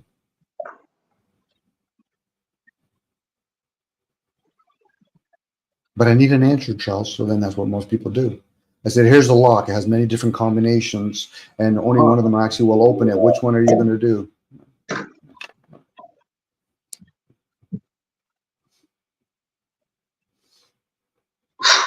Someone gave you a lock and they said, figure it out. Mm-hmm. Yeah. Many combinations, but one will actually open it. Yeah, but I want to know the combination. I want that one that opens it. I said, do you want it that easy, or do you want to actually earn it? How about you put your ear to the combination, see if the mechanism has like a clicker to it. Well, I don't want to do that, and that's why most of us are lazy. I want somebody to tell me. At least that's being creative, Charles. You know, nobody ever said you can do other ways to open up that lock. It's just people get programmed. It's many combinations. One will open it. Now somebody will turn around and say, "But what do you mean? What do you mean I can cut it?" I said, "I told you, half full, half empty question. If you choose that you want to get a truck and drive over it, or use soldering gun," I said, "now you're being creative. You're thinking outside of the program, meaning that the one that the first initial program. Those other programs too. At that point, you're being creative, Charles. You're actually using your other hemisphere. So it's not. Yeah. If you wouldn't have said anything like you can't do this, or as long as you don't mention bolt cutters, or not bolt cutter, whatever you call them things. Yeah, bolt cutters. That's what I would go get and cut the fucking lock. Save a whole bunch of time. But yeah, I gotta jump off of here. Go do a bunch of stuff. Man, I can't get over this rock. I mean, crystal or whatever people want to call it. I've never seen none. He looks like he spray painted it, maybe. Maybe not. That's amazing. I wonder what that used to be. Some sort of living organism.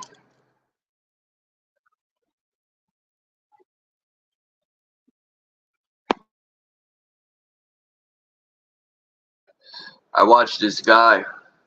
He lives in America, and he always has videos. I think it's Arizona, and he's always digging out crystals and beautiful crystals and rocks that he hits with a hammer, and they're crystals. I'm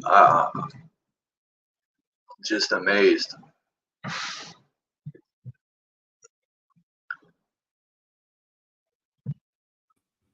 Yeah, crystals are nice, Charles. I mean, when Judith started collecting a whole bunch of them, and then she would explain to me a lot of the, supposedly the way that how you can harness energy with them. They're beautiful, and especially if you like to wear them, whether on your neck or on your arm, you know.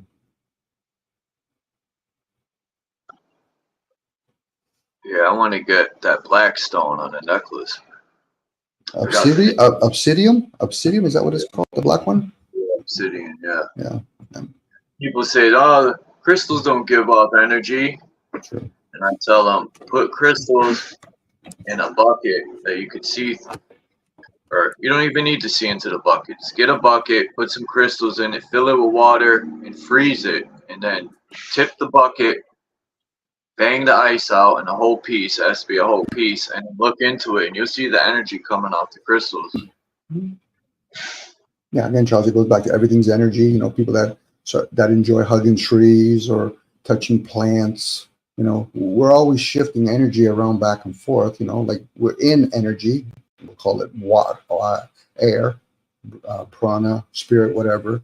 So, and everything's stored. You know, like the clouds, it has energy. There's people that are very sensitive to the compression of clouds when it comes down. They start getting like headaches, maybe in their left or right temple. You know, the concept of right and wrong is really right and left. Don't always use your right hemisphere. Also use your left hemisphere. That's why they use the word wrong. You know, I posted this thing, well, this is how you tighten a bolt. I said, no, there's many ways of tightening a bolt. Which one's more useful today?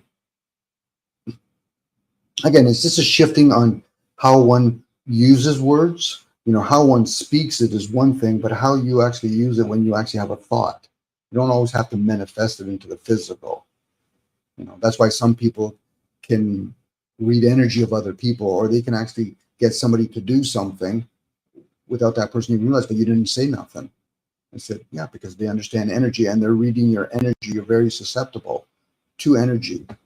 Hey, JG. Oh, where are we walking, buddy? Yeah, Charles, when you're ready to go, I'll leave that up to you. Obviously, it's always up to you. So, hey, JG. Yeah, I'll probably take you guys with me up to the store, and then when I'm anyway, just get this shit over with.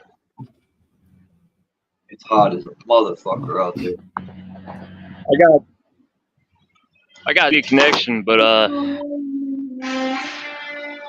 in. Whoa. I'm dealing with some fucking rednecks, man. Some crazy people here.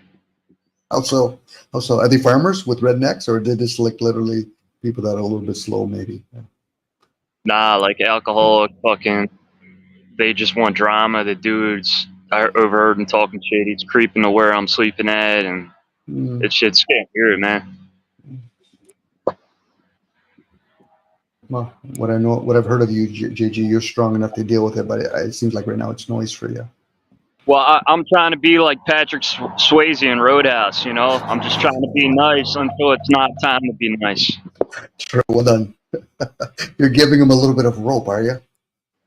Yeah, I'm really being nice here, and I'm just laughing at him.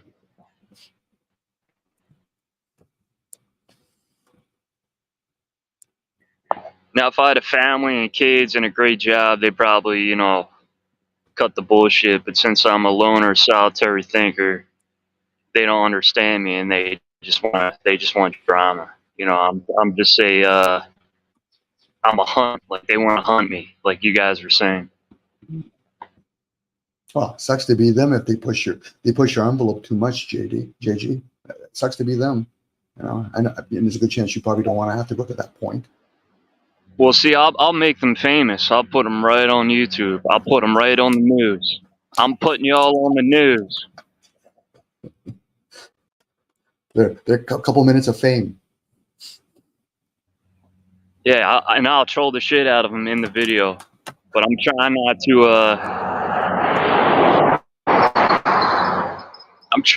to fuck up and go off on them. Will your internal laughing of them get in the way? Yeah, I'm trying not to go like just start snapping on them.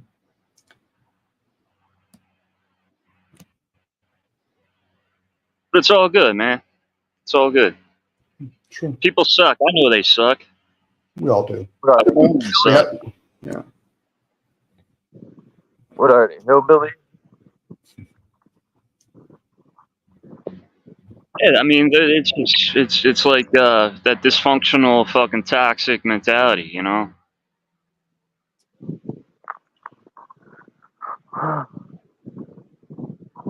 And it's like, damn, like, all right, I'm in a position where it's like I got to defend myself. Defense is greater than offense, you know. They put me in a defensive position, and it's like, all right, you're gonna lose.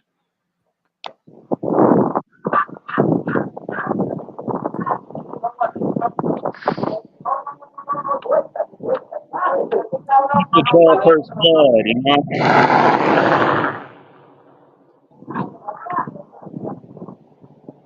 It's like if I go around black people and I just start saying the N-word, right?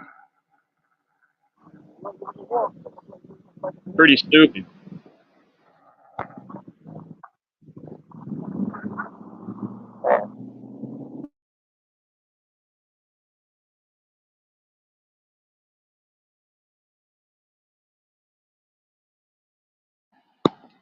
All right, later, Dom.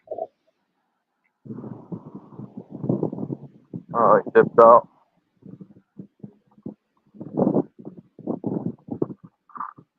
Yeah, peace, Dom.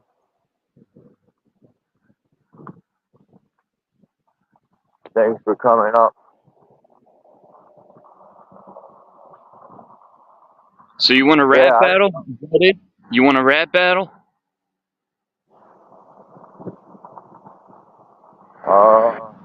But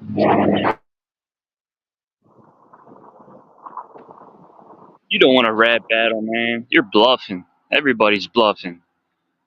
Acting like they're something, but they're just nothing. When JG comes on the mic, he just destroys. Playing with people like they're toys. Please, I make the most noise. I come correct. I got the poise. I got the zeal. Motherfucker, I'm real. This is off the top of the head. I leave them dead. Motherfuckers act cool. Nah, you just act like feds.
fuck.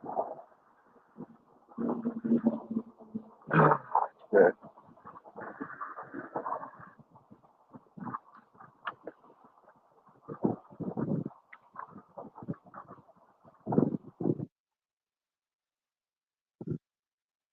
Wow, that's noisy shit. I didn't realize these headphones suck like that.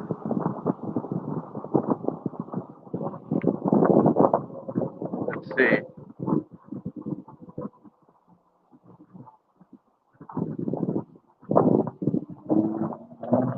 Oh, yeah, that's right. I'm at the wrong channel.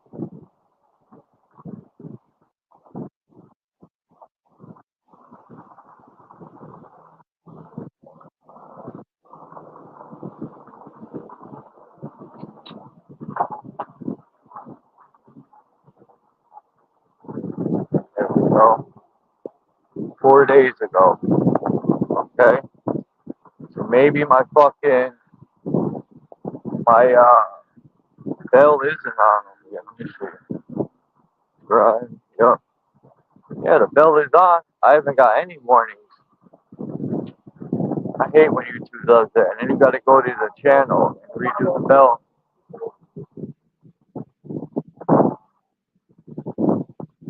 But yeah.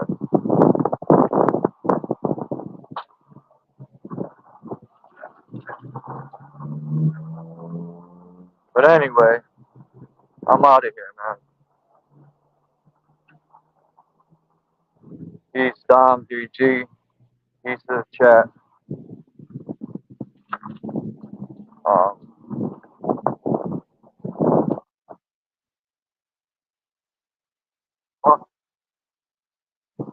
And I'll check y'all next time, whenever that might be. The next time comes. Peace out, everyone.